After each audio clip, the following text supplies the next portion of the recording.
Welcome to my favorite series of videos ever since starting the show. It's the series where I make you feel very old by telling you all the movies that are turning 40 this year. If 1981 was the year of the twos with Halloween 2 and Friday the 13th Part 2, obviously 1982 needs to be the year of the threes. We got Halloween 3, Friday the 13th Part 3, Rocky 3, and Bugs Bunny's third movie. Don't worry though, there's still plenty of twos as well. We can't ignore all sequels. There's Grease 2, Star Trek 2, Amityville 2, Airplane 2, and most importantly, Penitentiary 2. Some were still flying solo though, with no sequels and simply ordering soup for one. Like every year, we've also got some firsts in 1982. We had Eddie Murphy's first movie, 48 Hours, and some lasts too, like Last American Virgin. Tron became the first movie to use a lot of computer animation. Oh, move over 1981's looker. Plus, the THX sound system was made for theaters.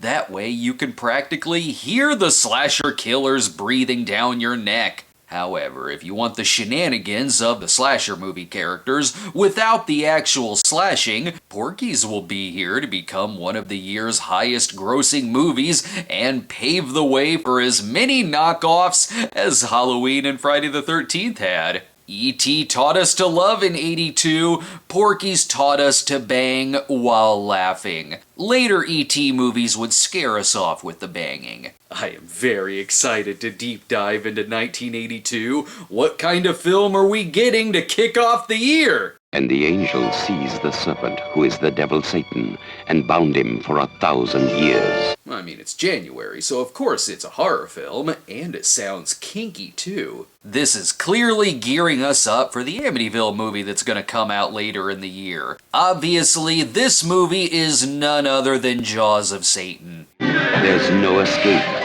King Cobra. Oh, sorry, it was shot under the title of King Cobra, but then changed to Jaws of Satan. Too late to fix the trailer now! The confusion doesn't stop there. This isn't even the only killer snake movie out this month. And before I clicked on the trailer, I kept getting it confused with the killer shark movie Jaws of Death. Though I'm not entirely sure that it isn't about someone's killer dick. The slashing was taken out of Porkies, and the shower-piercing dick is murdering people in this film. It looks kind of amazing, like a snake muppet went insane from being let go and killed people in a small town. Oh, and it's still kind of religious-themed like Amityville. Why not? The Omen would have been better if Damien was a big snake. And it's from United Artists, making the Heaven's Gate money back with some smaller films. Hell, you could even find a horror film if you happen to be in the right place at the right time, as the slasher movie Madman had a screening in Wilmington, Delaware and Detroit 1 year before its premiere in January of '83. But we can talk about that then. Funny enough, as I record this, it's one of the poll choices over on Patreon. I don't think it's gonna win. As for right now, though, we have a movie for people who thought that the 1981 stalker film The Fan had too much prestige and needed to be way trashier. So we get The Seduction, plus... All my dreams to be with you. I mean, a Dionne Warwick theme song does elevate everything. Morgan Fairchild plays a news reporter, clearly doing stories on sex scenes in swimming pools. What a life. Morgan Fairchild is Jamie Douglas, a woman who has everything. A pool is really all you needed then. This is like if Mary Richards was stalked by the WJN cameraman. Jamie,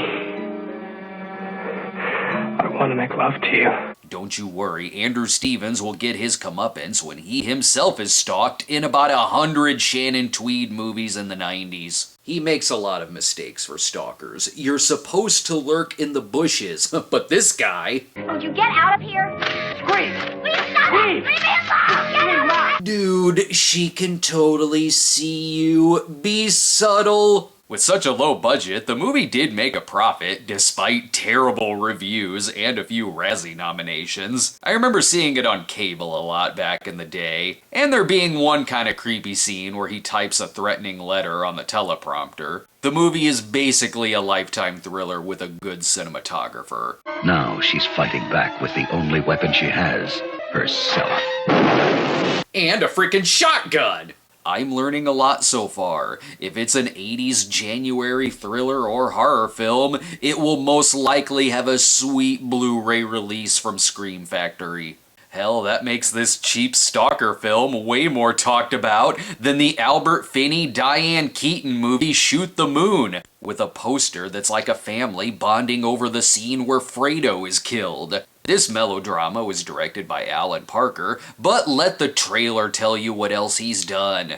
The electricity of Midnight Express. I don't know, that prison seemed like it had bad electricity. The excitement of fame. That's the cocaine. The excitement will wear off soon. The trailer is the biggest Alan Parker fan I've ever seen. He creates the kinds of films that have never happened before. Well, I mean, it's a movie about divorce, so it's like Kramer versus Kramer with a couple extra kids. And again, the poster and parts of the trailer are like it's trying to woo in the On Golden Pond crowd. That means there will be tears.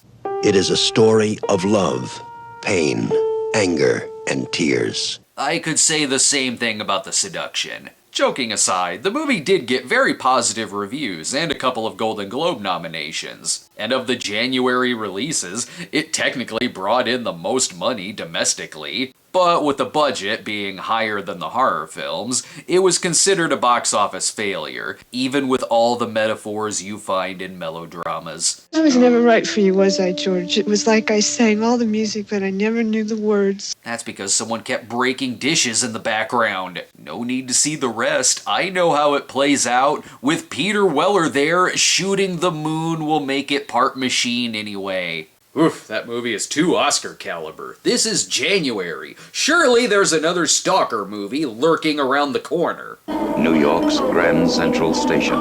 1 million people pass through it every day. Excellent, there is. A Stranger is Watching could be the title of any January movie. What in the world is the killer here?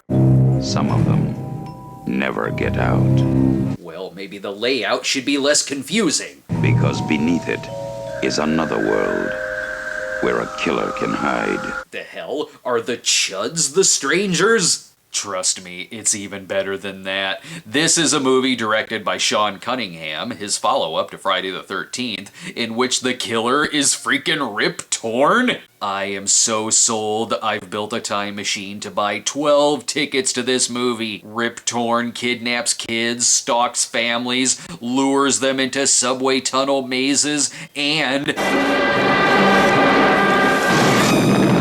he just blew up a train with his evil stare.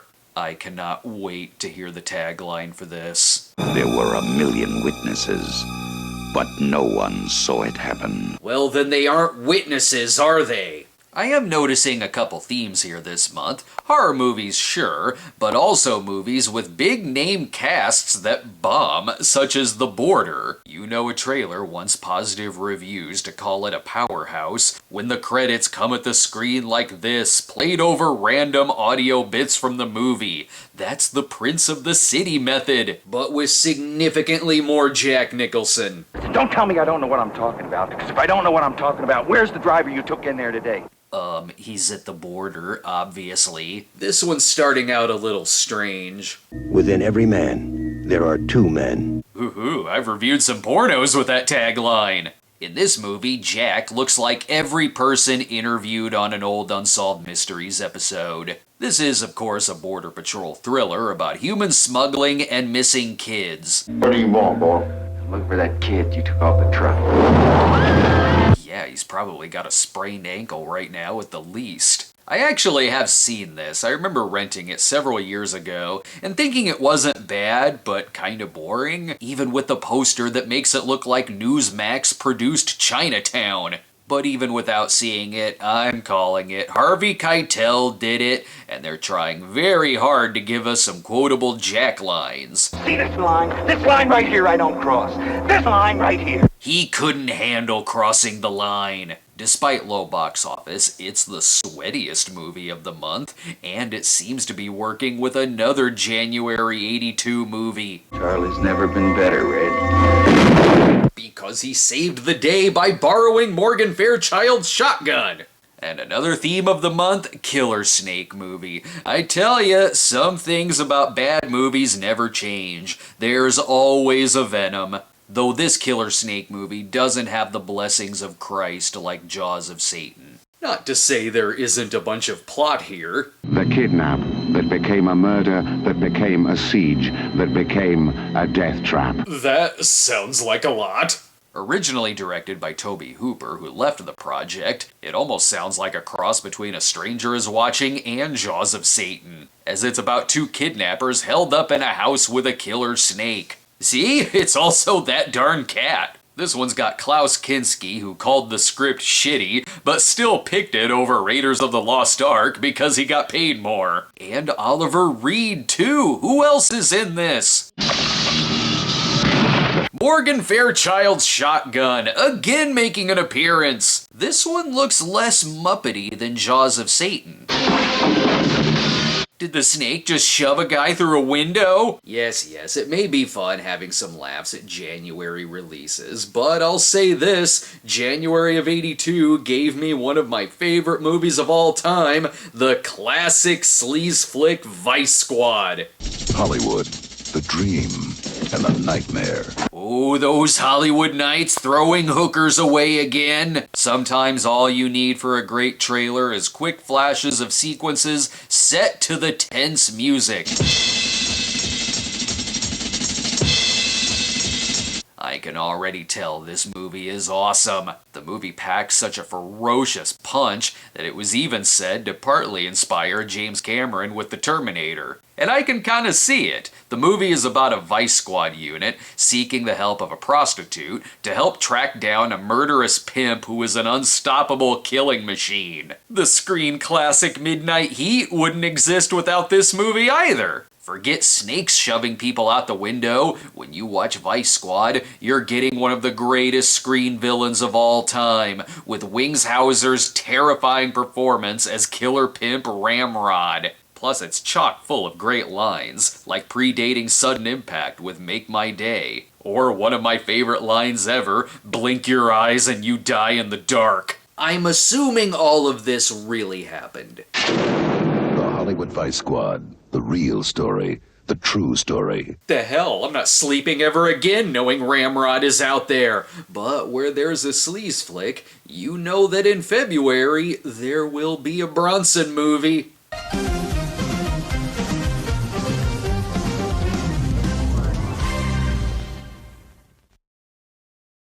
Now that we're past January, is this when movies with positive reviews start rolling in? Well, not really, because here is the controversial erotic drama Butterfly, starring Pia Zadora. What we did was bound to happen. And when it did, it was good for both of us. Hoo-hoo, they snuck in to go see The Seduction and took creepy photos on their couch. I can already tell this is a movie of forbidden Stacy Keach love.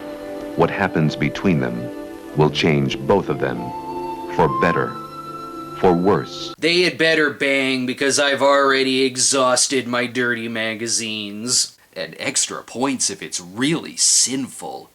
Sexual relations between persons too closely related by blood to be entitled to marry. Younger audiences forget that Orson Welles was powerful and influential enough to tell us who should and shouldn't bang. This is one of those movies, like John Derek movies, that I'm fairly certain inspired the recent religious movie Redeeming Love. Only they made that for a church audience. Seriously, Butterfly feels like the soft-core version. Maybe that was bad.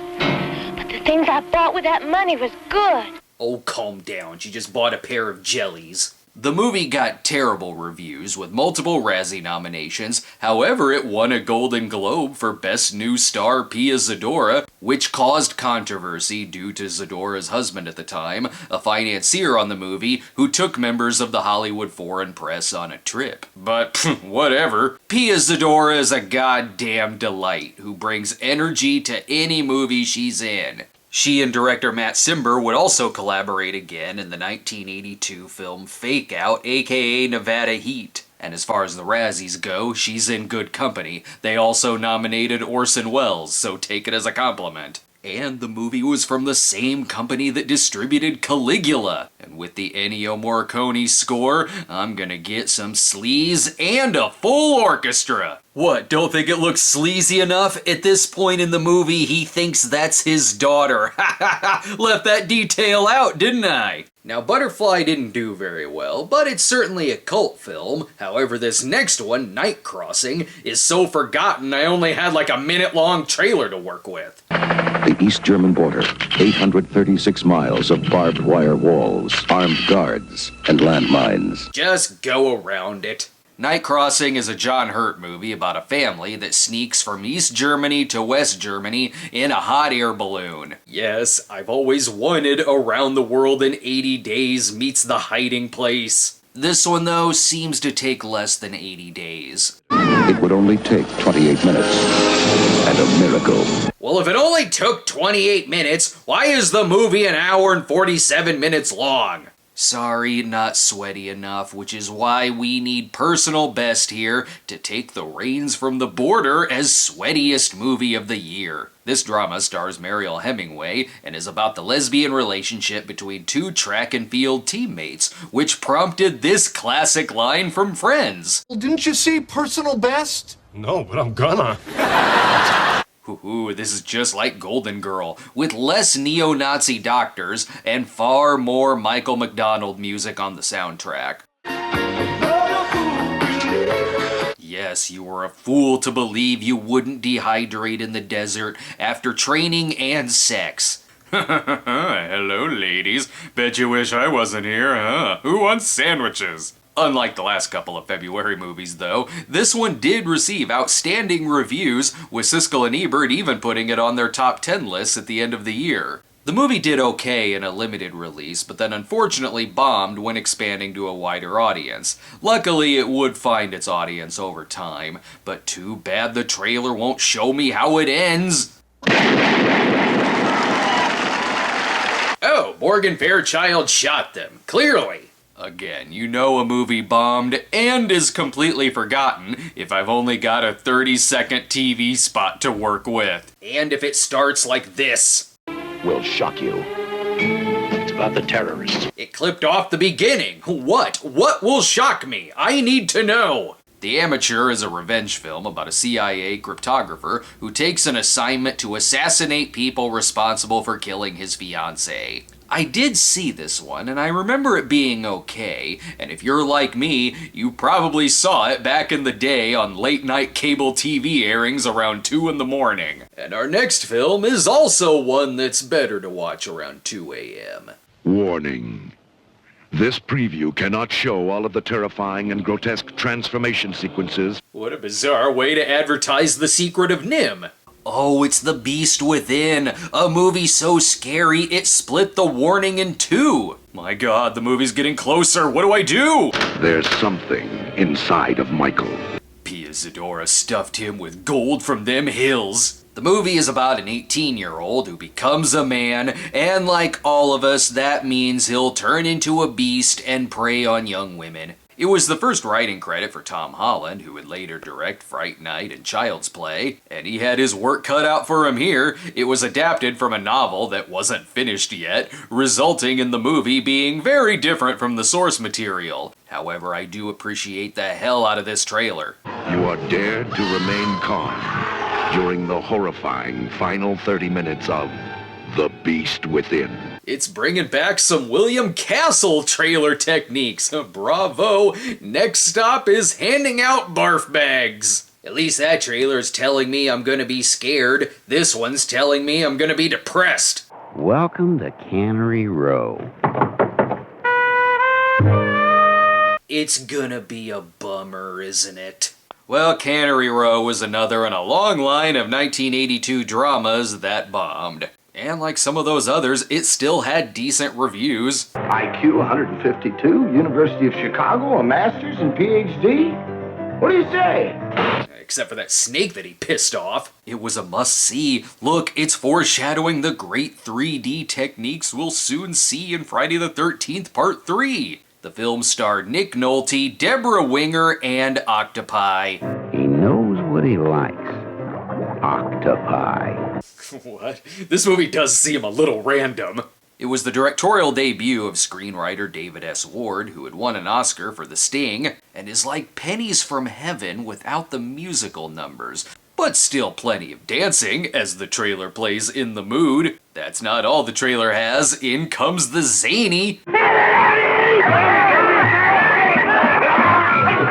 We got you all. What is happening? Is it a depression movie? Is it a romance? Is it about killer frogs? I don't know, but you sold the hell out of me. This movie looks kind of amazing, and beautifully shot too. And on the plus side, it still made more money than the next film, Love and Money, which just sounded like a headache to make. It was directed by one of my favorite screenwriters, James Toback, whose script was bought on spec by Warren Beatty, who then left the movie to focus on Reds, and even film critic Pauline Kael worked on the flick when Beatty was still attached to it and helped Toback out a lot on the script. The movie starred Ray Sharkey, who is hired by a billionaire to influence a dictator, but then has an affair with the billionaire's wife. Wow, so far 1982 has significantly more saucy melodramas than slasher films. Case in point, the next film, which is literally just called Making Love. With a poster that's the hottest cover I've seen since the Anticipation NES game. But hello, controversy? One of the most honest and controversial movies we released? Wake me when someone bangs their dad. Wait, is this just telling me the plot? A woman learns her husband is gay? Excellent, it's personal best for the fellas. But you can't tell me it's controversial and then say it's not sexually explicit. We're in a post-cruising world. We need full penetration. And yes, they do show clips from the movie. To him, she was the most beautiful woman in the world. Please don't touch me. Making Love stars Kate Jackson as a TV executive who thinks her husband and Harry Hamlin may be hitting the gym and watching Can't Stop the Music a little too much. You gotta tell me, are you in trouble? Is there another woman? There's not. The movie did get praise at the time from gay movie critics, but sadly bombed as the studio had intended for it to be a big summer release until 20th Century Fox was bought by a wildly homophobic oil tycoon who stormed out of the screening and forced them to release it during the dump months, despite this boasting the trailer did. However, the initial intent of the movie and studio was good, and it should be seeked out if you get the chance. Making Love, a love story for the 80s. That explains why our romantic leads are also Thundercats. Come on, February, throw these dramas a bone. Give them one success, please. Ah, here we go, Missing. This one was financially successful, with one of the most honest true story texts I've seen. Yeah, protect the innocent, but we're covering our asses too. Directed by Costa Gravas, the director of Z, Jack Lemmon stars as a man looking for his missing son, journalist Charles Horman, who was executed during a Chilean coup in 1973. It's by far a more dramatic role for Jack Lemmon, which was the right idea after the 1981 comedy Buddy Buddy didn't do so well. The movie got a Best Picture nomination, as well as nominations for Jack Lemmon and Sissy Spacek. It did, however, cause a little controversy, as it was banned by then Chilean dictator Augusto Pinochet, but I'm sure it was shown in every Pepsi factory in the world. Damn, the humans aren't the only ones in danger here. Oh my god, I'm a long way from my stable! The movie is a solid thriller with haunting cinematography, but if you think this means we're out of the woods for flops, hold on to your horses! Because sadly we've got one of the biggest bombs of the year with Coppola's One from the Heart, a movie that has advertising much like Shoot the Moons in January. In The Godfather, he explored the violent world of organized crime. Yes, but what was Alan Parker doing? In The Godfather Part 2, he examined the soul of power and corruption. Ooh, soul, with a sweet Motown soundtrack, I bet.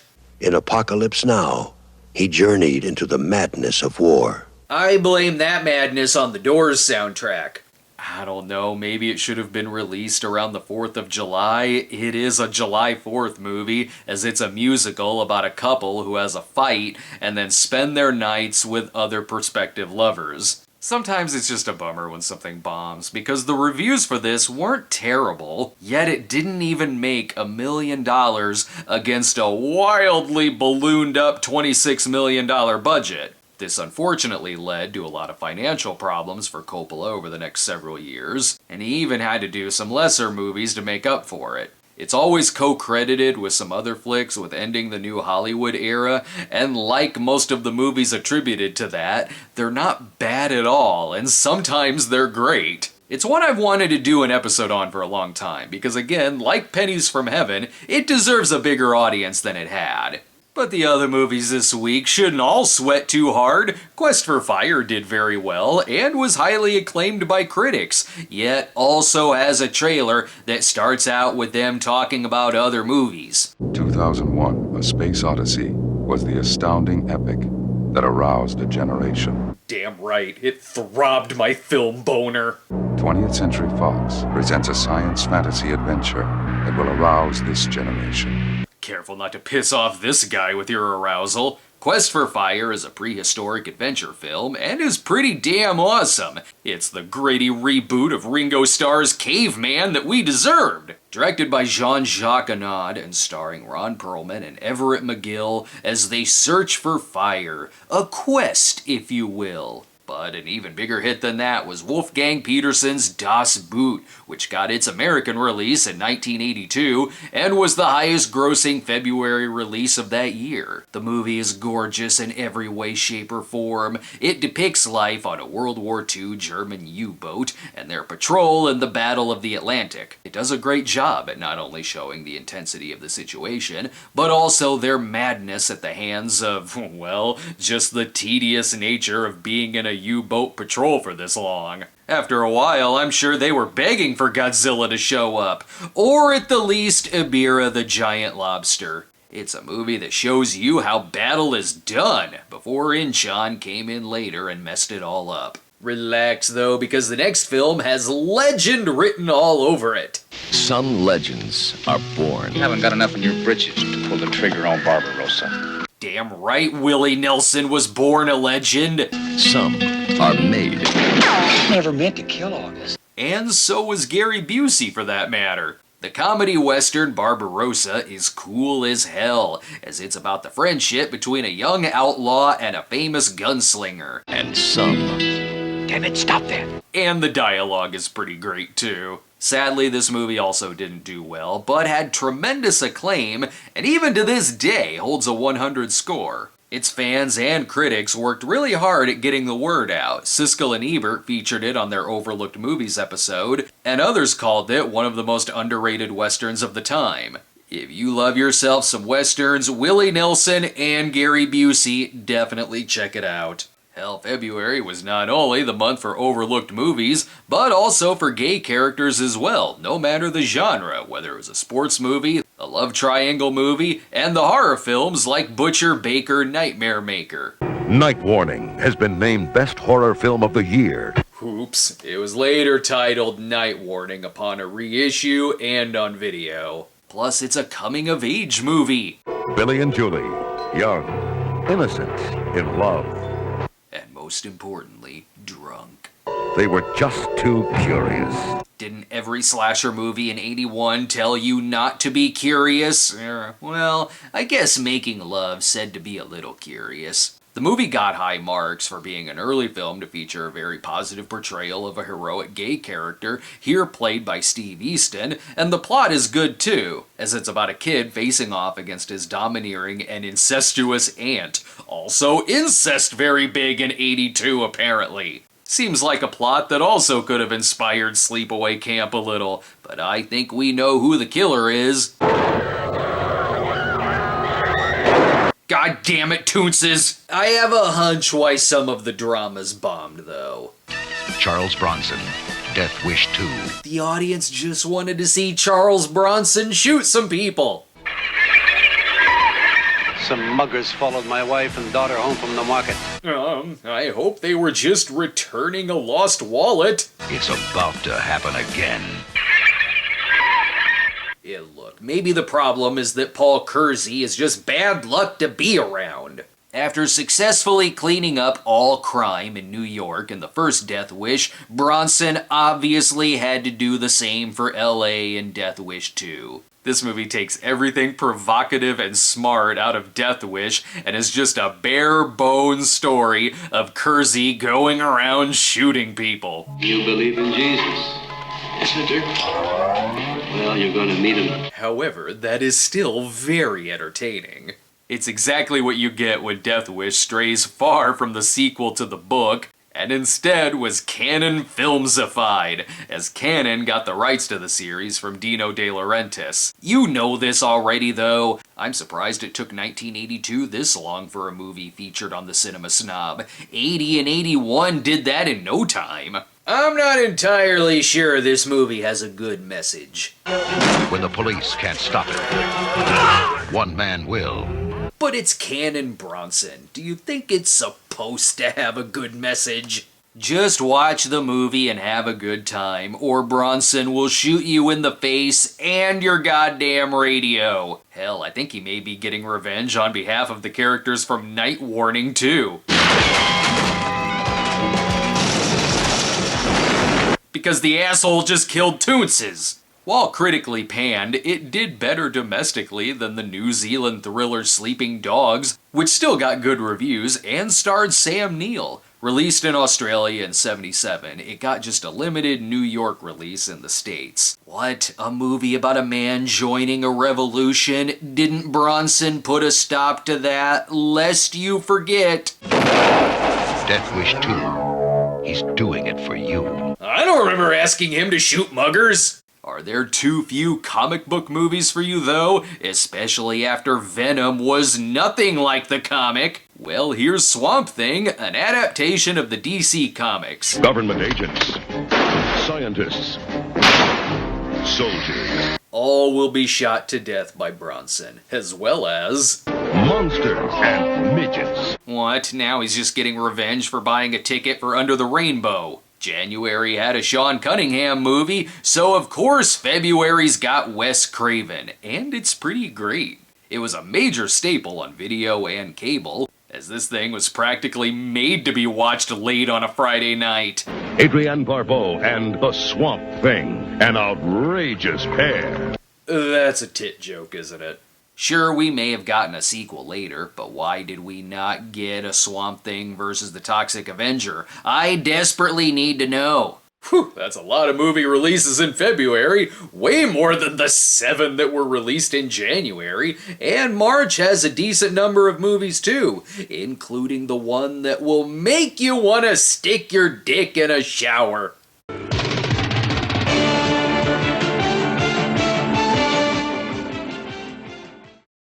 Welcome to March of '82, and you never know how these movies are gonna go, with titles like Evil Under the Sun. Could be a slasher movie on an island, could be a Bronson revenge movie. Oh, duh, right, the Agatha Christie book. We cinema snobs often forget about books, no matter how well read we are. And it's another trailer that does all the explaining for me. I do not think that formal introductions are necessary.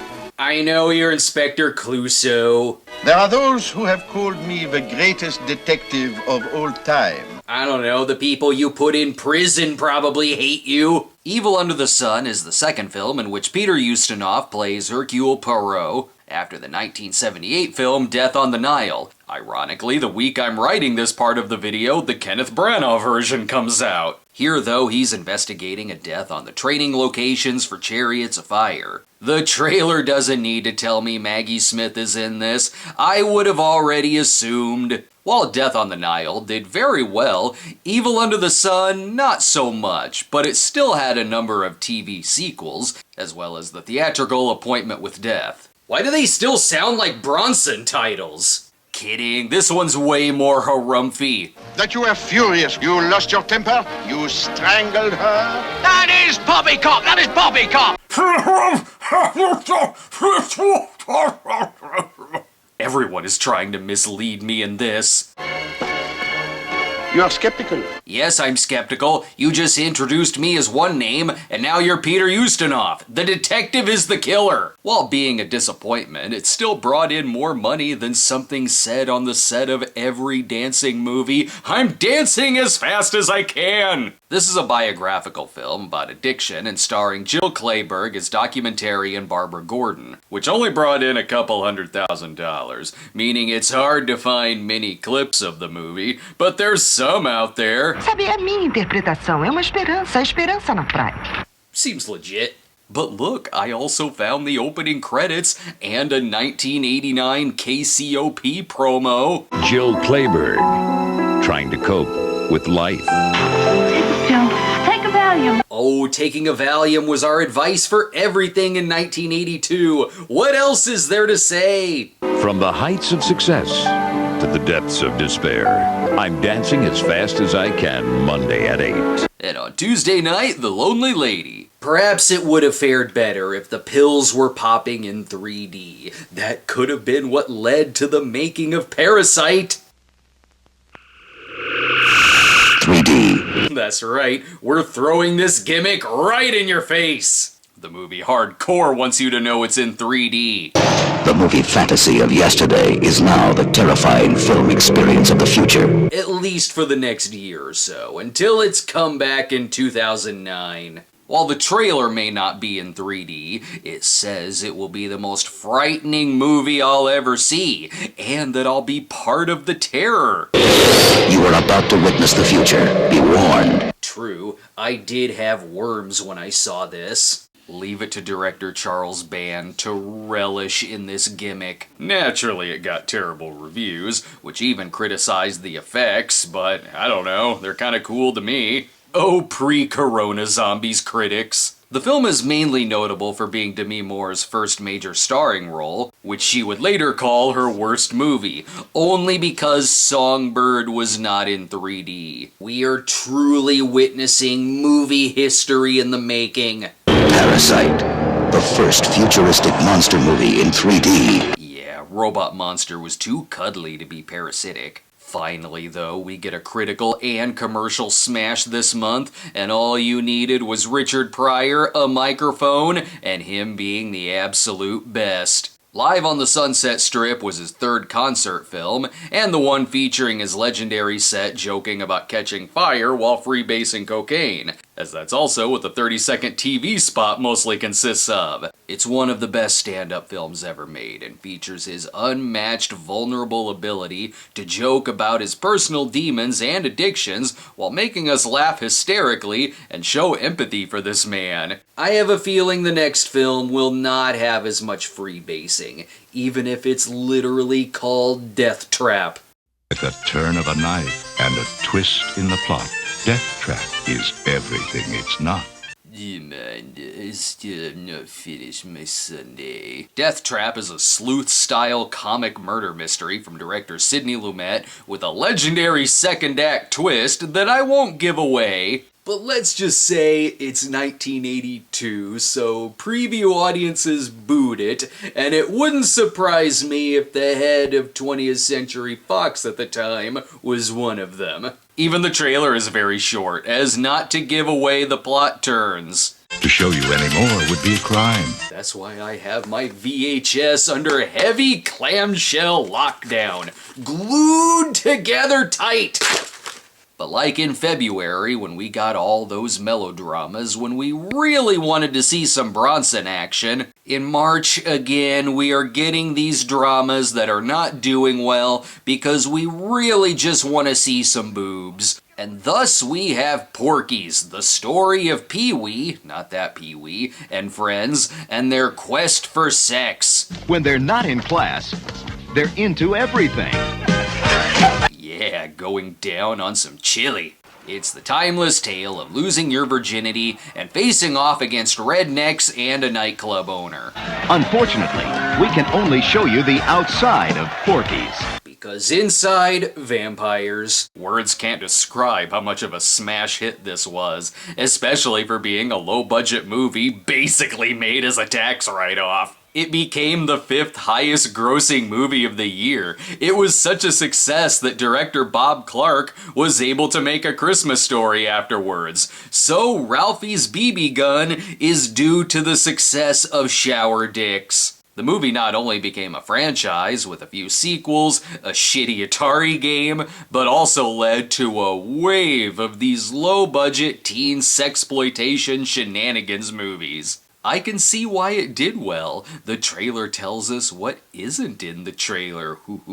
It's the real prequel to Sex and the City, not the Carrie Diaries. We'd like to show you more of the locker room, but this kind of physical education just isn't taught. It's far too fabulous. We can't show you more of the shower scene, because what they're looking at isn't watered down. Ugh, offensive. Why can't this lowbrow juvenile comedy be super PC and suck?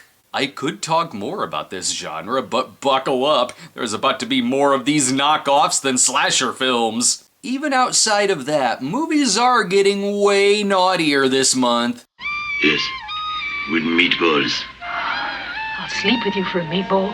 Is this a porno about pasta? No, it's Victor Victoria, the classic Blake Edwards farce, with a little harumph left over from earlier in the month. Give me more champagne! A remake of the German movie, Julie Andrews stars as a struggling soprano who then pretends to be a man to find success as a female impersonator. And it is stylish, like Salon Kitty without the Nazis. It was a big critical and commercial comeback for Edwards and Andrews after 1981's S.O.B., as the film got 7 Oscar nominations, a Broadway musical adaptation, and features Andrews at her hottest and most Annie Lennox. But where there's Blake Edwards, there will be stage shows and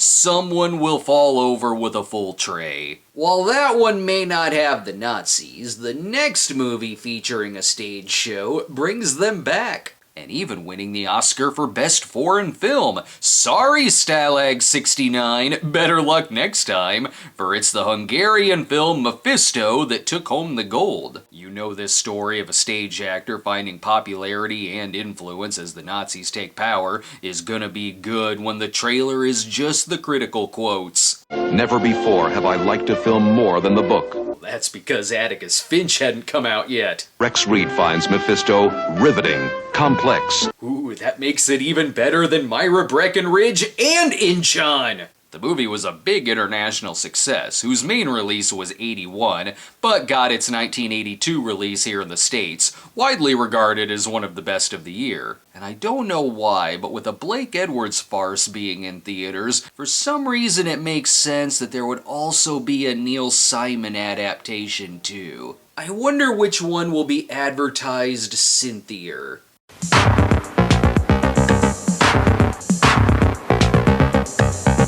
In case you didn't know, this video was called 1982 in Film. The movie stars Dinah Manoff as a teen who goes to LA to find her father, a screenwriter played by Walter Matthau. As I said earlier, after Buddy Buddy was trashed, Jack Lemmon got some praise this year, but not so much Matthau, as I Ought to Be in Pictures was also called one of the worst of the year. that sort of makes me curious to see it, because the trailer doesn't look that bad. It looks like he's way more into this than Buddy Buddy or 1980s Little Miss Marker, as I can already tell he's playing a much deeper burnt-out character. You're a dreamer, that's what you are. You paint Morocco on your ceiling and pretend that you don't live in Brooklyn. Granted, it seems like it can be a tad melodramatic, but I can see the ambition there. Contemporary reviews are a little bit more positive, and with Dinah Manoff, this seems like a better end for Marty than if she had followed Vince Fontaine to Hollywood. Maybe this is why it bombed. After Smokey and the Bandit movies, no one wants to see a Coors truck slow down and pull over. And I wasn't kidding about the wave of sex films after Porkies. What? Porkies is a juggernaut? Okay, 2 weeks later, get our film The Beach Girls into a theater for a North Dakota premiere before its September New York premiere. Something's happening over there, and I don't think Carl Perdue knows anything about it. And can you put some porno music in it? It's a sophisticated film about Uncle Carl making his beach house into a palace of hot Carl. It began with his niece and her 2 friends. Plus, after Butterfly, don't forget it's still the year of incest. Good God, I can barely show you any of the clips from this, but I can show you the most offensive thing. Is that a salami in your pocket, or are you just glad to see me? It's a salami. The stupid-ass jokes! Porkies did not walk so you could run with flaccid salami jokes. It doesn't even stop there. Young man, are you popping pills? I'm a popper, he's a popper, he's a popper. Wouldn't you like to be a popper too? Ugh, I am this close to asking Jill Clayburgh for some pills. I don't like this party anymore. They're roofing me with goddamn puns. All I can say is thank God April is gonna give us a proper sex film. One where if you bang, you will turn into a panther.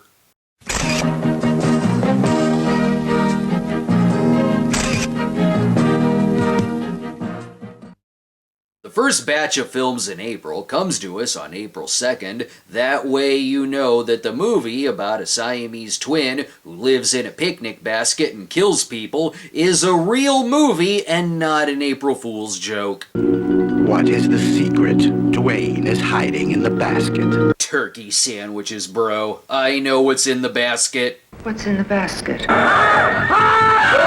Gotta admit, David Fincher's Seven is playing out different than I imagined. Oh, whoa, wait a minute. I'm watching Malignant. Basket Case is a movie about a man who is so close with his deformed brother, he takes him with him everywhere, even if that means keeping him in a basket and asking to be treated with respect. You're that kid Needleman warned me about, the Bradley boy, the freak we separated.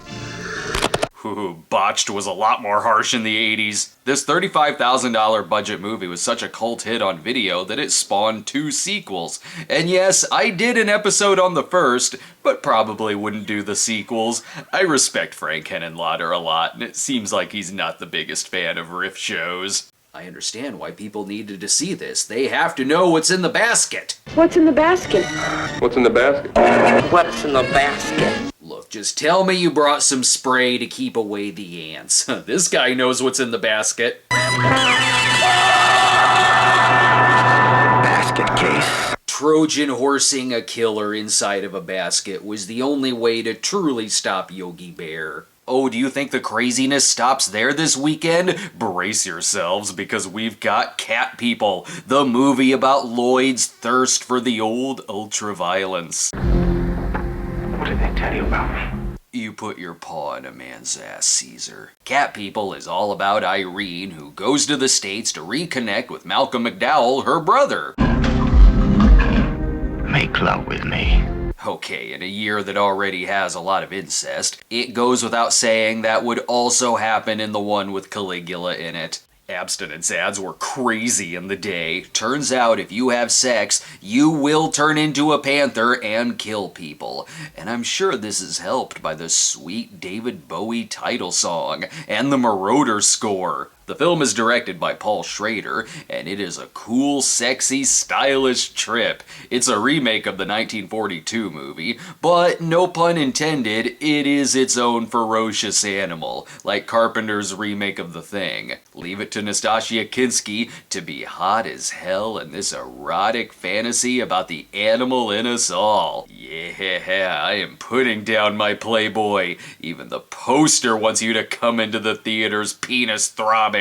Surprisingly though, between Cat People and Basket Case, it's the nostalgia dramedy diner that has a scene of someone putting their dick in popcorn. There's a little place where people gather. Wait, is this movie gonna be R-rated? That trailer voice usually tells me it'll be fun for the whole family. Diner is Barry Levinson's pseudo-autobiographical film about a group of friends in the 50s and 60s who are horny for fries and the ladies. And what they really want most isn't on the menu.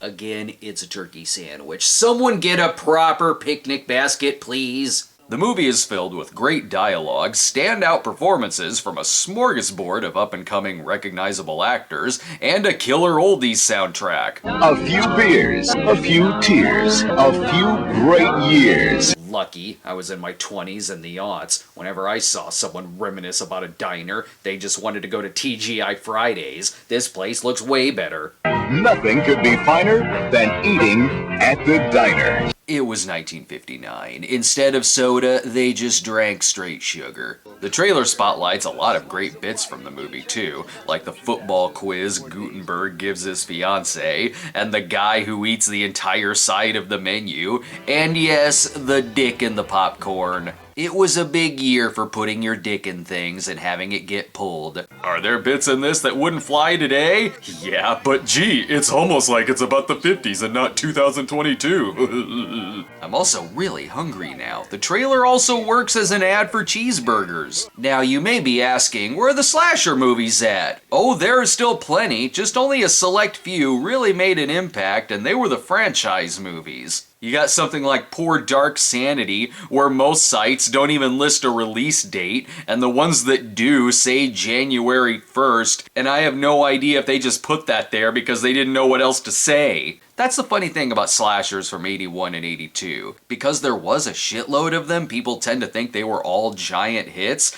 And sure, there were successes like Graduation Day or the Friday the 13th, but there was a lot of them that would go on to become cult hits like The Burning or Hell Night, but would just kinda break even or underperform. A high number of them in 82 made so little money that many were completely ignored by the release date lists that I work with. So I had to seek out some help from Captain Cracker's site, which is great at breaking down the forgotten slashers released in this period. Case in point, The Dorm That Dripped Blood. Kids love to play tricks.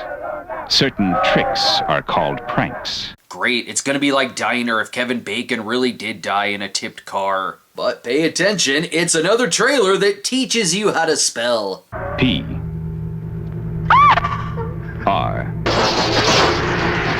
Yes, whoever the killer is a damn prat. N.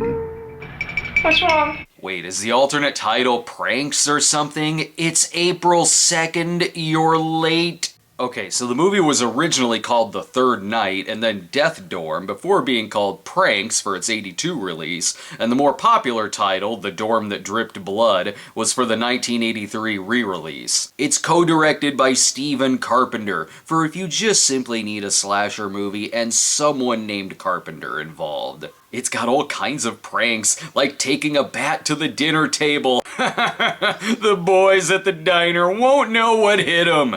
When the kidding stops, the killing starts. Ha, classic. I remember that time someone didn't laugh at the kick me sign I put on their back. I shot them in the face. Ooh, we are still gonna get a lot of sex this week. Wait, a little sex? Excuse me, we are in a post-Porkies and Cat People world. We need all the sex you can offer. You'd have to call Michael Donovan a lucky guy.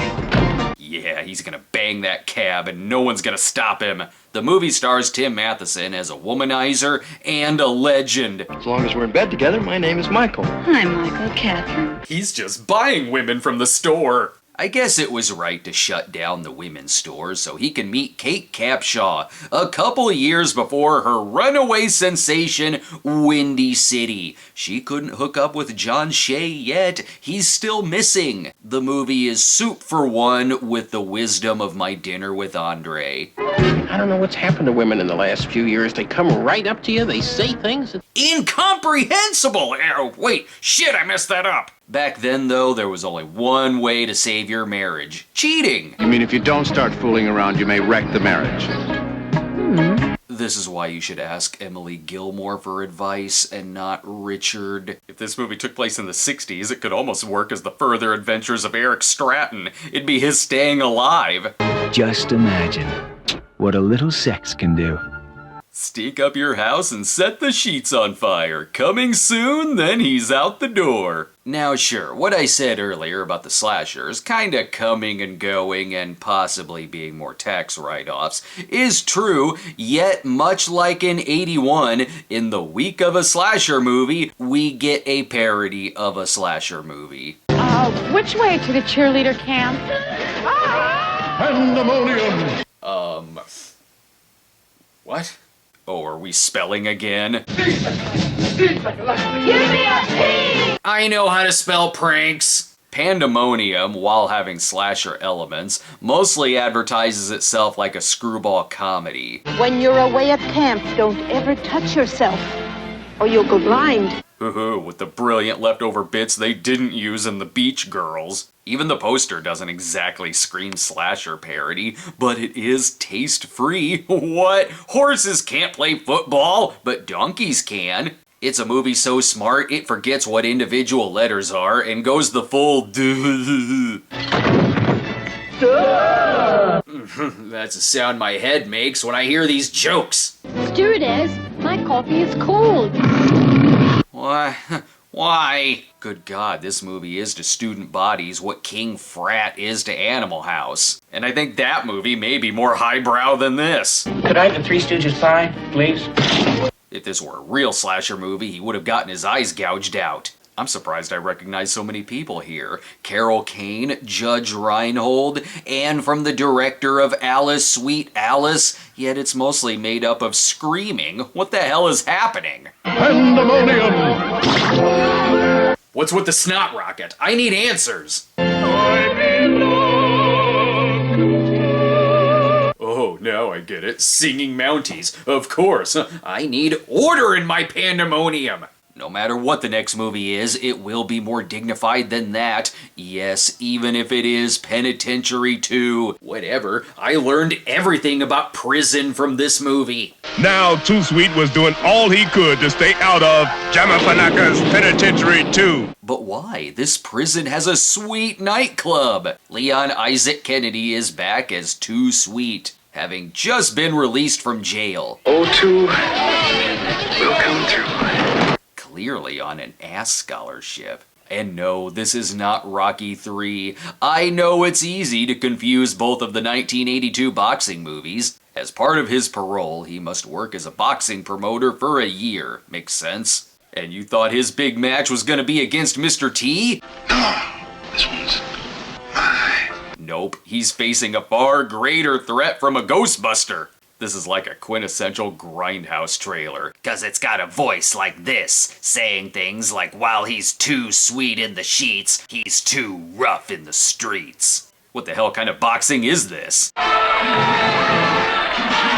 Is he summoning a genie? That has to be against the rules. Maybe it makes sense if I watch Penitentiary 1. And did you think we were done with the wide variety of slashers this week? No, we've got Bleeding Dorms parodies, and now a slasher action movie starring Chuck Norris. The man is so goddamn tough, he throws motorcycles out of bars. Even the poster reads like a Chuck Norris joke. No one can stop him. The power of the indestructible man he is about to face. Well, possibly a Sorority House Massacre clone stands a chance. The killer is the result of an experiment that's like they turned the $6 million man into Michael Myers. It makes sense that this would be Norris's follow-up to the cult of ninja terrorist movie The Octagon. It's like it's a whole movie off of that scene where Karate Tommy Jarvis kicked people's ass in Friday the 13th Part 5. Anyway, that's a lot of words for sold! Oh, by the way, starting with Basket Case, these were all still released on the same weekend.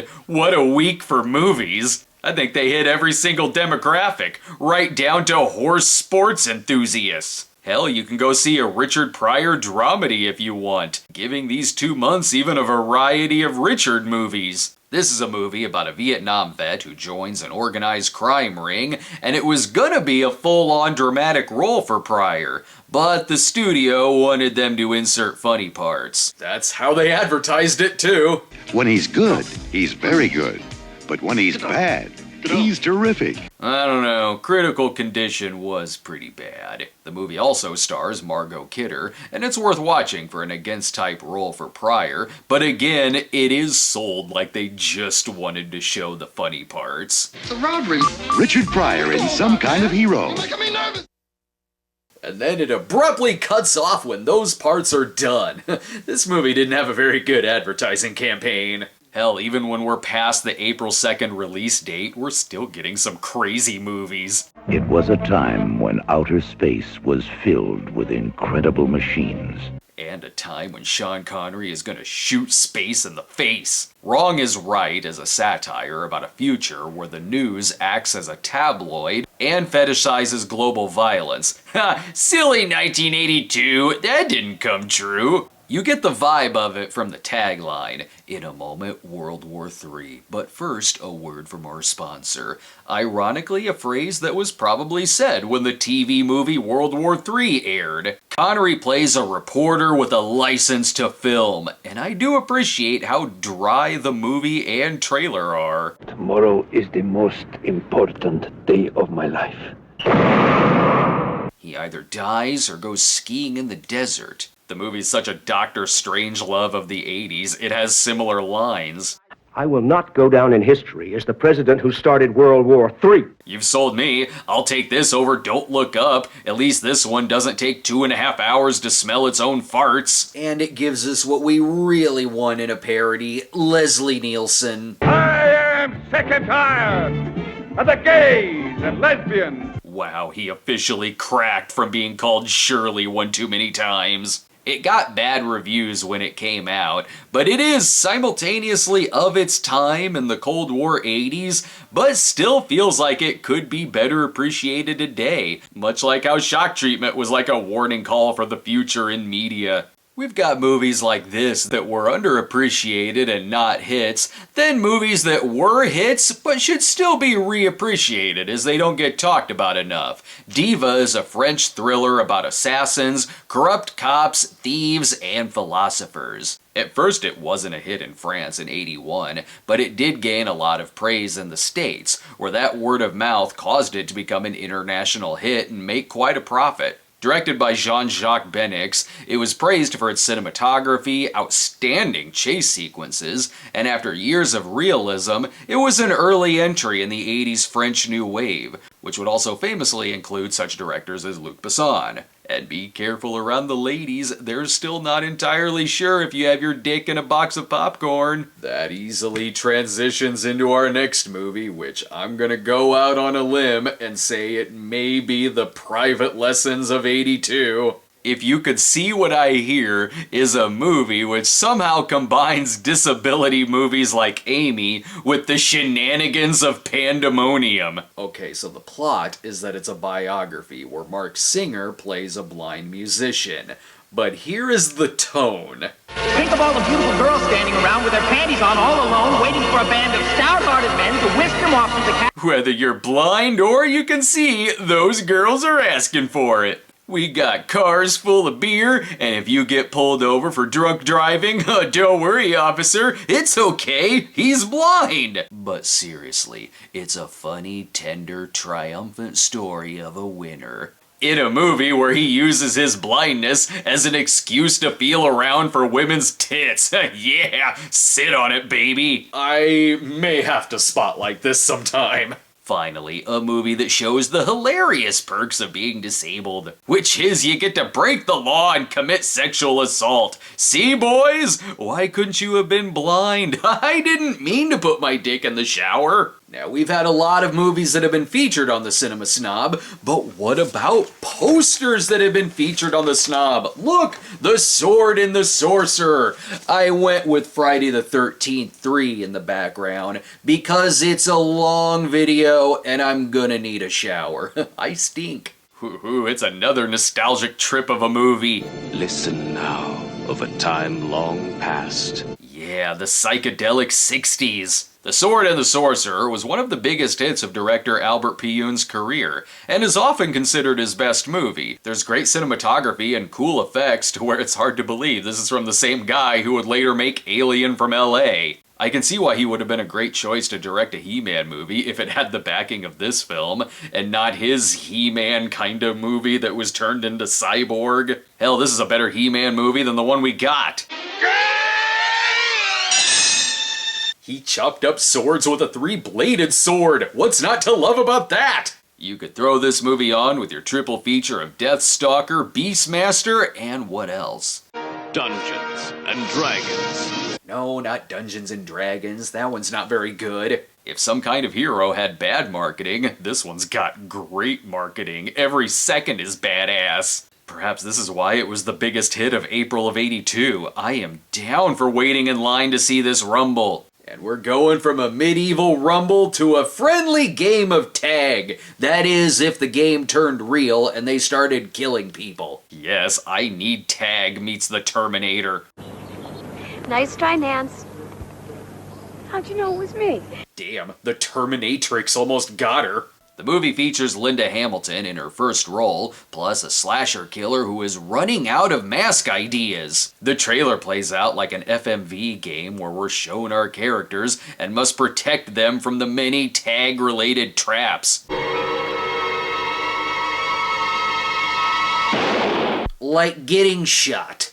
And look, Robert Carradine, he's getting real revenge on the jocks, leaving dead bodies on the doorsteps of the Pies and the Alpha Betas. This is a trailer that can spell its title much quicker than Pranks and Pandemonium. There's a lot of stylish, underrated thrillers this month. Ever see Next of Kin? No, not the other 80s Next of Kin. This is an Australian film featuring John Jarratt years before Wolf Creek. The movie got a lot of love from Quentin Tarantino, who gave it a good resurgence. It takes place in a rest home where the things that are happening in a woman's diary begins happening to her daughter in real life. It's one of those cool trailers that lets you walk in blind, as it mainly showcases the camera work and, of course,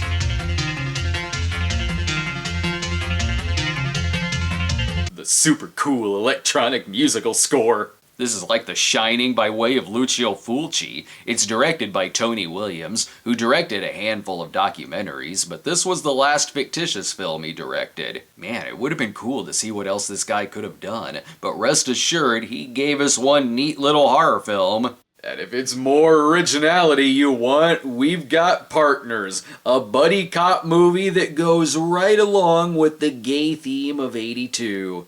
Following in the footsteps of such great crime fighters as Hercule Poirot, the Lone Ranger, and Tonto. And like '81's Lone Ranger and '82's Poirot movie, it didn't do very well. What's not to understand? Get it? Partners? Cops? One's gay? Thinks his dryer is a gun? And is way better at redecorating. The idea for the movie came about because the producer, Aaron Russo, wanted a more positive look at the gay community by making a comedy version of Cruising.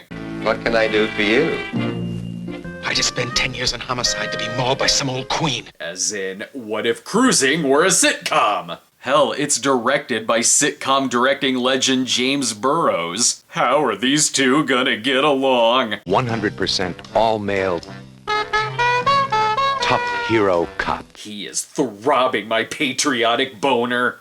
John Hurt is not. Yes, but who has the better Streisand collection? I'm kidding, there's no Streisand.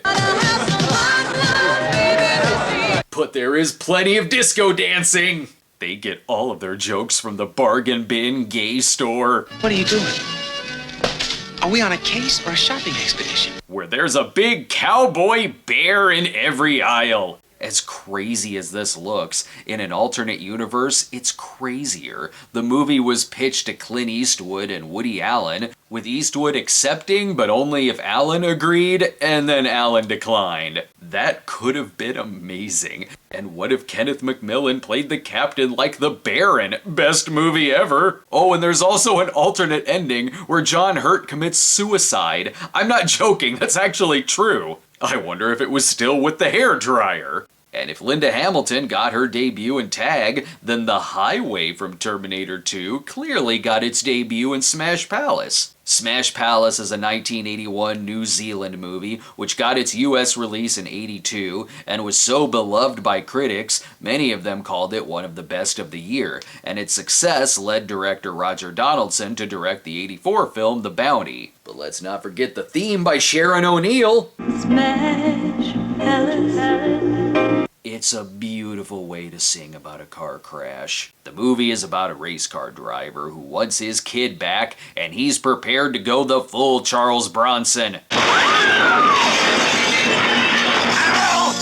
But even more intense, not a door or a tire are safe. He'd better get his kid back safely, or else... Or else he'll be eating soup for one. Remember that one? In 1975, a team of Canadian scientists conducted experiments with laboratory rats. I know, I've already reviewed this, and I've already seen a trailer this month that has disco jokes.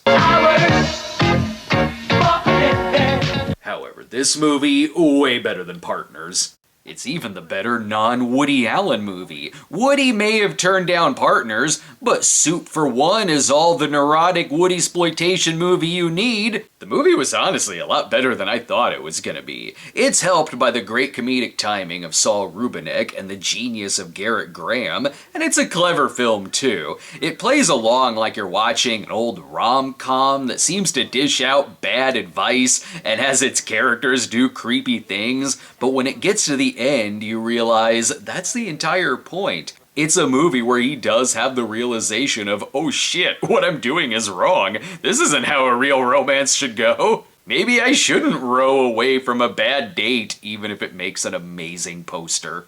In the month of May, though, the movies will be very different than in April. In April, we had Mr. T boxing movies and Sword and Sorcerer movies. In May, we've got Rocky III and Conan the Barbarian. It's way different.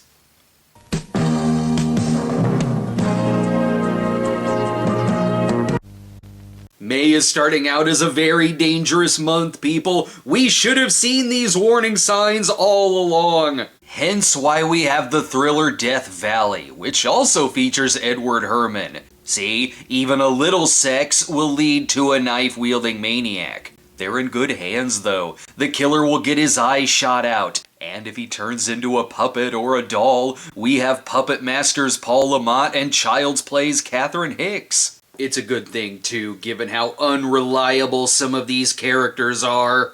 Billy thought the hardest thing was say goodbye to his father. He was wrong. Which is why he is grounded.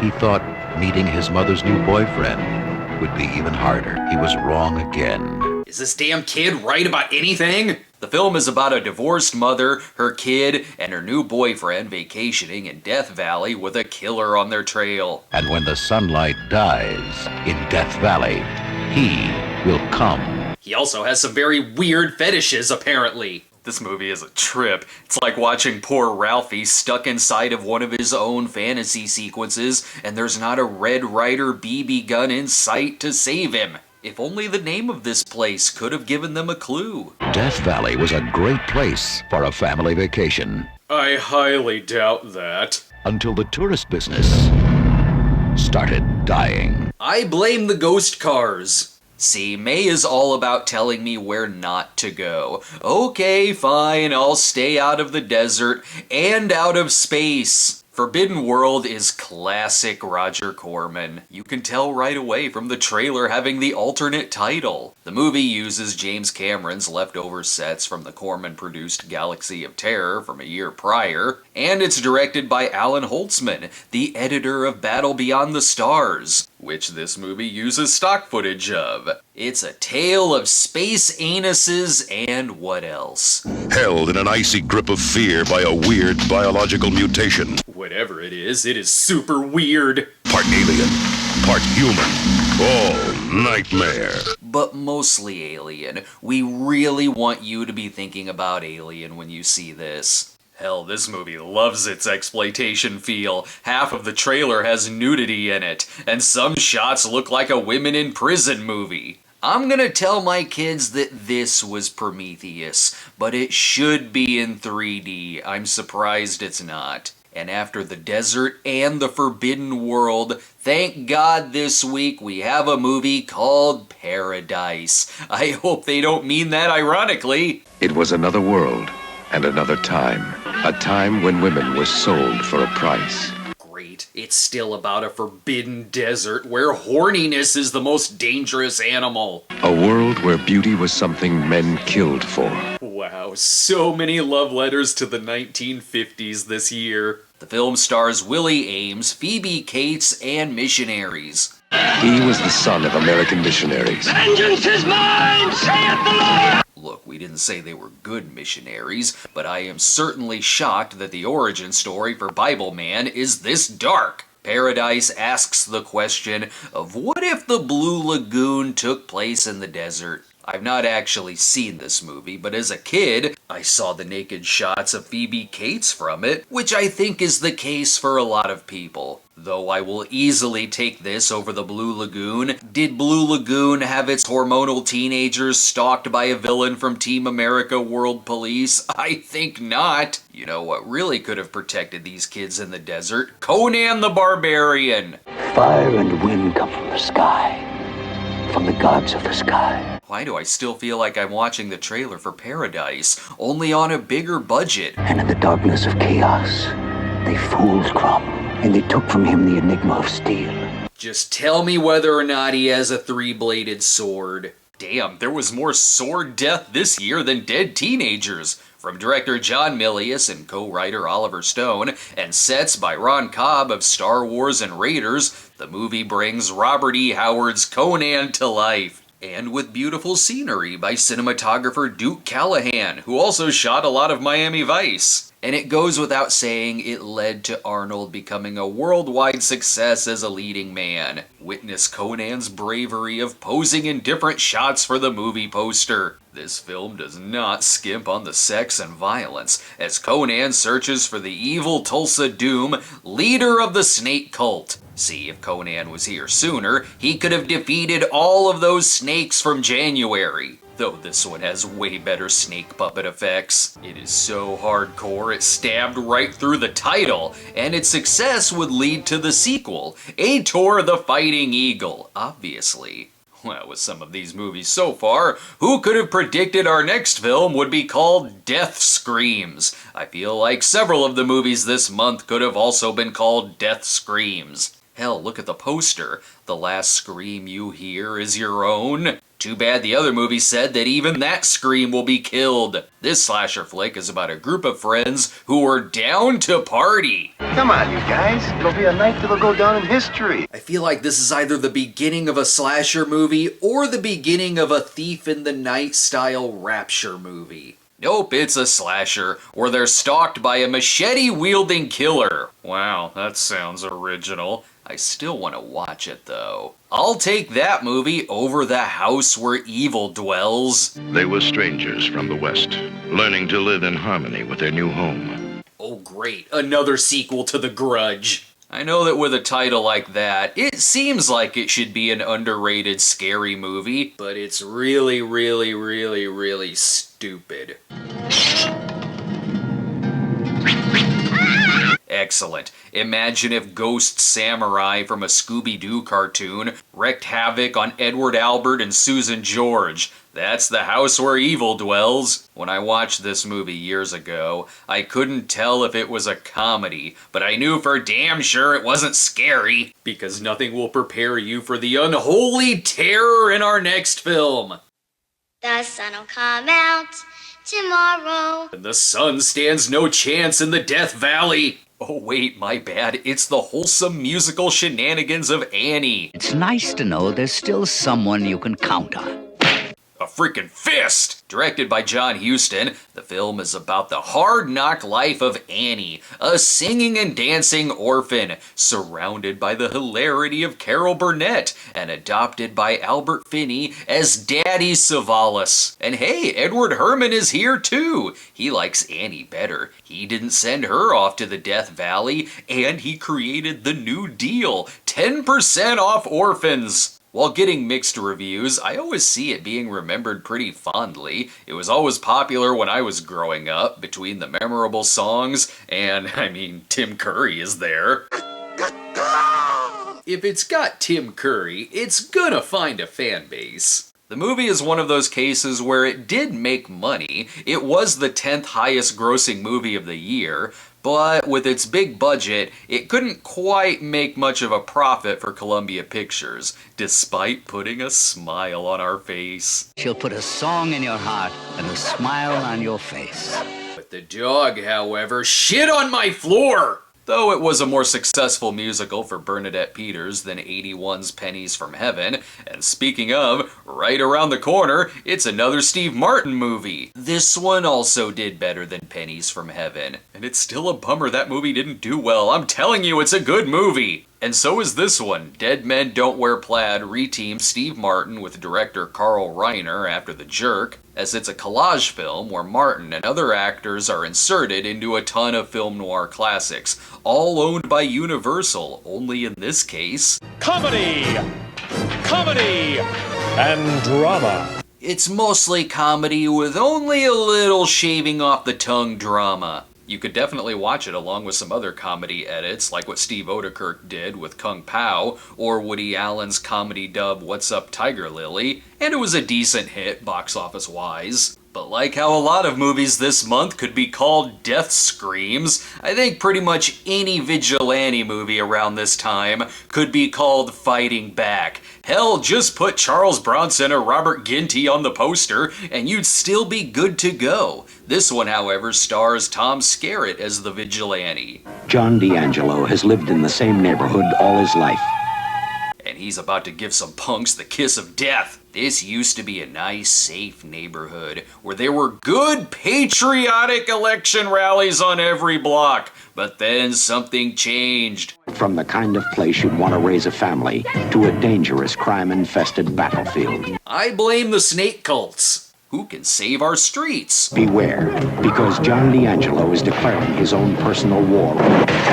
By blowing up all the businesses before the criminals do. I love how even in the trailer they tell him, you can't just go around shooting people. He is the neighborhood watch leader this community needs, just like Batman. Hey, Superman, go home. Or Superman as well, I guess. If it was just his trigger finger that was faster than a speeding bullet. He'll do it himself by fighting back.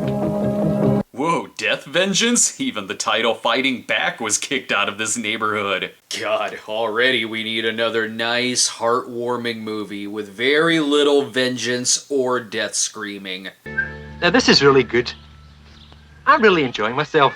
Whew, here's Gregory's Girl. Seems pleasant enough. When he sings about a hard-knock life, he just dances in the grass a little. This beloved Scottish film is a coming-of-age movie about school-time crushes, which, yes, means someone is gonna jerk off near the trees. This is why back then we were always so bad at sports. In the early 80s, sports teams were far more concerned with spying on the girls, no matter what country. The movie had an odd American dub when released in the States, but quite often it pops up on lists of the best high school movies. It's like a critically acclaimed Porkies. This movie was also made on an incredibly small budget, but was a huge international success. It was so confident in its critical acclaim, even the poster is giving itself a thumbs up. A lot more people remember this movie about a young man than The Escape Artist, a movie that had such trouble escaping it took 2 years for it to be released. It was made in 1980, but went through extensive re-editing, which in the end didn't quite save it, as it's still open to negative reviews and low box office, while still getting some praise for its performances. It has Raul Julia in it, so we know he'll stand out. The movie is about a kid whose father is an escape artist, so he wants to grow up to be an escape artist himself. With a plot like this, I will already tell you that despite bad reviews, I'm sure it's better than Atticus Finch, and it will have less dead teenagers. Some of these horror films are starting to be advertised the same. Tom is 19, Nancy 17, and Hank 21. Although why does the trailer guy sound drunk this time? They had a good time for a while, but now they're missing. Of course they are. Why wouldn't they be? Midnight is from writer and director John Russo of Night of the Living Dead and based on his own novel. It was of course filmed in Pittsburgh and had great effects from Tom Savini, who passed up Friday the 13th Part 2 to do this film. It often gets compared to Texas Chainsaw Massacre, and I can see why. It's shot kinda similar. And it also ignores the warning of not messing with hillbillies. Doop-de-doop-de-doop-de-doop. They better not be talking about me. I thought I saw shoes sticking out from under that blanket. Nah, he was just a big farmer with a bundle. They're talking about you, bro. Better do something about it. They're clearly slasher characters. Soon as we find a good campsite, we'll smoke some of this good hash and loosen you up. Or it's gonna be a rape revenge movie. The hell was that about? But while the villains may be a racist town of devil worshippers, even they are quite dumb. What'd you do with my daughter?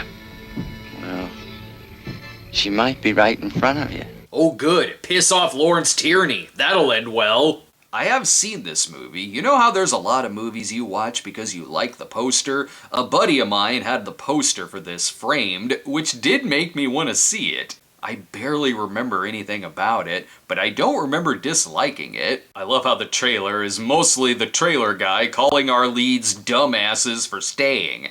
They should have known better when they came into town. Every sign pointed to what could happen there. Yes, a town so backwards, midnight looks like broad freaking daylight. Now, if this happened at 10 to midnight, Charles Bronson could have been there to help them. Hell, David Carradine could have driven out of that town with the speed of lightning. Just look at Safari 3000, one of the most David Carradine-looking movie posters ever made. If it's got a number like 3000 in it, it's gonna be huge, or have robot riffing. It's bigger than the Indy 500. Damn right, it's got 2 cars, and 3000 is 2,500 higher than 500. This cross-country race through Africa is hilarious to everyone, unless you live there. Ha ha ha ha, like Cannibal Holocaust if they just drove right through the village. And if it doesn't remind you of Cannonball Run yet... Who are you? I'm a real Burt Reynolds. Don't worry, the trailer will mention Burt Reynolds by name. Forget Death Race 2000, this movie is about big game racing. Can 2 impossible people handle racing's most incredible challenge? Take that, Jackie Gleason. Is Buford T. Justice a giraffe? I think not. This is like South Park's spoof of the Crocodile Hunter. Today we're gonna piss off some elephants and blow up a bridge. I'm not entirely sure this is a fictitious movie. This could be a documentary about the film crew chased away by natives who haven't gotten over letting Indiana Jones escape. And why are there space villains? Africa looks crazy. Safari 3000, the race that drove Africa wild. If they think they're annoyed now, wait till that obnoxious ass Nuki shows up years later. It's a good week for Death Race alumni and the number 3. David Carradine had Safari 3000, while Sylvester Stallone... You know, you've got a big mouth. Why don't you come out and close your mouth, boy? ...has Penitentiary 3. Whoops, I mean Rocky 3. Yeah, no shit, it's the biggest box office hit of May of '82, and the 4th highest grossing movie of the year. Stallone knows his audience, and he damn well knows villains. He could be 3 movies deep into a series and still make us cheer. Just like the previous movies, it's got iconic scenes, the brilliant use of a soundtrack, as Survivor's Eye of the Tiger would be nominated for an Oscar for Best Song, plus there's great montage editing, the quotable lines, not just the inspirational ones from our heroes, but the crazy-ass Clubber Lang lines too. Yet it still has heart, as the movie contains one of the saddest scenes in the whole series, while also being a glorious masterpiece of testosterone and ball-busting. Against his most devastating and dangerous opponent. Bust you out. Go for it. Well, most dangerous since Thunderlips threw him in the crowd. Hell, this movie is so great, I want to wave my American flag from fighting back. Which is why in 1985 he would be recruited to end the Cold War with his fist. But while it is a great month for posters, as really most months in the 80s are, one of the best posters is this one for the slasher movie Visiting Hours. A poster so great, it's pretty much the trailer. Visiting Hours, so frightening you may never recover. Oh, I saw it and I was fine. Hell, most of the trailers are just made up with this image and different narrations. When was the last time you sat in a movie theater and felt the cold fingers of fear? It was Kentucky Fried Movie, but I did pay to see it and feel around. Some of these are just cocky, like comparing itself to Halloween. Once, every few years, a movie comes along that is so chilling, it sets a new level of fright. Hey, don't laugh. Visiting Hours could have been inspiring. Maybe it led to Hospital Massacre. The movie did do fairly well, possibly for having more notable names attached to it than a typical slasher of the year. It starred Lee Grant as a journalist stalked by a killer, and it even featured William Shatner in a supporting role. Every time this movie gets brought up, it's always wildly negative, but I honestly remember liking it when I saw it. Maybe I could attribute that to it being a slasher movie in a hospital only if Halloween 2 Michael Myers was replaced with Michael Ironside. I can't get mad at that. That description earns a spot in my collection. Clearly this will be the biggest hit for William Shatner this year, as June has some forgotten flick that's, I don't know, called Star Trek 2 or something. Whatever. Enjoy a drink with your friends in a Hollywood bar. The summer movie season is here, and let's just say that June has a few enormous hits. Will the first one be a certain road movie starring Mel Gibson? Attack Force Z. No, it's a forgotten movie called Attack Force Z, a movie filled with action and secrets. Hidden on a small Pacific island is a man with a secret. Oh no, he's Japanese Gandhi Hitler! The film is about an attack force sent in to get the man who could single-handedly end World War II. It's a buddy film. No worries. I mean, man, you can handle him with both hands tied behind him. That did not look like an accident. The movie had a very troubled production, with the director being replaced during pre-production, delays due to weather and rewrites, and Mel Gibson would later call it bad in a funny way. That's okay, so long as it's Where Eagles Dare, but in Japan. On a mission that can only succeed with men prepared to die. Where clearly they have to throw in some martial arts. What a tone this trailer has. Ooh, romance. And the torture of men behind the sun. Plus, it's like the war was won by the Delta House with their usual armored car parade shenanigans. It does have a good cast, though. Mel Gibson. Explosions!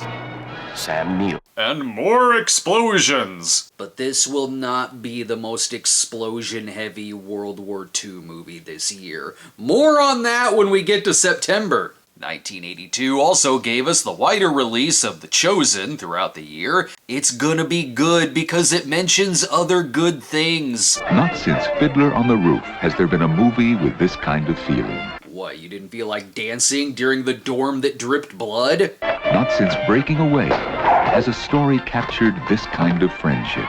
Oh, so soon have we forgotten Four Friends. And not since Diner has popcorn been so hot. Based on the book by Chaim Potok called Oh Yeah, I remember reading that in high school. The Chosen was one of Robbie Benson's best reviewed movies, as it's about two Jewish friends who come from politically different families, which causes tension. And it was distributed by Analysis Film Releasing. It got better reviews than Butterfly. But after Porkies, I was promised more Hanky Panky throughout the year. Luckily, we have a movie literally called Hanky Panky. This one's mine, darling. You'll have to find your own.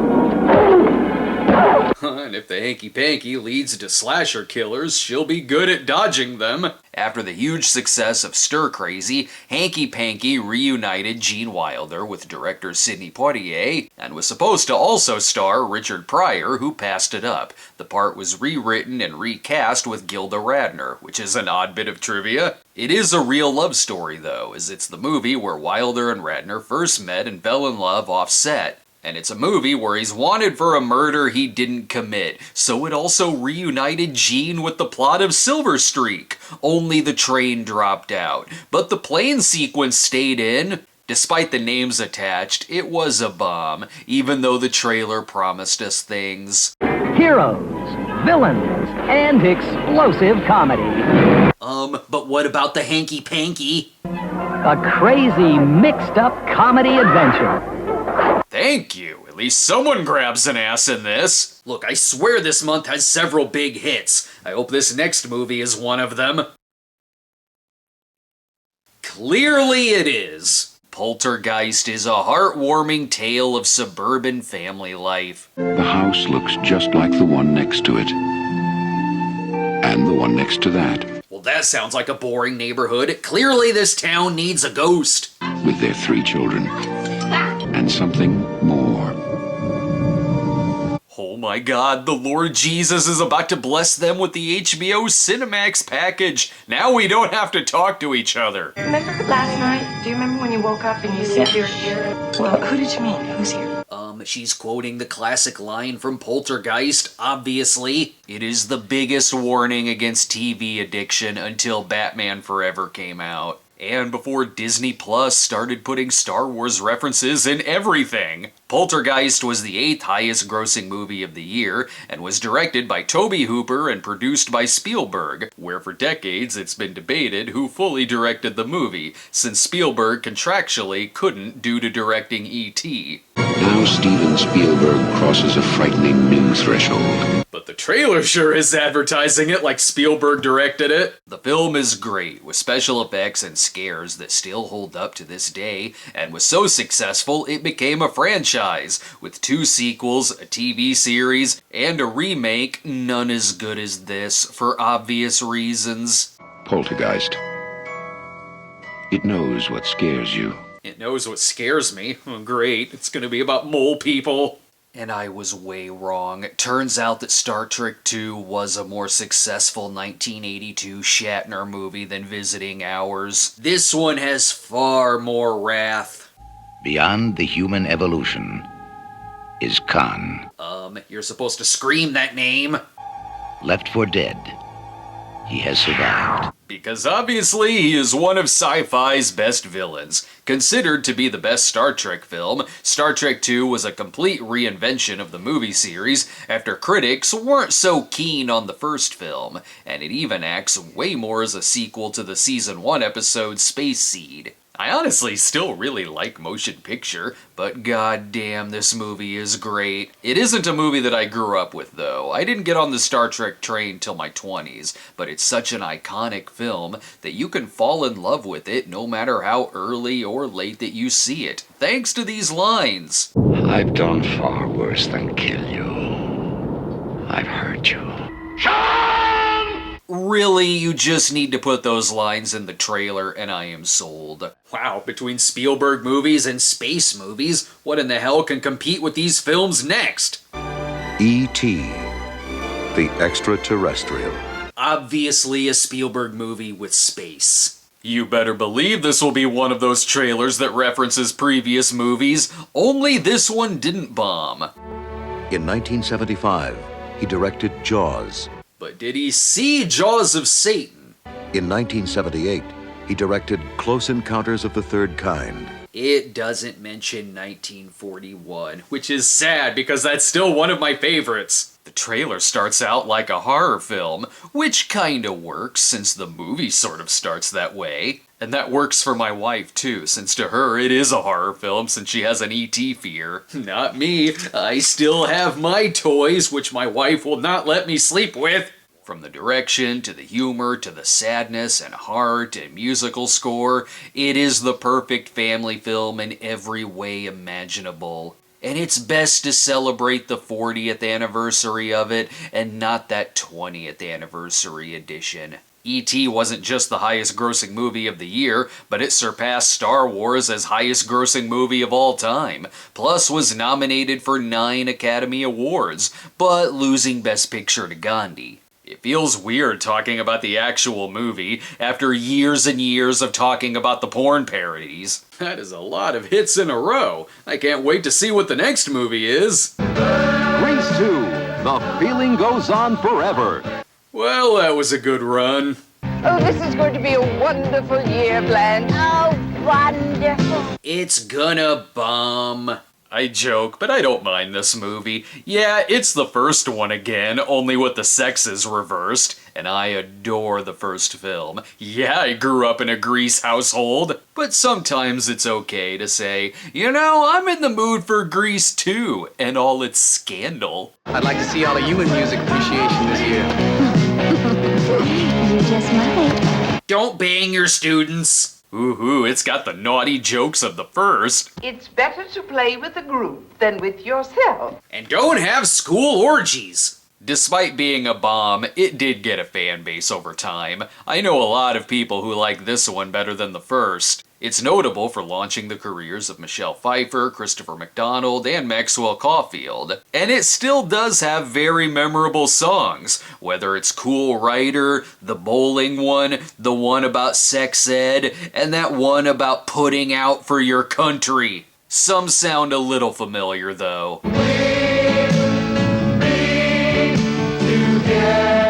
I mean, that's almost We Go Together from the first one. The film was supposed to be a franchise that would lead to 2 more movies and a TV series, but I guess they'd have to wait decades for something like that. I almost admire how dumb some of the jokes are. I've missed my last 2 periods.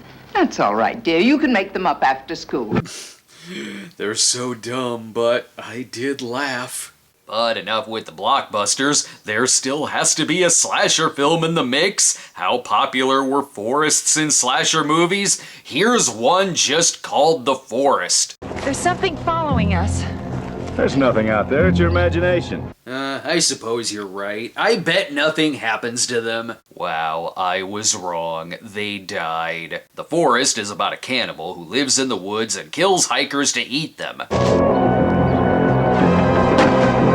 Unless they accidentally kill themselves, idiots. It feels less like Friday the 13th or The Burning, and more like 1981's Don't Go in the Woods Alone. So much so, it would later be released as a double feature. But seriously, where's Charlie? Shaun, where's Charlie? Oh, dead too, I guess. Why can't we get one of these horror movies that could also serve as a love story? Oh good, honeymoon horror. So at least there was a nice wedding before all the killing and stalking.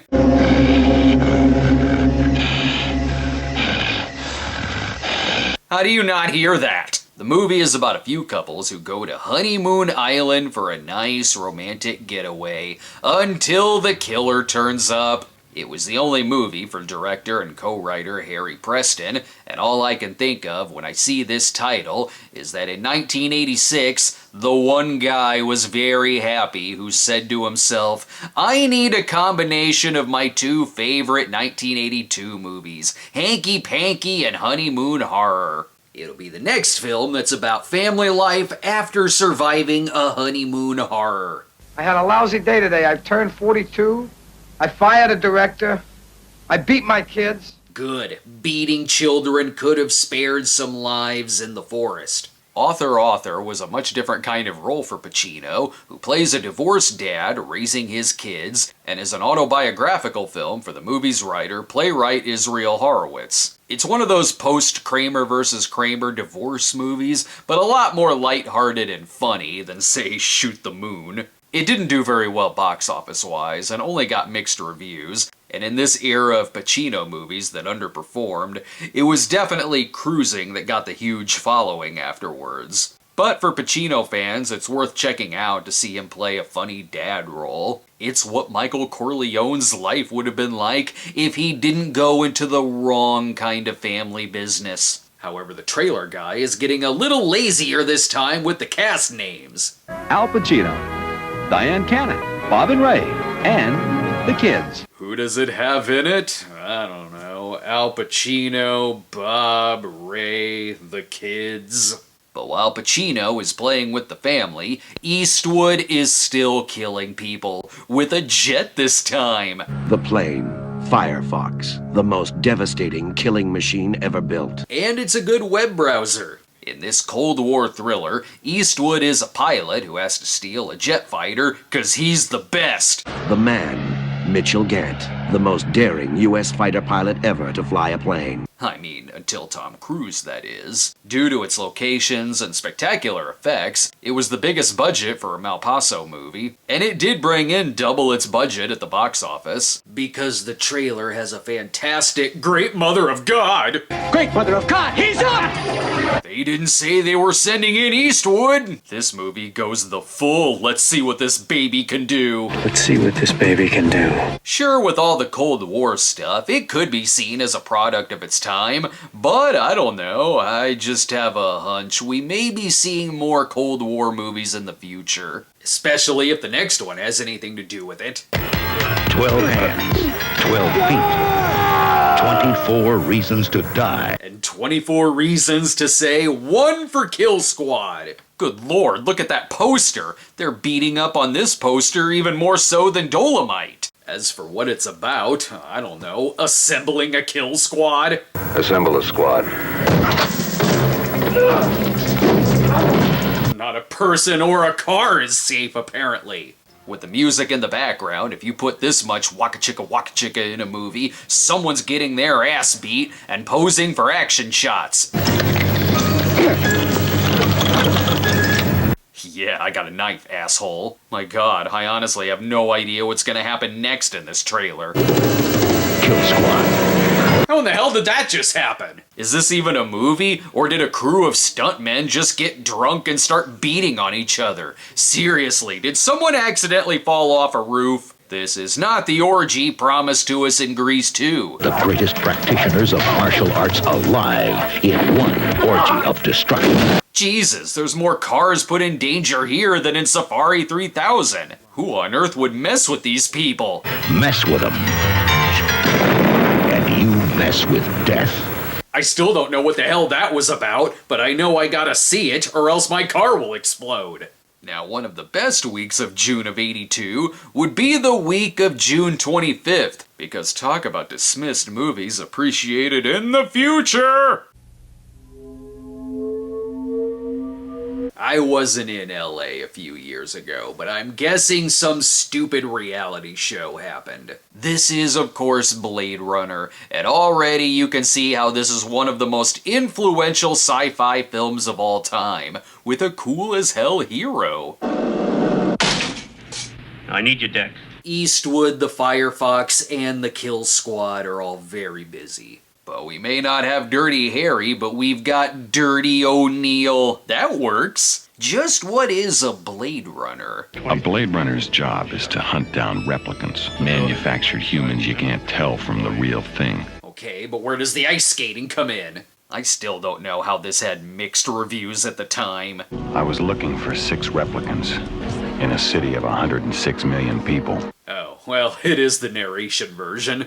That's the first of 7 different versions of the movie to come out later. From director Ridley Scott and based on Do Androids Dream of Electric Sheep by Philip K. Dick, yes, the movie did underperform initially, And yes, it's not the only movie this week to do this and later find an audience and go on to be highly respected. How could you not love this neo-noir movie that 1 year after Nighthawk still has Rutger Hauer making you shit your pants? Even the trailer itself is like a mini movie that you get caught up in with its style. If I didn't care.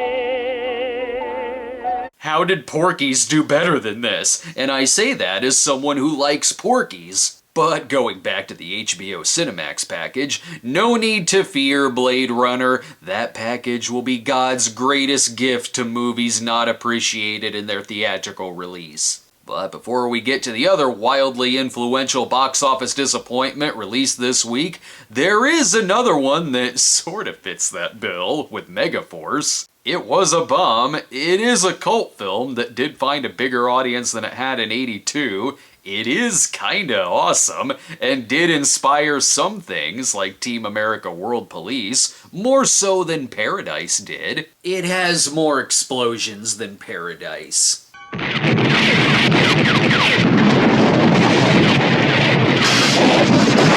Yet still not as many as one coming up in September. And yes, it will mention the director's other movies, making it just as good as E.T.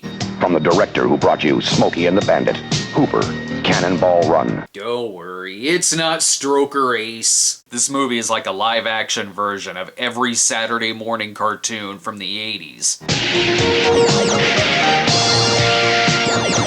Megaforce. Again, it looks exactly like that. Credit should obviously go to Kill Squad. You put that much car damage and fighting on screen, it will summon the power of Hal Needham and the Megaforce. This is less a trailer for a movie and more like a commercial for the 80s. The good guys always win, even in the 80s. That's because this is clearly the Love Conquers All edition of Megaforce. Still, if it's some laughs you want, there's the film version of Monty Python Live at the Hollywood Bowl, which was given a limited theatrical release and was comprised of many of their sketches during their Hollywood Bowl performances. I hope they make fun of me for saying Time Bandits was the second of the Imagination trilogy and not the first, because I'm a fucking idiot sometimes. I'll get my facts straight on this one. The Thing is obviously John Carpenter's spin-off movie from his classic Halloween, of course.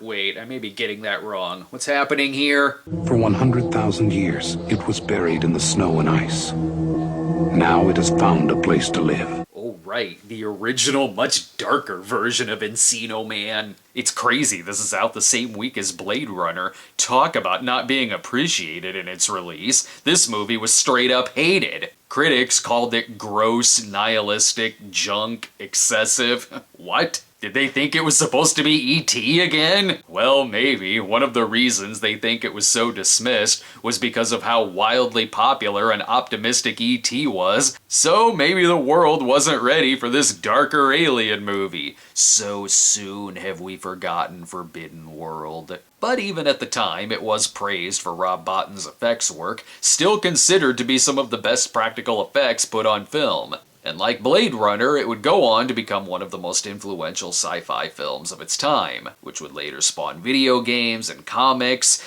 and provide another reason for saying the Razzies suck, because they nominated Ennio Morricone for Worst Score. Don't worry, the Razzies still suck. Affleck was da bomb in Last Duel, yo. Could this be the summer of classics and the summer of underappreciated sci-fi movies? Maybe. July has one too.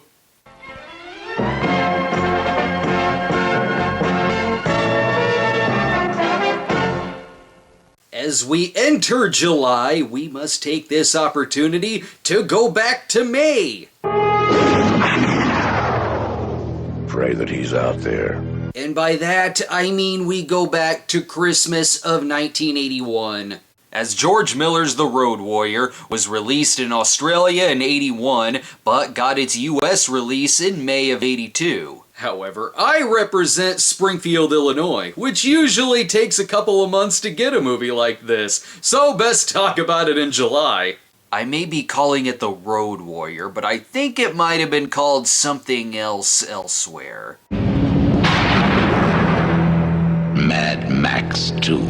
Whoa, whoa, whoa. There was a Mad Max 1? Since Mad Max didn't do gangbusters in the US in 1980, leaving the character still a little obscure, Warner Brothers decided to rename the sequel, with no mention of Max's name in the advertising. That did pay off, since the movie was still a gigantic hit here in the States. I would see it based on the advertising! In the future, cities will become deserts, roads will become battlefields, and water parks will become giant horse troughs! After the first film featured a society still somewhat functioning, in The Road Warrior, hell no! A day does not go by without post-apocalyptic motorcycle chases, the party crasher from Weird Science, and doing anything but walking away from the gasoline. It's got some of the most fantastic car stunts you've ever seen, and from George Miller, who decades later shows he will still impress the hell out of you. And that's The Road Warrior. Oh, now I get that Street Warrior poster in Stan's room. Seriously, there's plenty of movies to take the kids to. Aurora and Don Bluth Productions present a classic adventure in motion picture entertainment. Wait, which one is this? Is this the one about there being no cats in America? This is the classic The Secret of Nim, which was the directorial debut of Don Bluth and based on the Robert C. O'Brien book, which was about a field mouse looking to save her son and seeking the help of rats. It was the much better John Carradine movie of 1982. Sorry, Demon Rage, and not to mention... I mean, you don't think I'm clumsy or anything. What? Arguably the best Dom DeLuise movie of 1982. But I don't know. Best Little Whorehouse in Texas does have its following. But look, clearly you have to see the first one. That way you'll know what's going on in the far superior sequel, The Secret of Nim Ii, truly the Road Warrior of the Mad Mrs. Brisby movies. That's a lot of info I got wildly wrong! If we start a family, we for sure will show our kids The Secret of Nim and any movie this year with a three-bladed sword, of course. Now, about that other movie this summer that was not as appreciated in its release as it would later be. Yes, finally, we got Tron, again, the looker of 1982. The NCOM 511 computer, center of the most calculating intelligence on Earth. Yeah, does it come with a light gun or do I have to buy that separately? A startling new world where time and distance defy the laws of logic. Okay, but if the roads become desert and are the streets made of cheese, that's the info I need to know. Jeff Bridges is game developer Kevin Flynn, who if you think his apartment is lit like the stereotypical 80s, just wait until he's zapped into a computer. One of the earliest movies to have large amounts of CGI, which looks great to me here in 82, sometimes more so than now, because at least here it's supposed to look like a video game. The movie wasn't a bomb, it did okay, but gained more and more of a following and critical reappraisal over the years, like some other movies which led to comic books, video games, plus a 2010 sequel. Whoa, wait a minute, Moses from South Park? 1982 was teaching us all about their references. These thrilling sequences may have primitive effects, but there is context for it, especially with what the technology was at the time, and this reminds me that this was one of the levels in the arcade game I was good at. It's great going back to Tron before they decided to put in a flying mower and make it more like Flowers for Algernon. A computer isn't gonna hide you from the slasher movies, though. What did I tell you about visiting hours going on too long? It's gonna lead to the influence of Hospital Massacre. Or is it gonna be called something else in the trailer? Okay, whatever. Yes, this is an X-ray. Interesting. This isn't even the only movie this month directed by Boaz Davidson. The film stars Barbie Benton trapped in a hospital with a killer after her, and the version called X-Ray does have the creepier poster. Jesus Christ, guinea pig much? It's not a bad slasher movie, and even has some pretty good cinematography by Nicholas Joseph von Sternberg, who shot Tourist Trap as well as Dolomite. I'm calling it The Boom Mike Did It. This one may be more artsy. After not having a movie in 1981, Woody Allen returned in 1982 with A Midsummer Night's Sex comedy, based less on Shakespeare and more on Bergman's 1955 film Smiles of a Summer Night. The film was about a group of people spending a weekend at a summer house in 1905, which of course leads to some very farcical romantic mishaps. With Allen playing a supporting role as an eccentric inventor, it did get decent reviews, but it's a Woody movie I've only seen once. I remember thinking it was just okay when I was young. It's a lot more whimsical than his others, so maybe I wasn't in the mood for that at the time. And in terms of Woody movies with funny titles and the word sex in them, I preferred Everything You Always Wanted to Know About Sex But Were Afraid to Ask. Thank you very much. And I think this next movie will contain far more workout montages and country music than the Woody Allen film. He's already the country's leading recording artist. As long as it isn't Yes, Giorgio, we're good. We'll have that one later. Oh, wait a minute. Is that Kenny Rogers? Kenny Rogers, in his first major motion picture, Six Pack.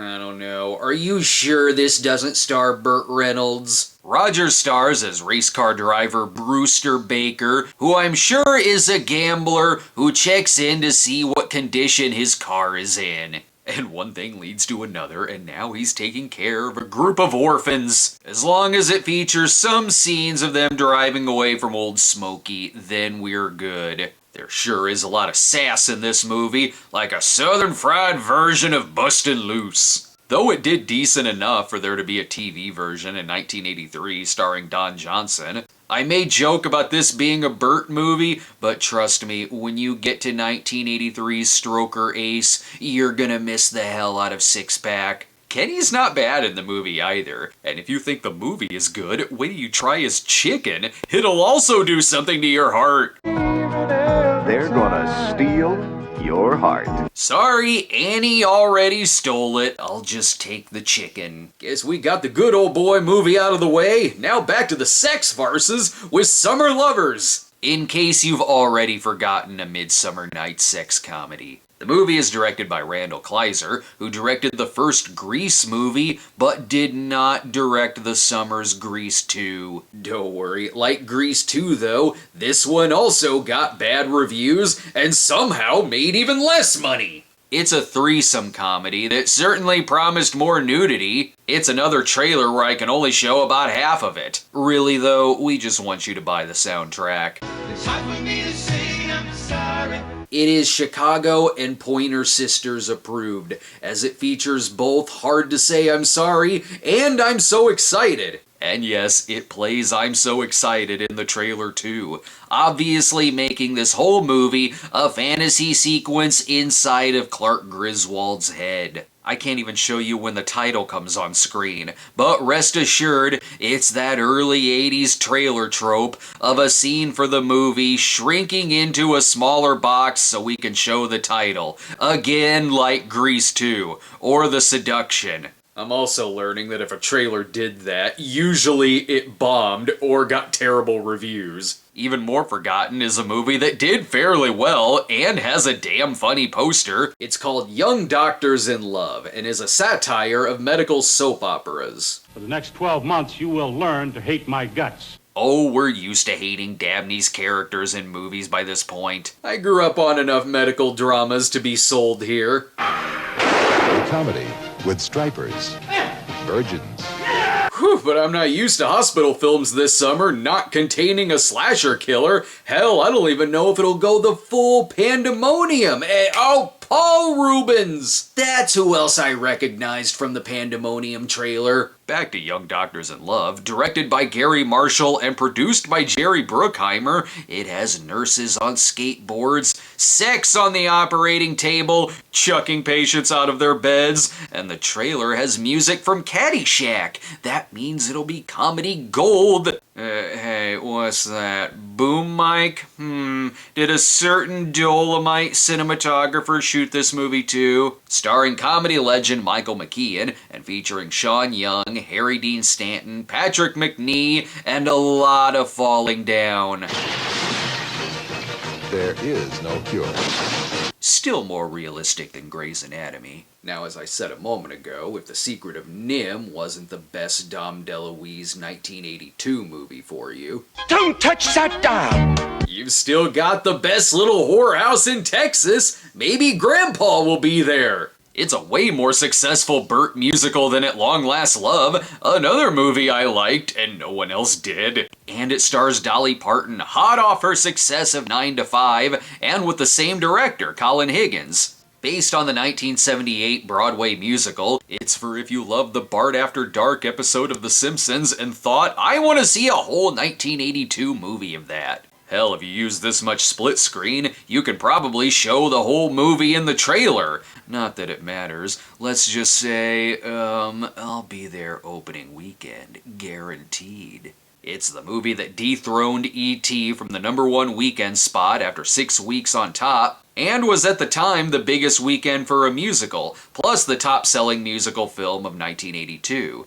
Charles Durning even got an Oscar nomination for his supporting role. It doesn't really matter that the critics were only lukewarm towards it. It's a Burt and Dolly movie about the chicken ranch. Well, now I'm surprised this isn't a Kenny movie. Anyway, even from the trailer, you can tell this is gonna put on a hell of a show, and there's no way it's not going to do well, even with Jim Nabors narrating the trailer. It's not exactly a home. Okay, that was odd. Why did the moon wink at me? But moving on, what I'm getting from this poster of the challenge is someone missed their train to join the kill squad, possibly from being in Japan. He's an American. He's 5,000 miles from home. As long as there's not Scooby-Doo Ghost Samurai, we're good. What a crew this movie has. Directed by John Frankenheimer, co-written by John Sayles, and with the movie featuring Aikido, Steven Seagal did the fight choreography. All this talk of swords, but I love the shot that just looks like Scott Glenn is gonna take the easy route and shoot all of them. Ha, joke's on you, we've got guns too, and Toshiro Mifune, plus... This is a private war between ancient tradition and modern weapons. They got Tron!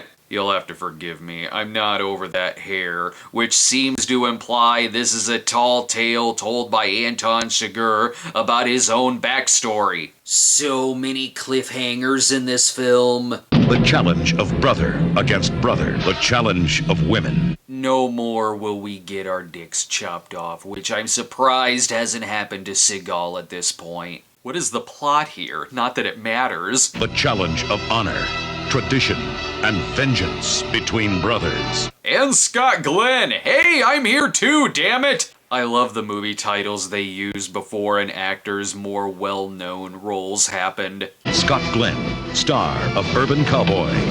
Urban Cowboy? Definitely what I think of in terms of Scott Glenn movies. But when it comes to early 80s Robin Williams movies, one name comes to mind. Garp. Garp. Garp? Yes, Garp. Popeye, of course. Based on the 1978 book by John Irving, The World According to Garp is a dramedy about a writer and his troubled marriage and childhood made up of floating while listening to Beatles music. And yes, the movie is certainly odd. Not the bastard son of Jenny Fields!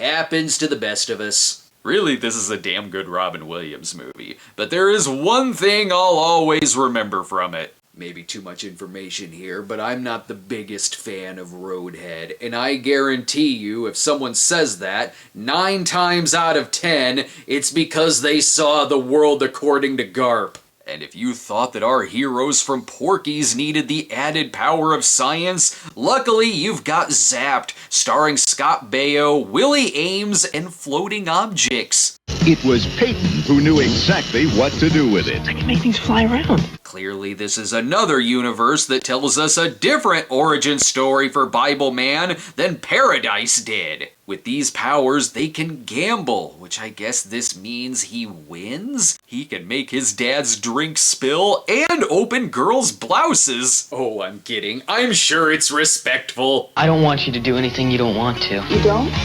No, I have way too much respect for you, Jane. It's 1982. He's gonna do something terrible to me. It's not every sex comedy trailer that straight up tells you to jerk off. Get off this summer with Zapped. Well, okay, I'll masturbate. Look how science approved it is. Starring Scott Baio, Willie Ames, Albert Einstein. What? Albert Einstein himself acts in the movie? The hell is with this cast list?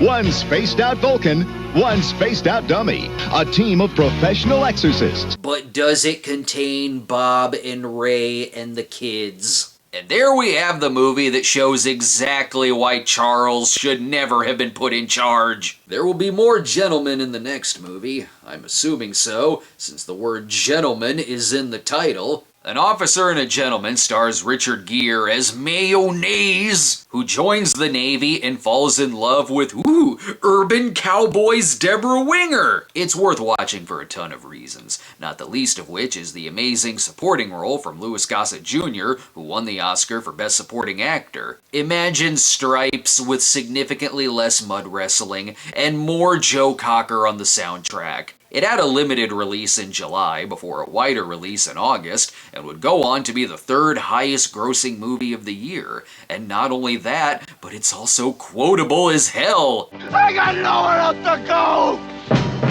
It freeze frames on the most famous quote and even puts the title over it. Now, if you thought The Challenge about an American in Japan sounded like it should have been a Chuck Norris movie, enter this film about Chuck getting vengeance in China. Forced vengeance, if you will. I didn't want to get vengeance, they forced me. Now that we've settled that, you're not some kind of science experiment. You can be on with your day. For Josh Randall, it was just a stopover in Hong Kong on the way home from Nam. Isn't that how all our weekends end? Never thought I'd see a Chuck Norris trailer be a smartass. But soon he was captivated by the charm of the people, and he decided to stay. Oh, so we're getting cheeky, are we? Chuck Norris is gonna slap that cheek. Here he is reminding everyone that this is not Coogan's Bluff, I swear. I didn't grow up with this movie, but I grew up with the ending credits, which was before our copy of Goldfinger that we taped off of TBS in '85. I think Chuck may be in trouble. He is trouble. Yahtzee. Oh, we can't go yet. The trailer guy has another funny. And you'd better be ready to play at the drop of a hat. And that's not the dumbest part. Uh-oh. What? Is he holding the trailer guy's balls? What the hell was that? And here is that other Boaz Davidson movie of July of '82, and it will mess you up even more than Hospital Massacre. Don't let the shenanigans fool you. This is Last American Virgin, and I love, love, love this movie. I even love how the trailer suckers you in for a movie you are not prepared for. The movie has a first half where you really think you're watching a Porky-style sex romp about high school kids wanting to lose their virginity, and then it pulls the rug right out from under you and offers you a lesson in what happens in the real world. It gets dark, with heartbreak, lost loves, friendships destroyed, abortion, and yeah, it has one hell of a soundtrack, but it's the ending that sticks with you and tears your heart right out and stomps on it. It's an ending so frickin' rough, most guys can relate to it, even if you've been on both sides of the situation. It was so sad for Lawrence Monason.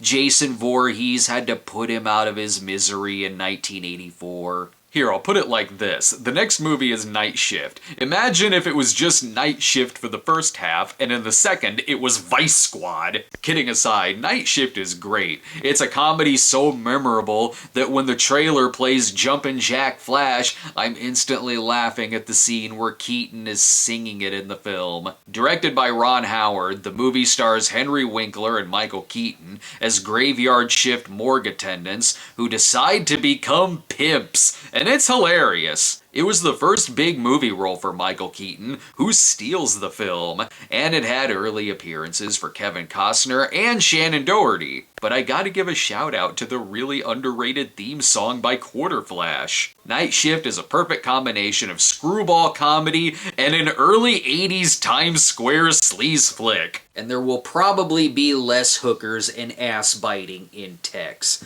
Or maybe, I don't know.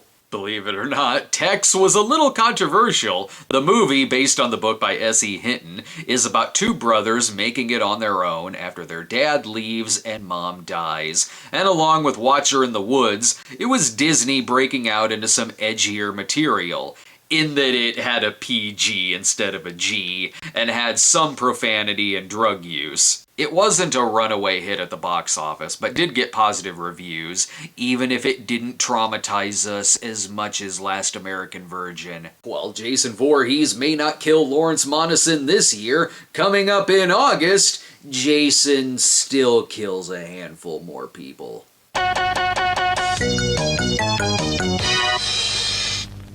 It's the August dumping ground, people, where things are tough all over for these movies. No, seriously, that's the name of the film. How tough are things? They had to steal the poster for Night Shift. No Quarterflash, not interested. Though this one is a Cheech and Chong movie, which they will remind you of. It's Cheech and Chong. Yes, I got that part. And Cheech and Chong? Whoa, in a dual role for the duo? I'm surprised this is only just now happening. I'm also surprised that in 4 movies, it's this one that's the road movie, where they will get so laid. Beauty. Hey, baby, how's it going? And a piece of the action. We have a very special surprise. Oh, come on, who wouldn't want to have sex with him? He bathed, see? Things are tough all over. Rated R. Starts Friday at a theater near you. He took a spin in the washing machine. Come see Things Are Tough All Over, where Cheech Marin gets in a washing machine. Of course the movie was a hit, as at this time most Cheech and Chong movies were. The same can't be said for big budget musicals of the year, unless it's Best Little Whorehouse in Texas, which this movie isn't. The Pirate Movie. It's more movie than ever before. Bum! The Pirate Movie is the modern take on the Pirates of Penzance. Classic Gilbert and Sullivan. But it's a 1982 movie, so of course this movie, based on a beloved opera, has to open like this. Only one movie will have this sound. Did the island make my dick shoot off like a cannon? I think not. The movie is a musical, but at times just looks like expensive karaoke. We'll have Christy McNichol. And Christopher Atkins. See them now in the Army and Danny story. With Atkins here, the poster makes it look like the Blue Lagoon if they stayed on the ship. Why are you naked? You're gonna get sunburnt. The movie was a big budget musical bomb, so of course that means it has a cult audience. And the trailer guy isn't quite as creepy as he was in The Night the Lights Went Out in Georgia. Sweet little Christy McNichol isn't that little anymore. Ugh, rather take my chances with the pirates. I don't know, this movie seems hip and down with it. The Pirate Movie. It's more than a musical. Man, I'm older than the Beatles, but I'm younger than the Rolling Stones. See, it's hip with the kids. We've got Christopher Atkins, where if you take your glasses off, you think, oh wait, is this an Atkins movie or another Willie Ames movie? I can't tell the difference. Which is the naked waterfall one? Thankfully, we have one movie here that puts the kids back in the classroom. Universal Pictures presents everything you always wanted to do in high school. Go on a pirate ship and sing? Fast Times has so many notable names in it, but we gotta get Eric Stoltz in there. According to the trailer on YouTube, it's mainly an Eric Stoltz movie, just like it primarily co-stars Nicolas Cage. Fast Times at Ridgemont High has all those classic characters you love. Brad Hamilton, the fast food king. I shall serve no fries. With significantly less pandemonium. Charles Jefferson, a man with a mission. Just like high school, one of them is a teen wolf. And you better believe it won't just have nudity, but legendary nudity. Linda Barrett. Not exactly the girl next door. Holy shit, Brooke Shields. Wait, Christy McNichol. No, Paradise, that's it. Phoebe Cates. It's getting very difficult for me to keep the virginal teen sex movies straight. It makes perfect sense this came out a few weeks after Last American Virgin, as both have many similarities. They're both a mixture of comedy and coming-of-age drama. And as much as I love Last American Virgin, this is the better film, as it's tonally more consistent. And even with the mix of comedy and drama, it feels like you're in the same movie. It's pretty evenly spread throughout. Though, don't get me wrong, I do respect Last American Virgin's tonal whiplash and legendarily traumatizing ending. They make an excellent double feature. Hey, wait, where's Eric Stoltz's name? Okay, these posters have stood behind me long enough, silently waiting, and now it's time for one of these killers to make their move. Because these are Jason's woods. Yes, Jason Voorhees. Wait, Sword and the Sorcerer? How the hell did that happen? Not even Jason's machete is a match for the three-bladed sword. I love part 3. It's the grossest Crystal Lake has ever looked. I'm just assuming there's dead things in there. And it's the narrator who is acting as the doom-seeking crazy Ralph. Weekends are a good time to escape to the woods, unless the weekend begins with Friday the 13th. Right? That means tomorrow is Saturday the 14th, where it's gonna get really annoying. Because 13 is an unlucky number. Yes, I know. You're over-explaining things. But out here, so are 1 through 12. 3, though, is the third number, and the third movie in the series, and in the third dimension, which, unlike the second dimension, it's deadlier, as an axe will come off the screen. That's just science. Oh, sorry, I'm getting caught up in over-explaining like the narrator. Jason, you can't fight him. Someone hasn't seen the movie yet. That's the final girl. But back to the science. Not even the audience is safe. You can't even keep him on the screen. Jason I could deal with, but what if Shelley's pranks cross over into the real world? He does this before I've had my coffee. The film was a gigantic hit. It's one of the biggest hits in the series, and I'm sure that was helped by the 3D gimmick, which was an absolute blast. But I'm used to the counting in these trailers. Is it gonna continue the count from part 2?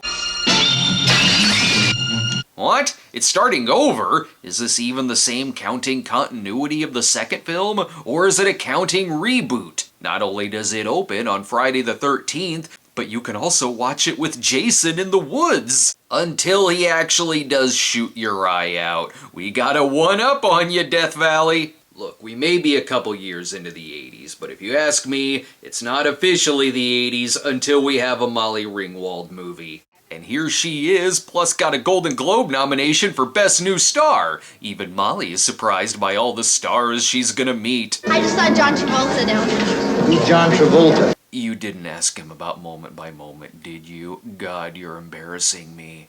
Tempest is a midlife crisis film that isn't done by Blake Edwards. I want to quit. What do you want to do instead? I don't know. Well, get back to me when you think of something. Maybe I'll just find myself an island. Watch the sun come up. Damn, so relatable. What do you do when you're suffering a midlife crisis? Well, you just buy an island. You can do that, right? Tempest is a modern update on Shakespeare's The Tempest, and is from Paul Mazursky of Bob and Carol and Ted and Alice and Harry and Tonto. See, that's why the movie didn't do well. The title wasn't more names to add to the list. The movie does have a big cast that includes John Cassavetes, Jenna Rollins, and Susan Sarandon, but in terms of early 80s short-haired Sarandon movies, I'll stick with The Hunger, thank you very much. I can kinda see why this underperformed. I am the King of this island! I am the boss! The trailer's a bit random, and that hasn't been a good selling point in '82. Who do you love more than any goat, eh? Oh, I do. And no one wants to see goat banging. And maybe it was too soon for me to make fun of the pirate movie. Why do birds sing so gay? because I prefer McNichol and Atkins karaoke way over this one. I know what happens here. There's gonna be a mysterious force on the beach that turns them old. I have to make up my own plot because it's turning into Paradise and Blue Lagoon again. What's with her? It's called puberty. If you touch my daughter, I'll kill you. What's with all the puberty movies? I want to balanga you with my Bonnie Johnny. And why do grown men want to bang them before climaxing with physical comedy? Oh shit, it's a disaster movie now. I bet this movie has everything. I mean, the trailer certainly does. Well, I couldn't follow any of that. Luckily, the next movie makes it easier, because if you've seen one Conan ripoff, you may not have seen them all, but you've seen Beastmaster. It was foretold by witches. It was conceived through sorcery. Mark Singer got his sight back. I feel like you could take the trailer narration for any of these movies and just put them over any fantasy film and it would work just as fine.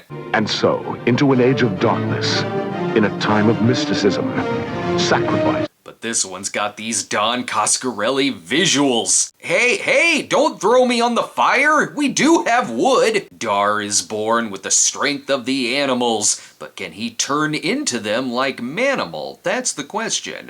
He was lord and master over all beasts. And he's probably somehow related to Lady Hawk. The movie gave new meaning to disappointment at the box office, but mega success on video and late-night cable TV airings. It aired so much, not only was it a cable hit, but it became a franchise, with Beastmaster 2 through the portal of Outlaw of Gore and Masters of the Universe, plus a third movie and a TV series. And I'm sure you could still use this narration over any of those trailers. And discover the incredible link between man, animal, and all that is phantasmagorical. Now I know what the word on his Word of the Day calendar was. It's not even the only trailer like this that says the words Dungeons and Dragons. In the world of dungeons, dragons, and Dar. Though it is the first one to say Dar. But as I said, it is important that at least every other movie brings the kids back to school. Class of 1984. Unfortunately, Ridgemont High has been suffering some budget cuts. I love Class of 1984, a brutal gang masterpiece. Their only goal is power. I run this school, man. Their only law is survival. They're gonna have a dance-off, aren't they? Director Mark Lester had previously made Roller Boogie, but now it's something for the punk scene. It's awesome for a lot of reasons. Alice Cooper on the soundtrack, the fact that it's like a Mark Lester trauma film, co-written by Fright Night's Tom Holland, and... Should have done me right. Like this! Brilliant TV director and the master star Tim Van Patten as the bad guy? Sold! This was the good old days, where you could just whip these kids into shape by bringing a gun to school and scaring the shit out of them. And if that doesn't work... we'll blow up the cars and the town! Teacher Perry King has never had a problem like this before. But you've taught before and nothing like this has ever happened. All right, I gotta deal with it. Yes, that was before I took a job at Charles Bronson High School. It's much different now. This one teaches the 4 R's: reading, writing, arithmetic, and revenge. The movie is one of the better revenge movies of the year. Sure, Death Wish 2 is fun, but this one is way more character-based, as it really works hard on making you root for our heroes, by not only creating great villains, but stylish ones too. The whole movie is coated in gorgeous, grimy punk style. You will want to see these hooligans set on fire. After all, it is the future 2 years from now. Is this the future? Well, if the future is disappointing sequels, sure. Oh, who didn't have this album? We all bought it right along with the classic album from James Spader and the Tough Turfs. Will the next movie be about school? Probably. It's literally called Homework.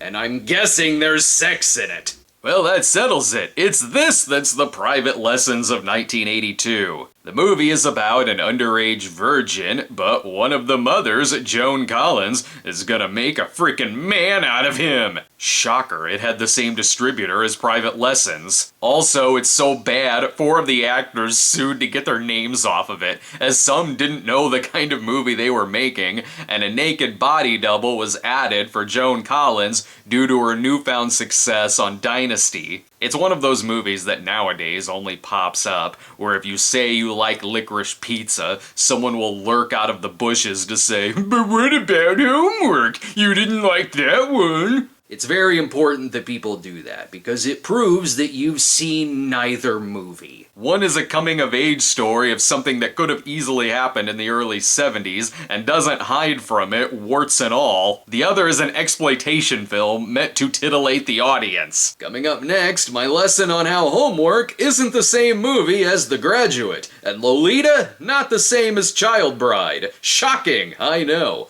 Also, I love Maniac, but assure you, I'm not pro-serial killing. News at 11. And wait, this one's got science and comedy. That definitely means it's the exact same quality as Young Frankenstein. If that movie looked like it was about a mad scientist who holds you down and poisons you with his own farts. Jekyll and Hyde Together Again was a starring vehicle for Mark Blankfield, a tremendously talented comic actor from TV's Fridays, but couldn't quite find box office success. I feel bad that the only movie I spotlighted from him was The Jerk 2, which was terrible, but he really is a good actor. This man walked away with entire scenes in Saved by the Bell, and he really should have been used in a lot more episodes. The film wasn't a hit, I'm sure because audiences weren't ready for its spotlighting of the disco dick jokes from the Robert Louis Stevenson book. The comedy that examines modern living through chemistry. Rated R. And it's scientifically inaccurate. This is the 80s, where science is used to open girls' blouses. We thought about our dicks so much, the next movie is just called Junkman. You gotta shout that title. Junkman. Could be a car movie, though Junkman sounds like a lost half-brother to the Stan's Trash Can Man. The film is from H.B. Halicki of the original Gone in 60 Seconds. From the maker of Gone in 60 Seconds, the chase thriller of the 70s, comes the chase thriller of the 80s. Well, that's only because we're several years away from Speed Zone. Junkman was the second in his car trilogy that also included Deadline Auto Theft, and it set the Guinness record with 150 vehicles and planes destroyed. Don't worry, there's a plot. From junk cars to movie stars, Harlan Hollis is the American dream, worth millions. Yes, but is he going to adopt a bunch of orphans? I could probably follow that plot a little easier. Star of East of Eden, Giant, and the classic Rebel Without a Cause. Harlan B. Hollis. Wait, what? Is it about a convention now? Deadly assassins with their aircraft and speeding cars close in for the kill. And someone is trying to kill the star before I get my autograph? Forget it, you're asking the wrong questions. We need confirmation on all those wrecked cars. Witness the destruction of over 150 vehicles in some of the most daring airplane, car, and blimp stunts ever filmed. Okay, you're impressing me with your numbers, but now lure me in with the country music. Yeah, the junk man lives with his life on the line. They're trying to kill him and he's running out of time. Yes, it's a party, and Junkman brought the beer and 150 DUIs. Don't you go forgetting his name. The chase thriller of the 80s. Rated PG. Junkman. And the movie's got chicks, bro. You can call this month a dumping ground all you want, but I absolutely would have paid to have seen that. Especially since Safari 3000 was long gone from theaters by this point. And when we come back, are there more movies dumped in September? It's got Inchon and yes, Giorgio. What do you think? Frankie's, the super hot dog. On sale at the kiosk now. Frankie's. The summer movie season is over, but brace yourselves for September, the Dumping Ground Month sequel to August's Dumping Ground Month. And what we're starting out with is as just get it out in theaters as you can get. What? Concrete Jungle? A women in prison film with Jill St. John and directed by Tom DeSimone of Hell Night and Chatterbox? Why yes, I will purchase tickets to this movie to celebrate Labor Day. And what's with the absorbing walls? Get her the hell out of there! The walls are closing in on the bars! But seriously, I'm sure it's the Shawshank Redemption of its time. Elizabeth Deming is innocent of everything, except falling in love with the wrong man. That's enough for me. Put her behind bars! This is exploitation cinema going mainstream, yet still has the foreign subtitles in the trailer, which makes it feel like I'm watching a Bruno Mattei bootleg. And just as sexy as those. She was innocent. Hold on, bitch. I'm not gonna eat you.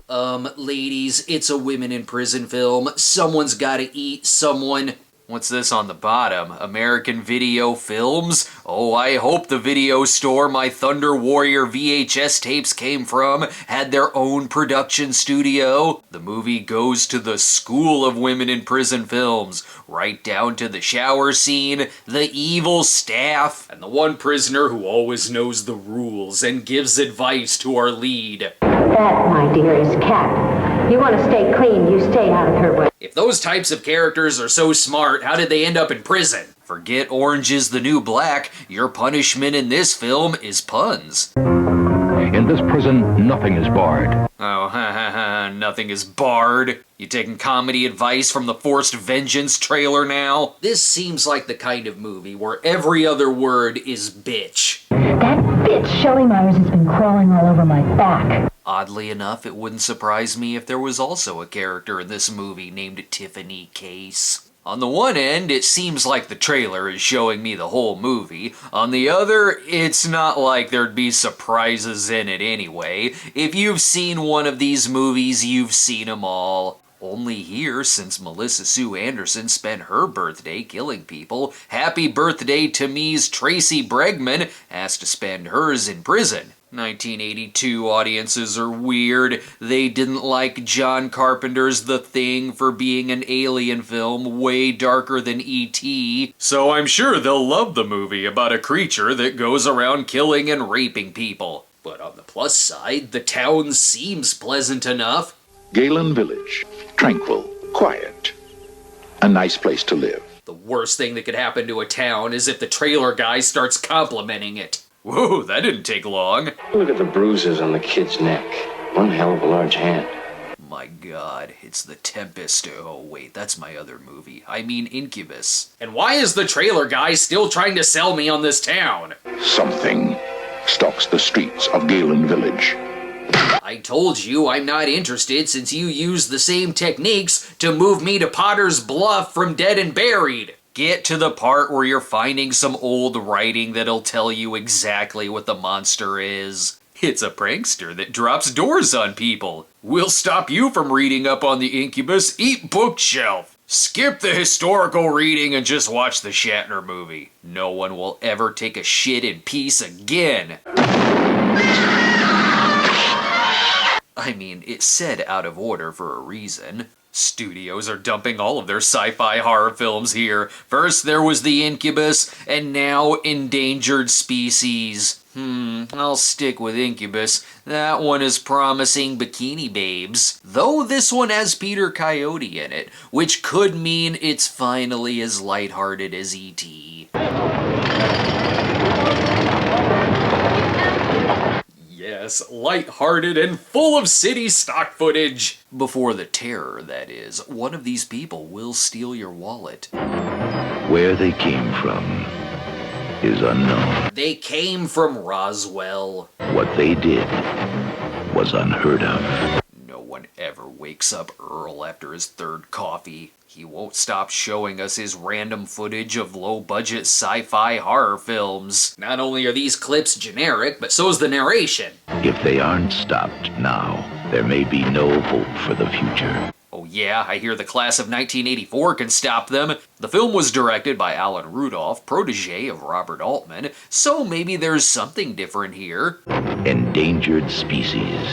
It's not science fiction. It's science fiction. Though going back to the pirate movie, maybe it would have helped if it were significantly more 80s and more Australian. If you were lucky, maybe you could have seen the film Starstruck in '82, as it got some screenings throughout the year, like in New York and the Chicago International Film Festival, before finally being released in January of '83. As for movies officially released in '82, but probably weren't playing in many theaters near you, there was Hammett, produced by Francis Ford Coppola, and was the first American film from German director Wim Wenders. The movie was about detective writer Samuel Dashiell Hammett, who gets caught up in his own real-life murder mystery. Seems interesting.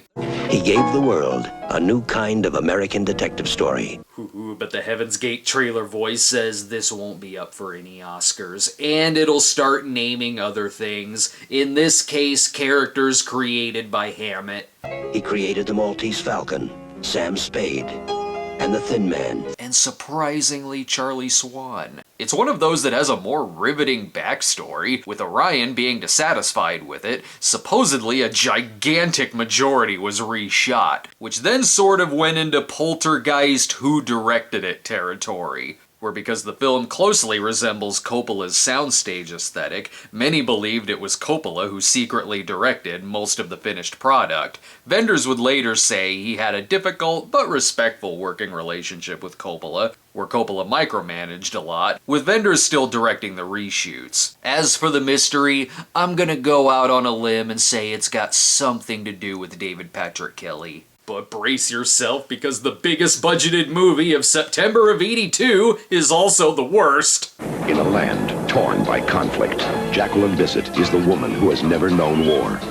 Oh, you'll know it now with a cannon to the face! Incheon is what happens when you make a Korean War film with a colossal budget, though with the storytelling mindset of a kid playing with their toys who knows how to blow shit up real good, but has no rhyme or reason to where it's placed. Yeah, there's other characters too. Ben Gazzara, Richard Roundtree, and Toshiro Mifune are the men who have never known anything else. I'm sure they know something besides bridges blowing up. Anyone else? And Sir Laurence Olivier is General Douglas MacArthur, who guided their destinies to a place called Incheon. And also guided them to the Razzies. Who knew that a big-budget unification church movie would be bad? Or, well, some people did. If they saw our Snob episode, find out more there. Rest assured, the next film will be the better war film.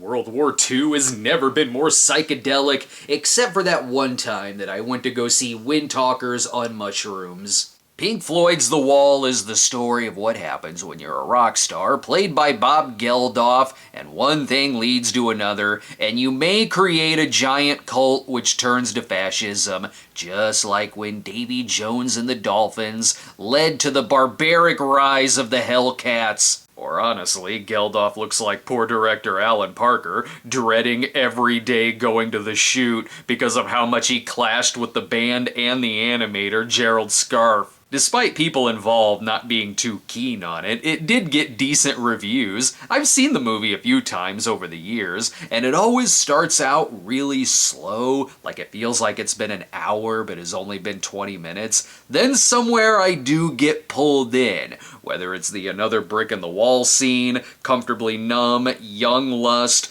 or seeing Bob Geldof go full mental breakdown batshit through it. But my biggest takeaway, most importantly, is that I was amazing as manager Bob Hoskins. Though where there's a women in prison movie, you have indeed summoned the cinematic presence of Laura Gemser, star of Women's Prison Massacre and Violence in a Women's Prison. And in September of 1982, she took part in Invaders of the Lost Gold, or as it's known in the States, Horror Safari.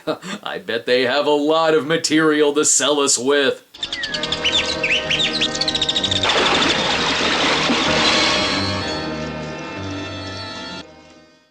That wasn't a clip, that was the entire trailer. It's good they even brought the gator from Sadomania with them. No word on the stunt gator for Brutes and Savages.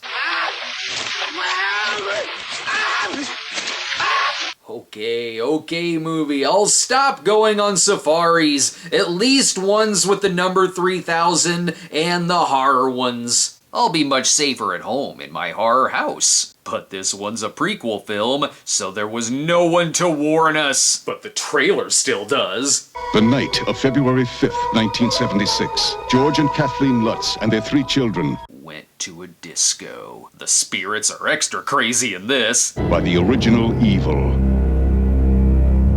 Oh shit, clan ghosts are putting sheets on everything. I think I got the point, but just in case. The Lutzes escaped with their lives, but the previous owners weren't so lucky. You're over-explaining things again. I know that the Amityville house is evil, and that 13 is an unlucky number. Yes, the movie is kind of a prequel about the DeFeo family, where Ronald DeFeo murdered his whole family in the house. Emphasis on that's kinda what it's about. It doesn't make much sense compared to the first movie. Here the family is called the Montellis. There was a big twist in the first one where Ronald looked just like George Lutz, only here that's not the case, and his name is Sonny. And the movie is anachronisms galore, as it was definitely filmed in '82. All that being said, I kinda love this movie. Written by Tommy Lee Wallace, who's gonna kick ass next month, and directed by Damiano Damiani, who gave it some Italian horror flavor in this sleazy tale of ghosts, brother and sister incest, and then it becomes a courtroom thriller exorcist knockoff. It's a little great. And with bad things happening to Diane Franklin in the movie, I'm sure Gary watched it with a smile on his face. Also, I know the house will be standing by the end of it because the Lutzes have to move into it later. So far this month, we've had endangered species, incubuses, horror safaris, so I would be shocked if there wasn't something called Blood Tide. It feeds on human flesh. I assumed so. I didn't think it would be eating salads throughout the film, though the trailer is starting a little bit differently than I imagined. 1,000 years before the birth of Christ, a legendary creature was spawned. Whoa, is this a horror movie or is it Trojan horsing another Conan ripoff on me? No, it isn't, but the island does seem dead enough already, because our heroes show no mercy. No boat will sail on our seas. You're crazy. Cobra Kai's motto is always strike the monster first. I don't know how to help these people. If they ignored the warnings from James Earl Jones, they'll ignore anything. You do your voodoo on your own people! Maybe if you didn't dress like a giant locust, they would take you seriously. I'm not sure the trailer editor's hearts were in this, as it just types the credits on the screen with no rhyme or reason. But given the shrooms I'm still on from watching The Wall, I'm still fully invested in these images, and I definitely want to play in the flesh over them. It's got blood-curdling, tide-swallowing terror, but you still have amazingly perfect hair. This is 2 horror movies in a row where the trailer ends with an explosion. Great, don't have to see the movie now. I know that the beast smiles, you son of a bitch. But I know of one movie that's really glad that Inchon came out, and that's probably Yes, Giorgio, because at least Inchon was the bigger bomb of the month. And this movie has the better soundtrack. One name means superstar in every language. James Coco. Yes, Giorgio stars Luciano Pavarotti in his first major starring role, and I assure you he does talk in the film, though the trailer is making it look like he communicates only in opera like Giovanni Jones from Looney Tunes. You're not afraid of a shot, are you? He will be defeated at the end by the cameo appearance from Leopold. The movie was deemed by Siskel and Ebert as one of the worst of the year, and goes right along with Ebert's rule of no good movies having hot air balloons in them, which I highly disagree with. The Great Race opens with one, and it's my favorite comedy. But surely a sophisticated opera film like this won't have a pie fight. Never mind, if you think that's random, wait till you hear the dialogue. I don't want to be watered on by Phoenix.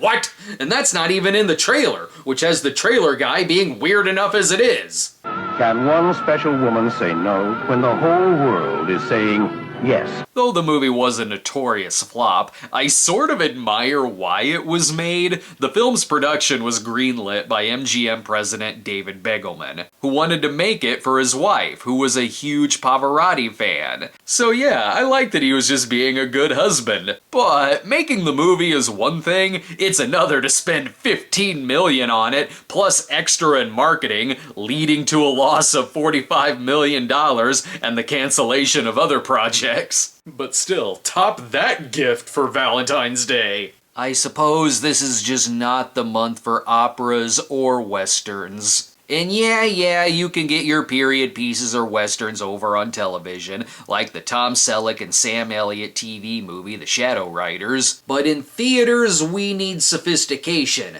like something literally called flush. It took a while to flush this one down, as it was filmed in 1977, but released in '82. I'm sure for good reasons. The movie is about a cross-country race to find a billionaire's buried money. Eccentric avocado millionaire William Randolph Hughes. He's the richest man next to Howard Hurst. It's like if It's a Mad, Mad, Mad, Mad World needed significantly more beer cans and sound effects.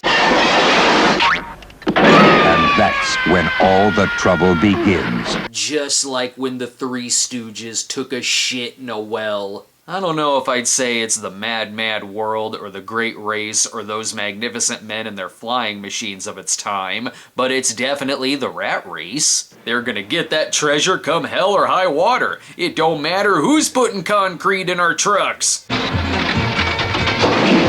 Also, there may be zombies, and the country music soundtrack is all wrong. These kinds of shenanigans call for the King Frat soundtrack.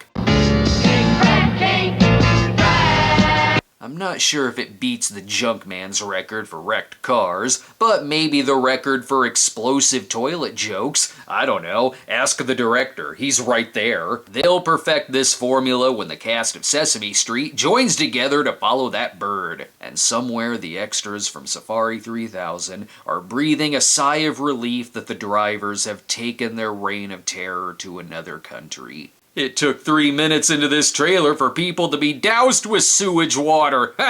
Come see Flush! It's funnier than plopping your face down in a puddle of your cousin's urine. Needless to say, it's the horror movies that are reigning supreme. Friday the 13th 3D was the biggest hit in August, and in September, Incubus and Amityville 2 did way better than the big budget movies. Surely it'd be impossible for there to be even more horror films in October. Ha! Not likely! 31 more days till Halloween, Halloween, Halloween.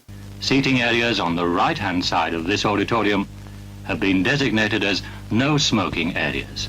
Silver Shamrock. Anyway, while there may be a lot of horror movies released this month, if you lived in Italy, you could have seen plenty more horror and exploitation movies all throughout the year. 1982 saw the Italian releases of The New York Ripper, which we got in '84, plus we got these '82 movies like Pieces in '83, Don't Look in the Attic was only released in Italy, Manhattan Baby in '84, Ator the Fighting Eagle in '83, I don't know about Caligula the Untold Story, it was probably pulled from someone's ass with spears. Then there was Violence in a Women's Prison that we got in '84, and Caligula reincarnated as Nero, released here on video in 1990. Don't you worry though, we still got some horror movies released in the States, for instance Bloodsong, starring Frankie Avalon as a killer. I keep seeing some lunatic killing people. I'm scared. That's all, State Stand. Are you being strangled with good hands? In this film, Frankie is murdering all of the beauty school dropouts, and there's drama too. Do you think I did it on purpose? If you hadn't been so drunk and run into that car, I wouldn't be a cripple now, would I? Well, she's gonna hang that one over you for the rest of your life. Wait, is this another hospital horror movie? No, he just escaped from a mental institution. It's nothing like a Halloween movie. He kills people by annoying them. Jesus Christ!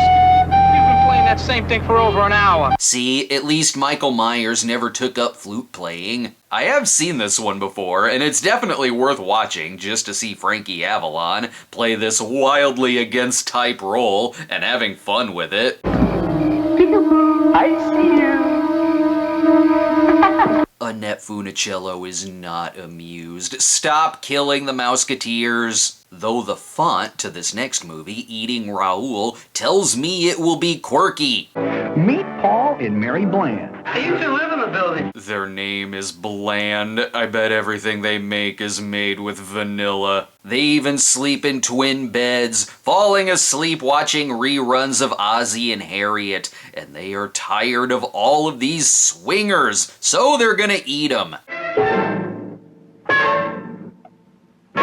They're very easy to kill. Just gotta tap them on the head after they climax. Even the trailer has a sense of humor. They met a hot-blooded, emotional, crazy Chicano.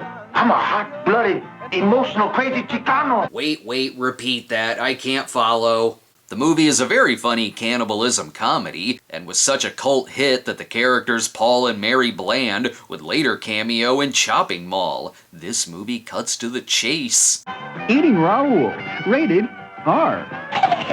Even the trailer guy was like, what else would it be rated? This is years before the PG-13 fetish. We've even got adult animation too, with Hey Good Lookin'. Where is Frankie Avalon in this one? Directed by Ralph Bakshi, this movie is a 1950s coming-of-age film where everyone has greased lightning. The movie had a very complicated release, as it was originally completed in 1975, with both live action and animation, until Warner Brothers was unsatisfied, and were also fearing more backlash after the Bakshi film Coonskin. After severe re-editing and a lot of the live action replaced, it got a limited 1982 release. While doing better in foreign markets, it's definitely one that would eventually find its audience here on video and cable TV. Perfect timing too. We need more love letters to the 50s out. It was 1954,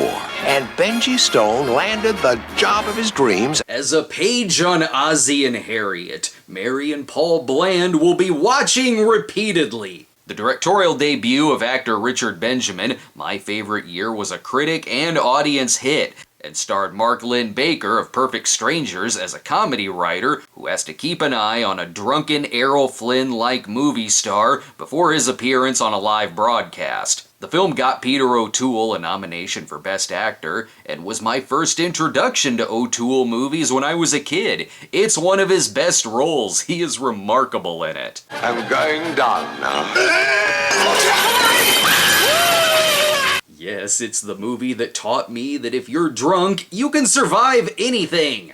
I love that it's almost his performance from Caligula, only with less looking at the camera and far less orgies in the background. Alan Swan may have been the worst person to look up to, but it was the best time Benji ever had. That's because of Stomach Ass Man. He brings a smile to everyone's face. But this next movie will turn that smile into terror. What you're about to see may shock you. I've seen hurricane footage. Bad weather really does bring out the worst in people. What are you gonna do? He's gonna put a bullet into that storm. In The Slayer, someone is killing off these couples on an island as they try to hide out from the storm. Could be a Slayer, or... No. For your own good, Kay. No! Feel better after you get some sleep. Or it could be that guy. He doesn't seem pleasant, just like the weather. Are they really alone? Or is there an unwelcome guest? You get out of here, Lightning. You're not welcome. The trailer narrator seems to have an obsession with nightmares. He mentions them a lot here. And if it's only a nightmare, why is everybody dead? Because one of them fell asleep with a cigarette in their mouth. Idiots! The Slayer comes to us from the writer of The Stepfather and Prom Night. No, not these. These. Whoa, wait, did someone summon the Conan knockoffs after mentioning Ator? Well, Roger Corman is right around the corner to produce Sorceress. An age of magic and fantasy. An age of swords and sorcery. I admire your strength on not saying an age of Dungeons and Dragons. The movie was the last film to be directed by exploitation legend Jack Hill, who jumped at the chance to direct something a little bigger budgeted, but then didn't have the best time on the film and took his name off of the credits. He didn't seem too happy with the dialogue that was mainly improvised by the dub actors. It seems easy enough to follow. Innocent twins are given the secrets of sorcery and the martial arts to defend their lusty beauty. Twins fighting Goat Boy, I got this. The movie was still a hit though. It cost $500,000 to make and made 8 times that. Could be because it's another trailer where I have to cut around a lot of nudity. Hell, eventually it just starts naming things in it. Dungeons, swords, witches, danger. Alright, I'll forgive you for not having a 3-bladed sword. Let's be honest though, after seeing the trailer, many people showed up super high as shit. This next one, though, you gotta see. I remember renting this when I was a teenager. This is a movie called Split Image, where Michael O'Keefe stars as a guy who instantly falls in love with Karen Allen, to the point to where he quickly joins a cult that she's involved in. Seems legit. Who among us wouldn't do that for Karen Allen? Oh, and the cult, by the way, is run by charismatic leader Peter Fonda, and then to de-brainwash O'Keefe, his dad, Brian Dennehy, hires James Woods to abduct him and reprogram him to get him back into regular society. Everything I just said is amazing, and so is this movie. Even funnier that O'Keefe is playing a guy named Danny, so just imagine this is a very dark follow-up to the story of Danny Noonan from Caddyshack. But frankly though, we need a trailer that is a lot more 80s. There, looking to get out, that'll do.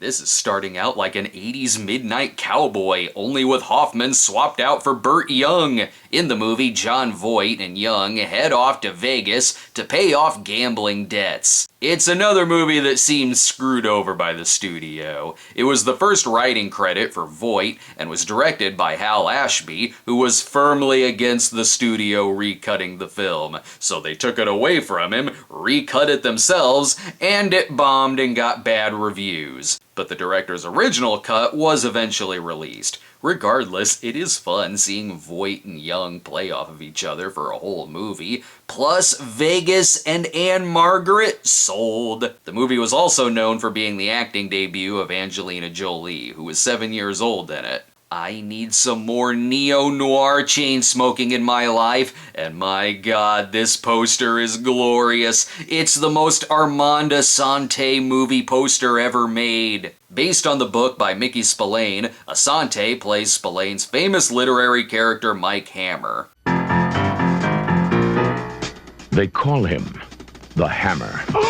'Cause he kicks people and other horrible things. With a style all his own. He has a knack for smearing bloodied bodies all over the pavement. In the film, Hammer investigates the murder of his best friend, and while it didn't do very well, despite getting okay reviews at the time, the film would later be embraced by Spillane fans and often called one of the best adaptations of the Hammer series. Even for Armand Assante fans too, the movie is pure Assante badass gold, in a role he was 100% born to play. He's cool, gritty, and in a perfect world, it would have been great if this flick was a hit, and to see Assante play this role several more times. Obviously, though, it's more fun to talk about troubled productions. That's why we have Fitzcarraldo, a sweeping epic that, yes, was very well received by critics, but with a severe, volatile relationship between director Werner Herzog and star Klaus Kinski, not to mention the injuries and deaths on set. Here's one so troubled, it has a documentary made about the production. But good lord, you can see the budget and scope on screen. Gotta admire Kinski, who in 1 year can star in a January killer snake horror movie, and then this huge epic about a rubber baron determined to move a steamboat and build an opera house. Getting the natives to move steamboats seems like something Kinski would do on his downtime. But uh-oh, there's some bad weather. They as well didn't count on the Slayer. Hell, I could picture Kinski being in both this and this next film, the slasher movie Deadly Games. He isn't though, but he could have been. I don't know, a lot of these slasher trailers are starting to run together for me. What's happening here? Someone's pissed off over a game of life and starts murdering people? The movie got a limited theatrical release and was aired on Showtime in the same year. We may not have Pieces here in the States, about a killer obsessed with jigsaw puzzles, but we got Deadly Games for those who prefer board games over puzzles. I'm so used to the slashers, I'm expecting killers to show up in any movie about teenagers or punks, especially broke ones. You're fired! I need the money. Why, you're just gonna waste it on drums. Get your ass back to church. In Ladies and Gentlemen, the Fabulous Stains, Diane Lane stars as... My name is not Corinne Burns. Oh, what is it? It's third-degree burn. The name George Burns was already taken. Written by Nancy Dowd of Slapshot and Coming Home, and directed by Lou Adler, the film also stars Laura Dern, and is the movie we should have gotten instead of that lame Gem and the Holograms movie. It's another one that didn't do great theater business, but it was a large cult hit from TV airings and also on the series Night Flight. With its appearances from several real-life punk groups, the movie has an extremely devoted fan base, and is even credited as helping to influence the Riot Grrrl movement. Hey, what? Hey, good looking, what are you doing here? I didn't see this movie when I was young, but I saw Rock and Roll Cowboys. That's the same, right? Best be careful, though, because you might end up in prison! On a rainy night in Florida, Terry Jean Moore stole $5. See, she should have joined an all-girl punk band. That would have gotten her off the streets. And all it bought her was 20 years in prison. What? Amy Madigan? No! Uncle Buck dodged a bullet! Love Child is a biopic that, had it been made today, it feels like it would be a Lifetime movie or an episode of Lock Up. Here she plays a prisoner who falls in love with a guard played by Beau Bridges, then gets pregnant and has to fight for her right to carry the child. I'm gonna have this baby. That's just impossible. Just like in the Diana Ross and the Supreme song. I'm guessing this one has significantly less shower scenes than Concrete Jungle. But is it time for another slasher movie? It began as an idyllic weekend outing. Yep. This one has a shower scene in it, and I'm not talking about the storm from the Slayer. Hell, they even show it in the trailer, the dark side of Porkies. We're going back to early Cinema Snob for this one. The movie is Unhinged, which is an episode I did around when I started the series. I'm sure the movie holds up. Man, that's weird. Right? I hate when I find teeth in the room I'm staying in. The main thing I remember about this is the twist ending. It does have one of those twists that is well done and kinda creepy too. Although Sleepaway Camp is the better movie, as that one is consistently entertaining throughout, whereas Unhinged, I really just remember the ending.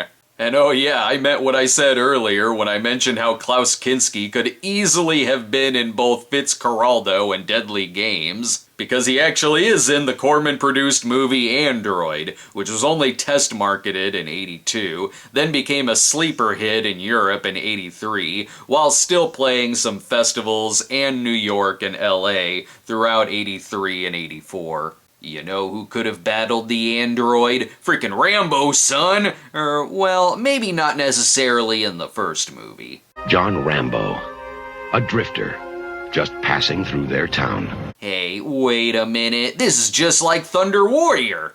First Blood is an outstanding Stallone film, where he is a man pushed too damn far and reaches his breaking point, as his PTSD from the war takes over and he goes into full-on survival mode. It's a haunting, very deep story and contains one of Stallone's best performances, as his final monologue is just gut-wrenching. It's crazy going back to this movie in terms of what would come after it. The movie was the biggest hit in October of that year, and one of the most influential action films of its time. It's hard to believe this very dark story of the psychological effects of war and our treatment of Vietnam veterans would inspire a whole franchise, with movies that got gorier and more cartoonish as they went on, and hell, even a cartoon series. God, I love the 80s.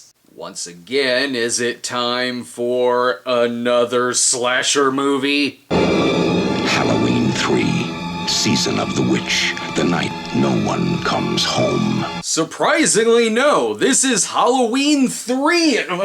Damn you, Sword and the Sorcerer and your dark Stonehenge magic. Anyway, time for the big giveaway at 9. You don't really know much about Halloween.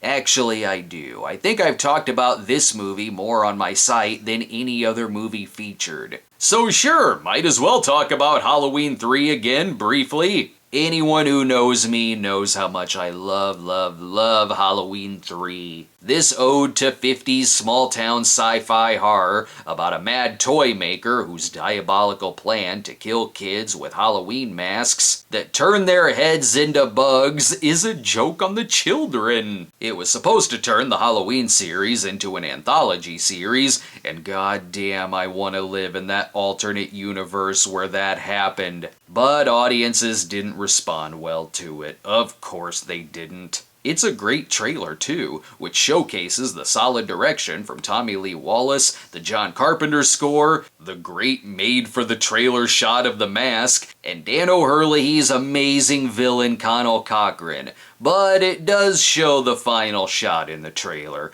I'll forgive it because I love this movie that much. There's some movies I feel I should eventually do an episode on because of the behind-the-scenes drama, and Jinxed is definitely one of those movies. America's favorite Tootsie is on a roll. Well, until the actual movie Tootsie comes out. Jinxed was the last film from director Don Siegel, who had such a terrible time making it, he had a heart attack during production. The movie really was jinxed. Even Sam Peckinpah had to take over directing at one point, though he remained uncredited. And it has Rip Torn, fresh off of killing people in A Stranger Is Watching and in The Beastmaster. No one is safe. Anytime this movie gets brought up, even in '82, it's how Bette Midler and Ken Wall freaking hated each other while making it. I don't know what that means for their on-screen chemistry, but my god, it makes me want to watch it. She's a moving violation.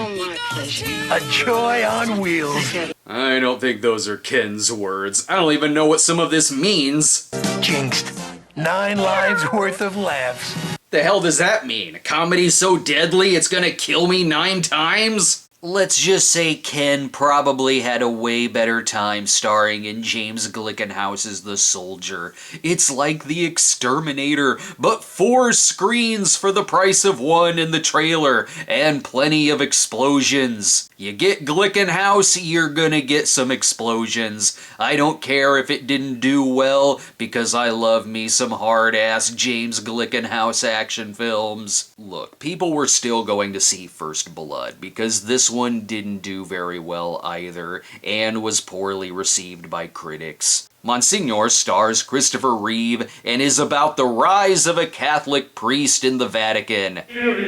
Christopher Reeve stars as a priest caught in a web of intrigue and deceit. Boo! Throw nuclear weapons into the sun! I mainly remember this movie from MST3K's Funny or Not Funny While Floating bit. Also, it's the only time John Williams was nominated for a Razzie for Worst Musical Score, because the Razzies are the work of the devil! Anyway, needs more F-bombs and Father Stew. Much more influential was the British horror film The Sender, a movie often called an influence on A Nightmare on Elm Street, especially Dream Warriors, and Quentin Tarantino called it his favorite horror film of 1982. The movie was picked up by Paramount as a cash-in on Friday the 13th and My Bloody Valentine, but the director, Roger Christian, put a lot of ambition into it, and was quoted as saying he wanted to make something more Bergman-like. It's a good showcase for his work as a director, as unfortunately now more people talk about the fact that he directed Battlefield Earth. But he is an Oscar winner for his set decorating work on Star Wars, plus was an art director for Alien,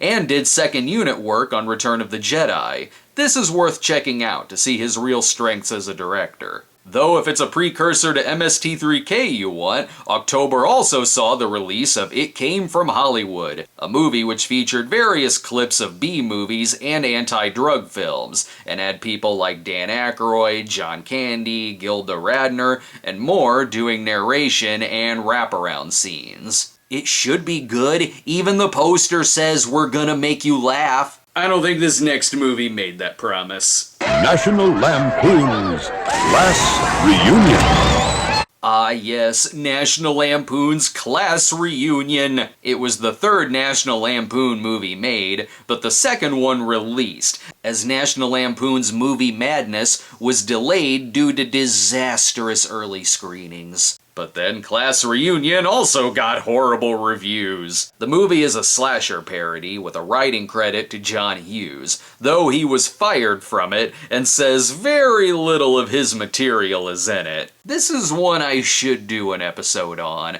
I remember seeing it as a kid and not liking it, but then again, it stars Garrett Graham, a freaking comedy genius, whose appearance alone tells me I'd probably get some laughs out of it. Though who knows, I may regret revisiting it, but one movie I wouldn't regret revisiting, Cue the Winged Serpent. For 10 centuries it has waited to be awakened. Yes, witness the birth of Lloyd. At least I hope that's what it is. To fill the skies. To cast its shadow over the earth. Oh no.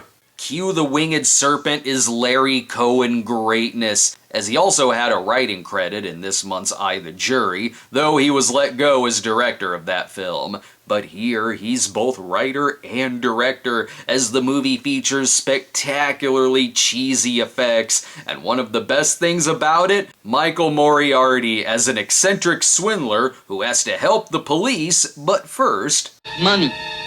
$1 million in cash tax-free. He's gonna need some cash up front. Who cares if there's a winged serpent? Moriarty is one hell of an underrated actor, and he walks away with this entire movie. And it isn't just him who's great though. You've got David Carradine in this, and Richard Roundtree. This one's talked about a bit more than Inchon and Safari 3000. The movie is a total blast and does ignite my video store memories, as it's one of those movies I can say I was introduced to by the box cover sticking out at me. But did you think we were done with movies featuring Halloween, comedy slashers, David Carradine, and Steve Railsback this month? Absolutely not! Trick or treat, children! Trick or treat! Here's a sexy nurse! My, the kids grow up fast. Trick or treat! See? They're already shit-faced. The movie is also a parody of the babysitter horror genre. This job seems on the up and up. But I haven't met your little boy yet. Oh, he's around somewhere. You'll find him.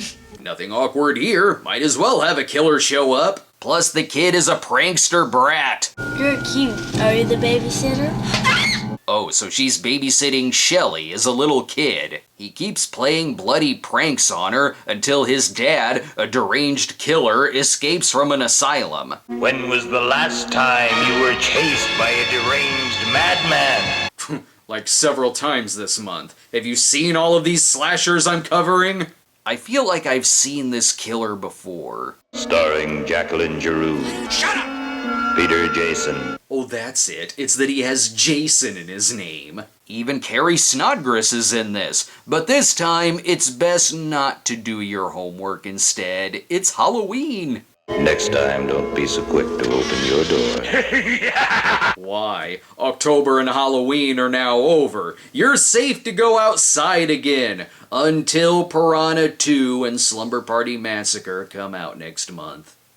Trust me, I know what you want. The previews, the coming attractions. Well, it's been mere weeks since National Lampoon's Class Reunion was released and bombed, so what have you got to lose? Just get movie madness out there after having been delayed for a year. Listen to the voice in your head. What? The next voice you hear will be Maddie Simmons, chairman of the National Lampoon? At the busy National Lampoon offices in Washington, D.C., we have been working for years to create our first... You can't fool me, that's M. Emmett Walsh. Let's just say this movie is the downside to making movies on cocaine. Need evidence of its re-editing? And now, coming this summer to a theater near you, National Lampoon Goes to the Movies. Yeah, we're not calling it that anymore. The movie is an anthology film of 3 segments satirizing soap operas, cop movies, and dramas. There was a 4th segment shot that was a disaster movie parody starring Kenneth Mars, but apparently was so bad it was cut from the film. Even test screenings resulted in viewers tearing up the seats. Must have been a bad idea to also give the audience cocaine, but I'm sure they'll remember it. A movie that you will remember for its poignant moments, not merely for its laughs. By reminding me of the guitar smashing scene from Animal House. You know it's good when people are running from the theater, but the trailer was right about one thing, it bombed. Okay, now can we get to some critically acclaimed award season dramas? Whoa, whoa there, boy, whoa! I'm sorry, this river is awfully snowy. He had only one wish, to prove himself a man. Can you prove yourself on someone else? No! The Man from Snowy River is an Australian film directed by George Miller. No, not that George Miller. It's George T. Miller. The film is about becoming a man on a cattle ranch and other things. She had only one dream, to find out who she was. That's Sigrid Thornton. She was in that Day After Halloween movie. The film was a huge international hit and was the highest grossing film in Australia until Crocodile Dundee came out. And why not? It's filled with romance. Together they fought and loved. You need some alone time. We're out of here. Things are getting serious. It comes with not just one Kirk Douglas, but 2 Kirk Douglases. See the film and you too can outrun zombie horses.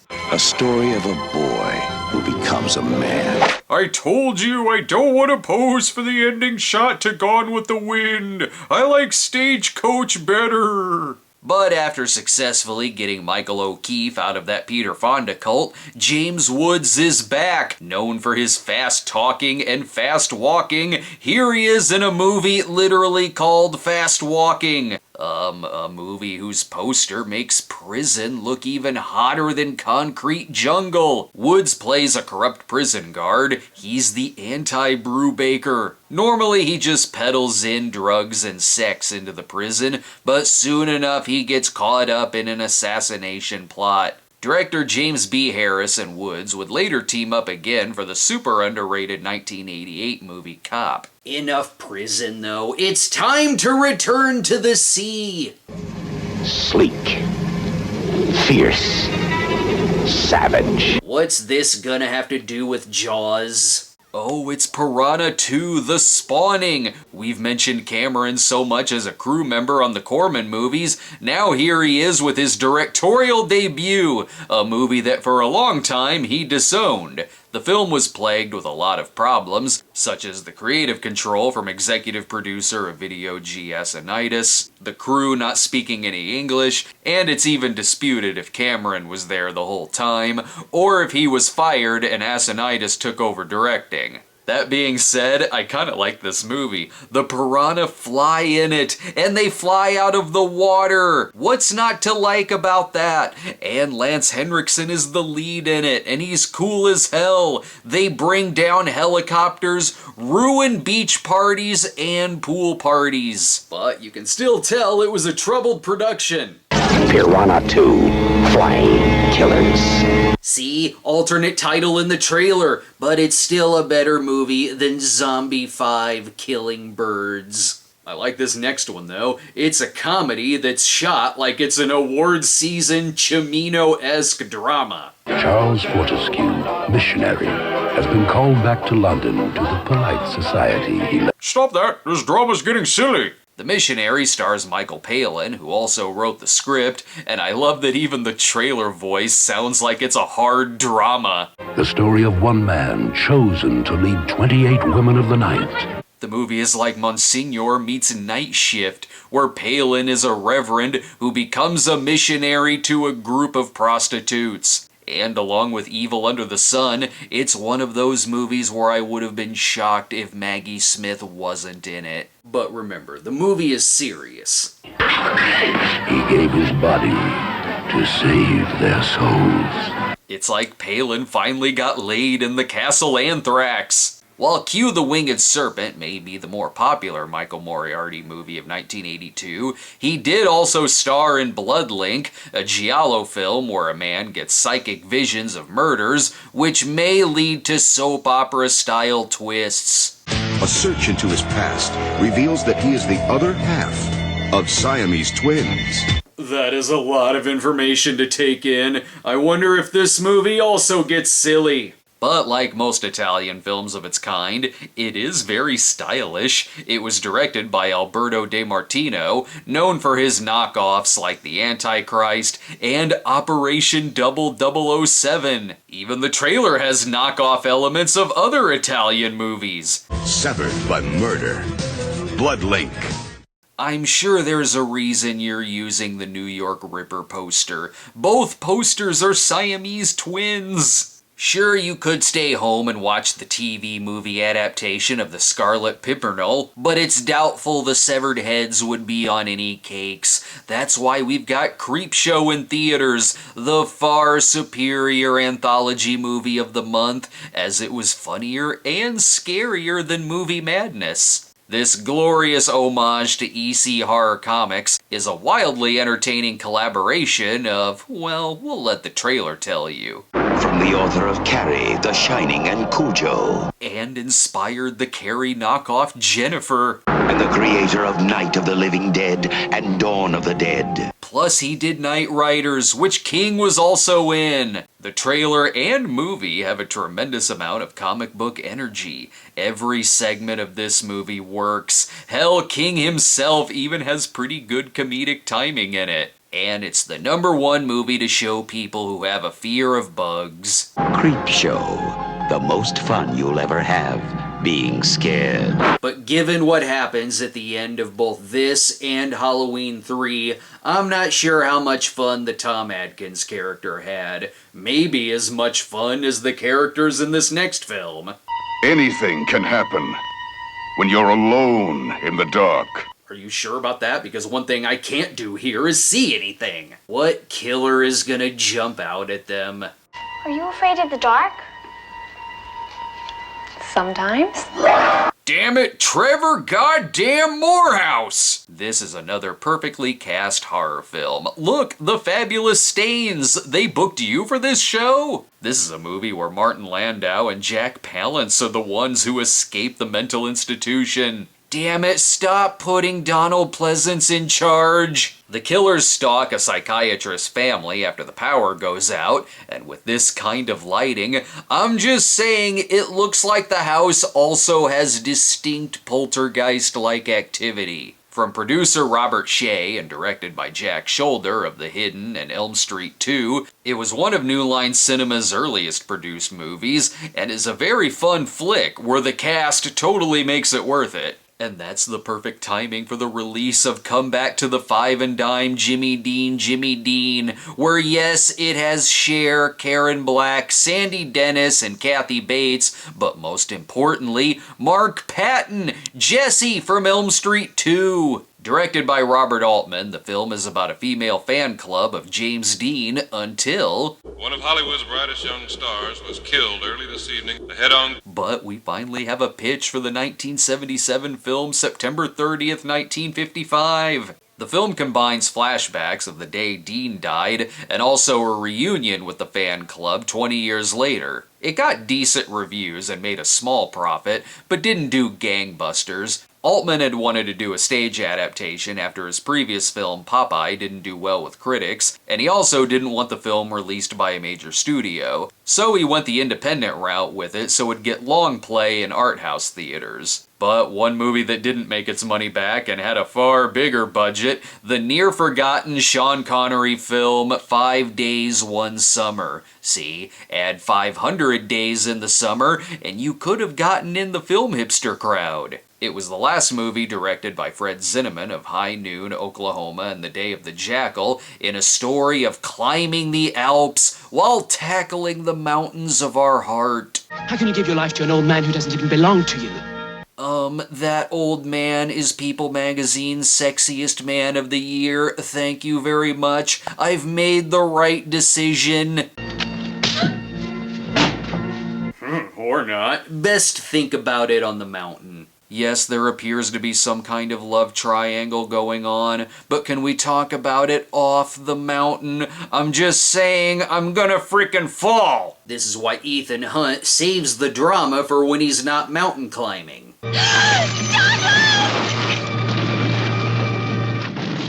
Great, now no one's gonna end up with the girl! Here's another one I wildly forgot about. When I think about Gary Coleman's starring vehicles, it's always On the Right Track that comes to mind, and I completely forget that he had another one, the 1982 film Jimmy the Kid. The movie was based on the book by Donald E. Westlake and was part of the Dortmunder series, where here it's Paul Lamont playing criminal John Dortmunder of the Kelp Gang. Previously, Dortmunder had been played by Robert Redford in The Hot Rock and George C. Scott in Bank Shot. Neither Redford nor Scott are in this, as the movie came and went, probably predictably so, since it was another one that sat on the shelf for about a year. But as I've told you many times, it does not matter if it's award season or not, you're going to get a slasher film.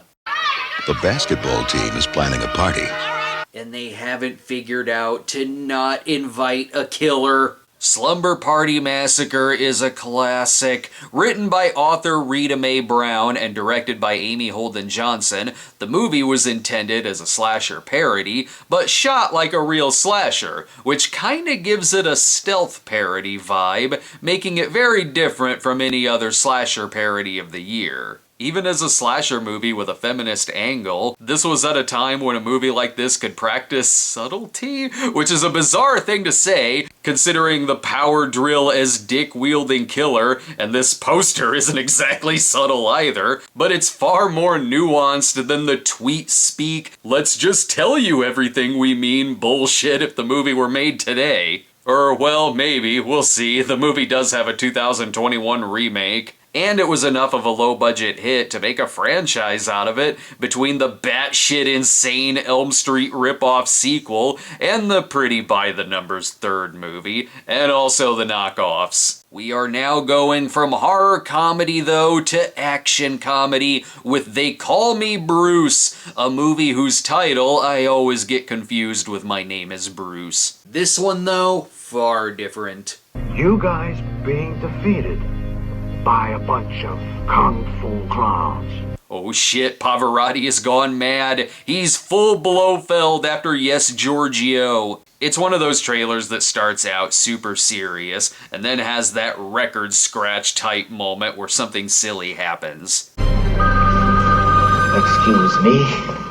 Yeah, the producer is on the line. It's a parody. They Call Me Bruce stars Johnny Yoon as a man constantly confused with Bruce Lee. It's like it takes the Bruceploitation genre and sort of makes that the plot and does something comedic with it. While never really having a wide release, it still did very well, making 8 times the box office of the Altman movie. It did well enough that it got a sequel in 1987. They obviously wooed in the audience with some incentives. See? Come see our movie! You'll get 2 girls! At least it isn't mostly made up of stock footage. That's for the next movie. What holds more thrills than Superman 2? What has more bite than Jaws 2? Oh, it'd better be like that classic Jaws 2. We've got other movies to compare this to. What packs more punch than Rocky 3? What has more blows to the head than Friday the 13th 3D? It's Bugs Bunny's 3rd movie. Yes, it's the 3rd Looney Tunes compilation film, but the first one to have the shorts be used as part of an original story, as opposed to just being introduced. Although the wraparound segments themselves, which involve Bugs reading the tales to impress a sultan, is basically itself a remake of Arabian Nights, where Bugs had to impress the Yosemite Sam Sultan by also showing footage of old cartoons. That said, I liked these movies when I was a kid. I loved seeing the old cartoons, and was always curious how they'd be weaved into a plot. It's funny to see them now in the sense of what a dead genre this is. Imagine if the Bob's Burgers movie was just Bob reading and showing plots of old episodes to Gene to get him to go to sleep. Hell, I think that was the Heathcliff movie. And as a diehard Looney Tunes fan, I far more grew up with that film than I did this film from Hanna-Barbera. The best-loved story of a little girl who brings joy to the lives of all around her. Wake me if she gets eaten by wolves. One of 1,000 adaptations of Heidi, this version has evil rats, musical numbers, and more star power. Featuring Lorne Greene as Heidi's grandfather. The kids love Bonanza. I've been telling people for years, if you want people to see your Heidi adaptation, don't put it in theaters. Use it to cut into a football game. Take the kids to Inseminoid instead. They might be scared shitless, but they won't fall asleep and they'll get a good lesson. Far below the surface of a sub-zero planet. Something mole people. With this being an alien-like story of scientists investigating the ruins of another planet and where one gets impregnated with an alien creature who causes her to kill, I'm surprised this isn't a Roger Corman movie. We're still in safe hands. It's from the director of Satan's Slave. Bring the moms too! Soon she's going to be a mother, and there might not be anyone left alive to witness the event. That's why we now have cameras in the delivery rooms, so everyone can relive this cherished memory, no matter how unusual. Because it promises to be a very unusual birth. It's gonna involve the anus, isn't it? Clearly, 1982 was a huge turning point for alien knockoff cinema. Inseminoid. Because I can't tell if it's now porn or not. Just saying, I wouldn't be surprised if I found hardcore art of this. It's also a month of animated features too, as this one is a bit more beloved than some others. She is a creature of legend. But not the one from the movie Legend. And don't forget, it's still a fantasy film. In an age of sorcery and savagery. And an age for these trailers to always talk like this. They do almost say Dungeons and Dragons. Demons. No! And dragons. Demons and Dragons, the Little Scene Asylum mockbuster. The Last Unicorn is a movie where the long game paid off. From Rankin Bass, the movie got screwed during release, as Universal sold off distribution rights since they didn't have faith in it, so it brought in a little bit of money, but later gained a huge cult following. I remember a lot of people in my junior high class where this was their favorite movie. It's full of gorgeous animation, dark subject matter, very funny bits like the drunken skeleton, who I always remember the most. And it features America, bro. No, really. And the music of America. It's the last. Horse with No Name would have been too on the nose. See, the horses from Man from Snowy River need to stop complaining. They could have been chased by witches and fiery hell beasts. You know who else the last unicorn could fight? The Night Beast.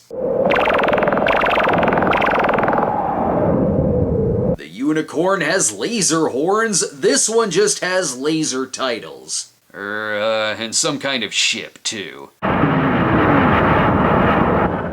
What the hell was that?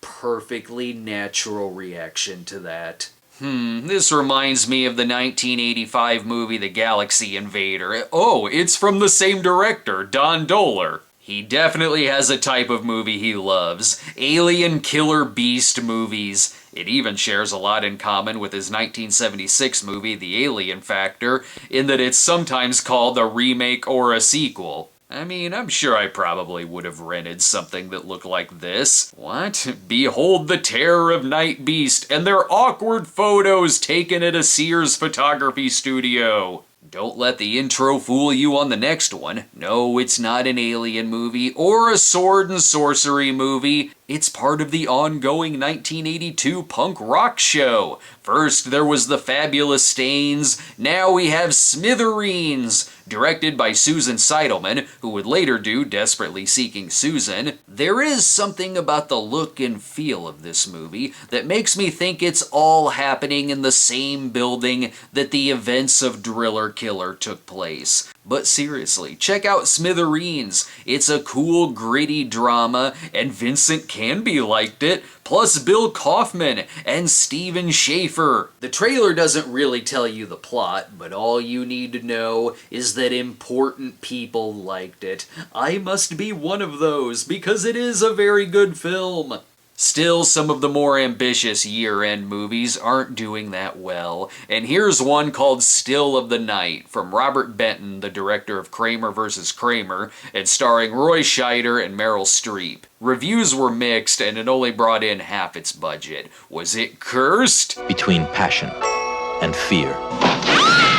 See, the damn poltergeists are everywhere in these movies! It's a film that has such a heavy Hitchcock influence that there are direct scenes it takes from Hitchcock, but the films of Brian De Palma just simply did that more successfully than this one. It is a stylish trailer that even plays that music from Ordinary People that I always get confused with the Child's Play end credits music. It does have its fans due to its style and the acting, but Meryl Streep calls it one of her worst movies. I've seen The Giver and Lions for Lambs. It's far better than those. The movies are still flowing together. Night Beast was from the director of The Galaxy Invader, which had parts featured in the Pod People opening credits, while this next film, Time Walker, was itself featured on MST3K in Season 4. Is this also about the not-too-distant future?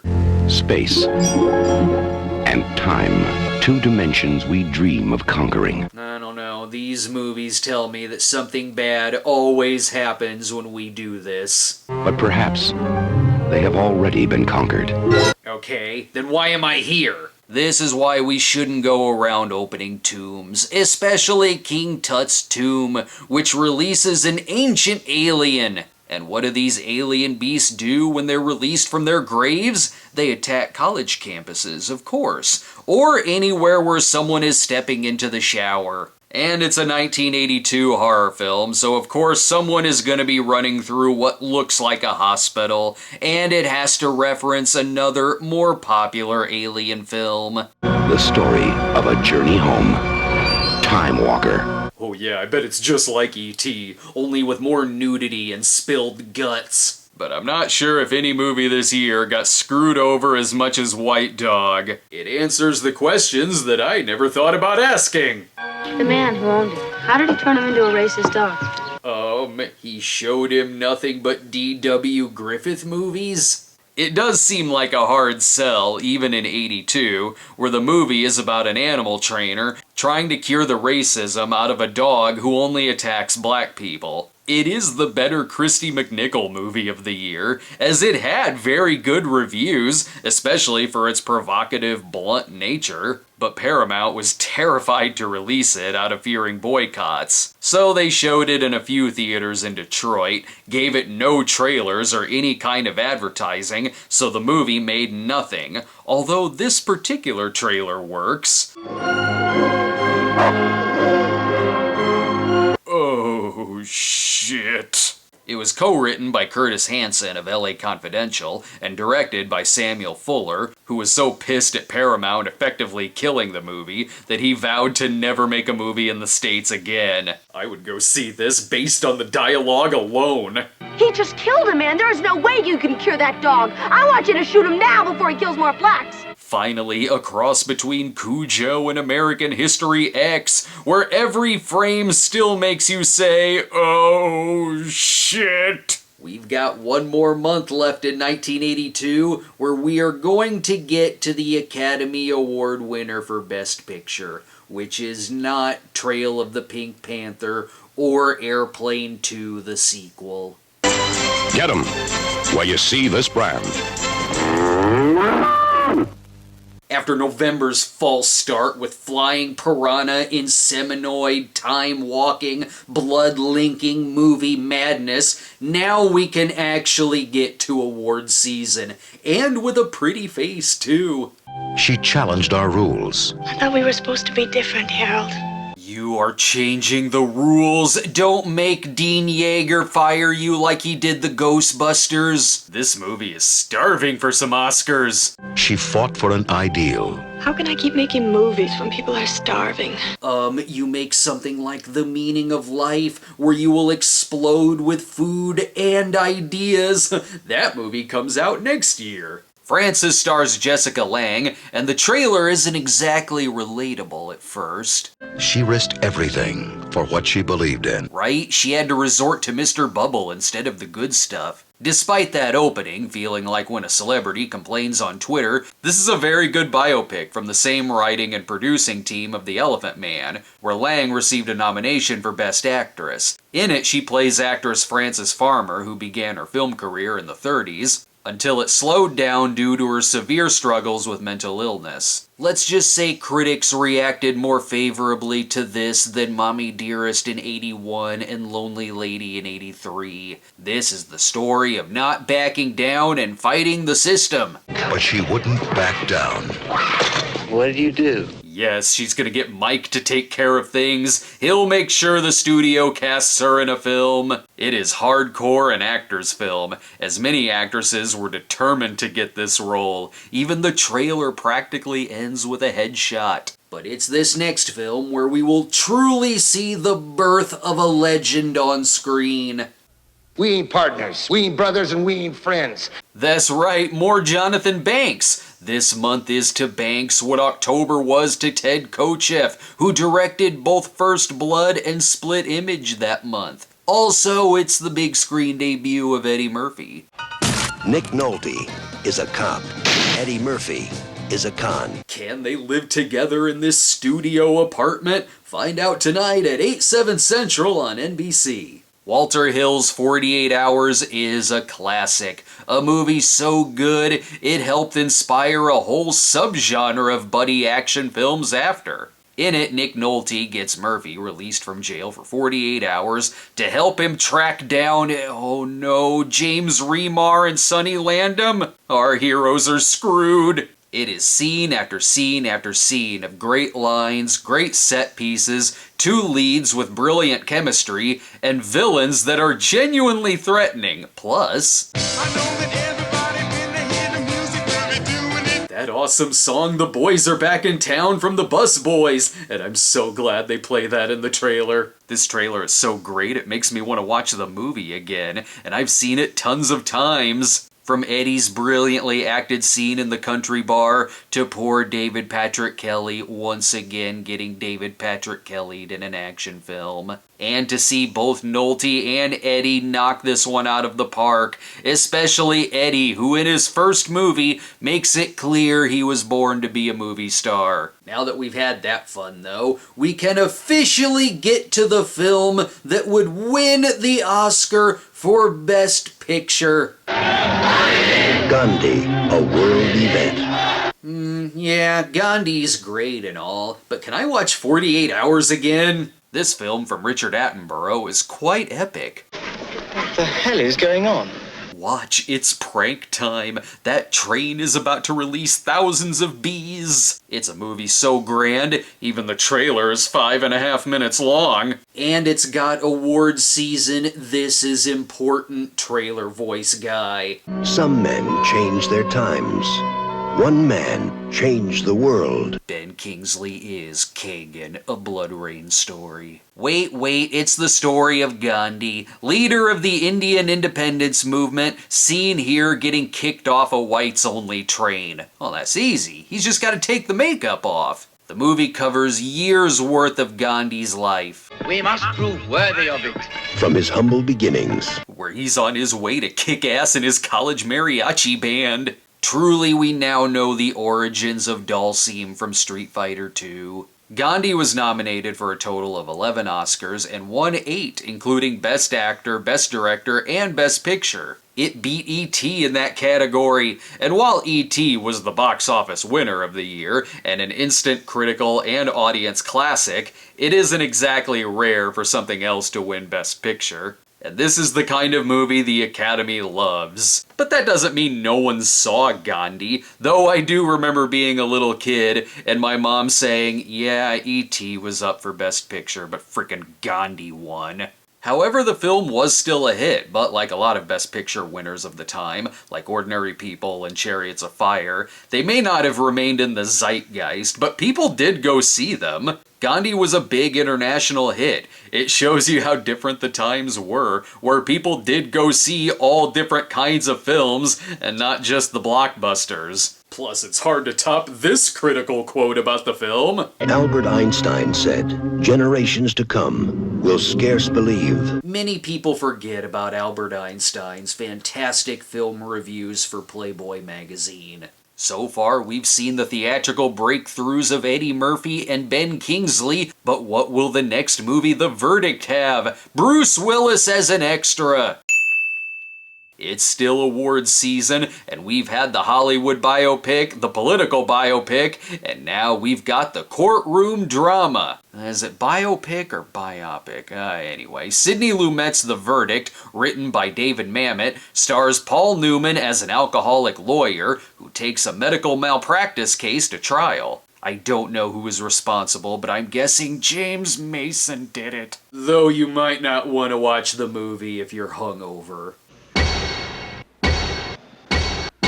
It will not help the headache. December is already starting out with some great flicks. The Verdict was not only a hit with critics and audiences, but got several nominations as well, including Best Picture, Best Actor, Best Director, and Best Supporting Actor, James Mason. Clearly, Bruce was snubbed for a Best Extra nomination.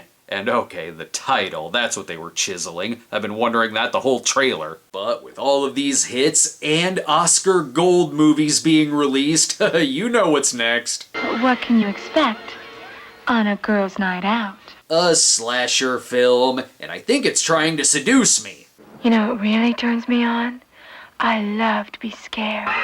Excellent. I'll throw a bucket of spiders on you. What a weird trailer. She's describing all of her friends dying from a killer, yet looks like it's really put her in the mood. At least this slasher trailer stands out from the others, if anything, because Summer in the City plays in it. And check out the killer. You're faster than that. Bear! I knew it! Nick Cage is the killer. They certainly knew how to get the movie seen. Originally released as The Scaremaker, it would later get re-releases in '83 under the title of Girls' Night Out, and would sometimes play on a double bill with Blood Beach and Pieces. It didn't get any Oscars though, and neither did this next film. This holiday season, let Paramount Pictures take you for the ride of your life with Airplane 2, the sequel, where Santa Claus will shoot the naughty kids into the sun. Airplane 2 had no involvement with Abrams or the Zuckers, and this time has the cast, minus Leslie Nielsen, on board a space shuttle headed towards the sun. The movie's director, Ken Finkelman, had some experience in doing a sequel that didn't involve the makers of the first, as this same year he wrote Grease 2. It wasn't the critical or box office hit the first was, but honestly, I grew up not realizing this movie was considered bad. Oh no, I'm sorry, no dogs are allowed on the shuttle. I'm afraid Scraps will have to be shot. Seriously, as a kid, I saw this one more than the first. That wasn't because I thought it was better necessarily, but the movie used to get a ton of play on Comedy Central. It felt like it was on about every weekend, so I grew up liking it. I even like the trailer gags that list the actors in it, and the people who aren't in the film, and pokes fun at the new 3D craze of the 80s as well. I don't know, I thought the movie was funny, and I remember that a lot more than I remember this one. Mighty Mouse is back in The Great Space Chase. I had no idea until doing this video that there was a Mighty Mouse movie. And yes, it is a re-edit of episodes from the series The New Adventures of Mighty Mouse and Heckle and Jekyll, where Filmation wanted to cash in on the Star Wars craze, but the movie underperformed so much that getting copies of it are actually quite rare. Too bad it didn't do well. We could have gotten a Casper and the Angels movie with 10% new footage. But now we must ask, is there yet another prison movie? State prison, where hardened criminals do hard time. Great. What's James Woods fast walking up to now? Never mind. In Savannah Smiles, this prisoner is getting the hell out of there with a little help from Safari 3000. And oh, come on. Now you're just trying to crash into things. This movie seems zany. Footloose, fancy-free, and enjoying the good life. It's the most get off my land movie of the year. This remake of Red Zone Cuba doesn't seem so bad, but it's missing something. Obviously, it's missing Clyde the orangutan. Then the fugitives meet Savannah, who will surely win over their hearts while on the run from Peter Graves, who finally lost his job as a pilot. Also, they took her to Burger King. That's nice. It's now more Perfect World Eastwood. Though I'm highly suspect of any trailer where the voice guy is doing the fake laugh. The most delightful surprise of the year. Come see Savannah Smiles. Don't let the special guest star credit fool you. It's not a TV pilot. And now we can get back to the Oscar movies. One of them is Sophie's Choice.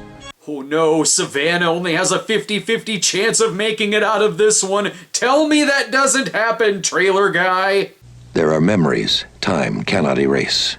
Is this movie about Francis again? Whoa, the hell? Why is the trailer trippy? What is happening here? Of Sophie and Nathan, and a young man called Stingo. Does he actually like being called that? We've got another debut this month as well, as Sophie's Choice marks the feature debut of Kevin Kline. Something tells me Meryl Streep likes this movie better than Still of the Night. It did get the Academy Award for Best Actress, and has a great supporting cast too. The only single thing is fidelity? Sophie, why'd you lie to me? And why are you dripping with goo? With the movie involving the Holocaust, we got another checklist for awards season, and my god, it's a tough sit. But for the right reasons, since that means it's doing its drama well. I mean, it has to do with a woman who had to decide which of her two kids goes to the gas chamber. The trailer plays up on her secret too, as you had to go see the movie to find out. It's such a devastating story that the term Sophie's Choice is a pretty popular saying for any kind of hard decision. Like, Five Guys or Shake Shack, this is a real Sophie's Choice. There's also a lot of movies that had premieres this month before getting a wider release the following year, which is still a practice used today.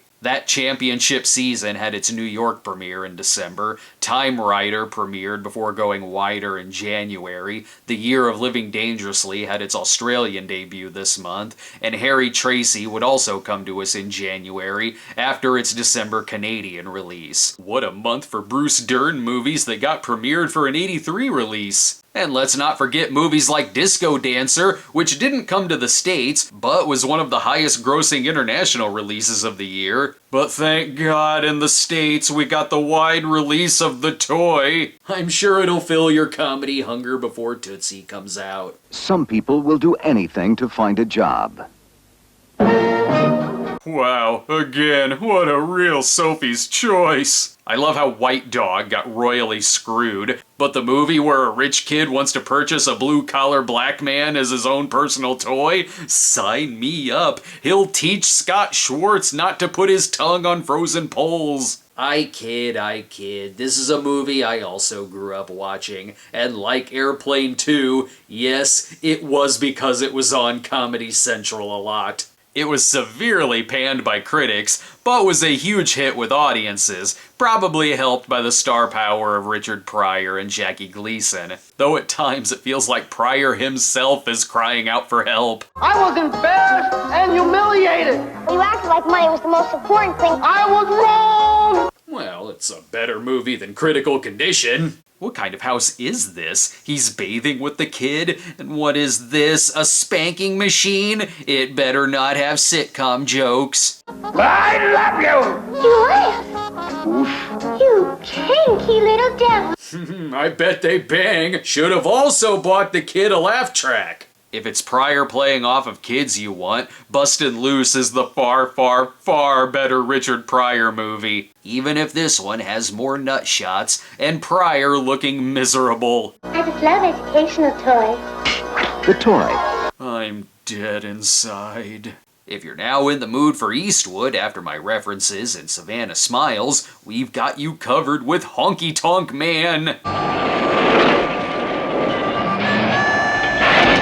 It's Uncle Red. I know that dust anywhere. He's late on set for Heaven's Gate. It is the far better partnered with a kid movie than The Toy. Directed by Eastwood, the movie teams him with his real-life son, Kyle Eastwood, as the two play uncle and nephew and hit the road on their way for Red to perform at the Grand Ole Opry. And then shenanigans. Thanks, Ma, for letting me go with Uncle Red. He's gonna take the boy to a whorehouse, isn't he? While being a huge critical hit, sadly the movie did not perform well at all, and for a long time was Eastwood's lowest performing movie. Not really sure why, it just didn't land. I guess when it comes to Eastwood country music movies, we really did want Clyde. Between Eastwood and Burt Reynolds, it was Burt who had the better month at the box office. Burt Reynolds. And Goldie Hawn are getting shit-faced together. Basically the better version of Just Married. The movie is the powerhouse of not only Burt Reynolds and Goldie Hawn, but it was directed by Norman Jewison and written by Barry Levinson and Valerie Curtin, who based the film on their own relationship as Reynolds and Hawn play two screenwriters. It got okay reviews, but with this cast and production team, it was definitely a hit. Where like Burt and Dolly earlier in the year, you put Burt and Goldie together and it'll do well. Even if it clearly has the same tragic hell-based ending of The Beyond. Backdrop, my bad. We'll get this to you right away, Mr. Fulci. Since we've gotten the slasher movie out of the way, now we need the fantasy film that underperformed but went on to become a huge cult hit. In a place outside time. You're supposed to say, in an age of... From Jim Henson and Frank Oz, The Dark Crystal takes on much darker material than their previous works, and it is a groundbreaking technical achievement of animatronics, world building, visuals, and puppeteering. Yet, it's a movie I was never in love with. Between this and Labyrinth, it was always Labyrinth that I liked better. I respect the hell out of The Dark Crystal, as you can see the passion in every frame. But it's all the exposition dialogue that always makes my mind wander while it's playing. And aside from Chamberlain, I could never really get into the characters. But hey, it's a very beloved movie, and went on to have such a loyal fan base that it even got a long-awaited prequel series in 2019. It's a film I wish I liked better than I do, but I definitely see why so many people love it. I'm not sure the next one received any kind of cult following, though. In 6 weeks, you'll find memories to last a lifetime. It bombed. But as a Dudley Moore fan, it's still one worth checking out, to see a bit more of a quieter, more down-to-earth Dudley performance. The movie is about a single mom, played by Mary Tyler Moore, whose daughter is dying, but then they strike up a friendship with a politician, played by Dudley. Mainly I know of this film as being the one that Ebert called one of the worst movies of the year, but Siskel really enjoyed it, which he'd later attribute to being very sentimental about it due to his wife being pregnant at the time. But man, Ebert hated it. I guarantee you, though, it's a better film than Tulsa. Now we can get to the biggest comedy of the month and of the year. Let me tell you about my client, Michael Dorsey. He was a fine actor. Is he also Francis? In Tootsie, Dustin Hoffman is a struggling actor who then makes his way to becoming Klinger from MASH. Oh wait, I'm getting this wrong. Obviously, Jessica Lange is still Francis, and it was this film that got her the Oscar, as she won for Best Supporting Actress. Directed by Sidney Pollack, the movie has Hoffman dressing like a woman in order to become a soap opera actress, and it was an instant comedy classic. This stylish trailer sells it pretty well, too. Soon everyone will know that she's Dustin Hoffman, and he's Tootsie. What? No, you're not supposed to give away the crying game twist in the trailer! Tootsie was the second highest grossing movie of the year, with critics also loving it so much, it got 10 Oscar nominations, including Best Picture. Take that, Juana Man! This was a time when movies like this were far better and more ambitious. That is, until Big Mama's House's 12 Oscar nominations. Enough good comedies, though. Let's get to a shitty one.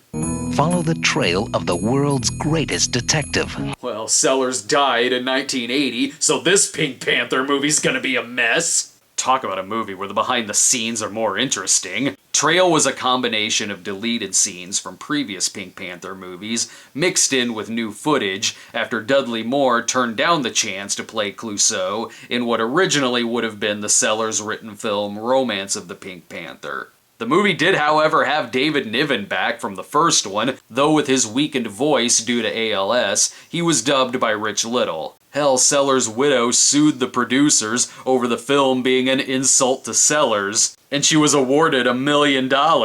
I guess Looney Tunes did have the better compilation film of the year after all, or maybe it came from Hollywood. To add insult to injury, despite the movie bombing, it was shot along with Curse of the Pink Panther that they were stuck with also releasing less than a year later. But now it is time to kiss me goodbye, while kissing 1982 goodbye as well. It's the last movie of the year, finishing out with more hard choices. Kay can't decide whom she loves most, Rupert, her fiancé, or Jolly, her husband. Ugh, Sophie's first world choice. I'm kidding. The movie is one of those rom-com angel movies where Sally Field is in love with Jeff Bridges, but is visited by the ghost of her dead husband. How much you might call a ghost? I'm running into a lot of movies that are better versions of terrible movies that would come after, as this movie, let's just say it's a lot better than Ghosts Can't Do It. Though maybe not if you ask James Caan, who hated working on the movie so much he took a 5-year break from acting. But the movie did okay. It actually had the biggest second weekend increase of the year, and it's a likable film, with some great Sally Field deadpan. Jolly is dead. Okay, that's one thing in Rupert's favor. He's alive. And now we can say so long 1982. Whew, is this video longer than Gandhi? Let me check. Whoop, yep, we are way longer than Gandhi. Where's my Oscar? What a year for 3D, incest, putting your dick in random things, prison, snakes, revenge, and an age of something fantasy. But I know it's my favorites of the year that you want to hear about, so my list of personal faves from 82 that I always go back to the most, in alphabetical order, are Blade Runner, Cat People, Creepshow, E.T., Fast Times, First Blood, 48 Hours, Friday the 13th 3D, Halloween 3, Last American Virgin, Rocky 3, The Thing, and my personal favorite movie of the year, Vice Squad. Though you should also check out some stuff that deserves reappraisal, like One from the Heart, Cannery Row, or Megaforce. And the worst of the year? I was originally thinking The House Where Evil Dwells, but even that is way easier to sit through than Inchon. Inchon is a movie so bad, it is not a joy. It is a challenge. One of those movies you dare your friends to get all the way through it. Thank you so much for watching, everyone. Be sure to subscribe to our channel if you haven't already, and I'm gonna take a little bit of a break so I can finally finish my book. We'll see if it's as long as the script to this episode. What is the best time of the month for a woman to conceive? At night?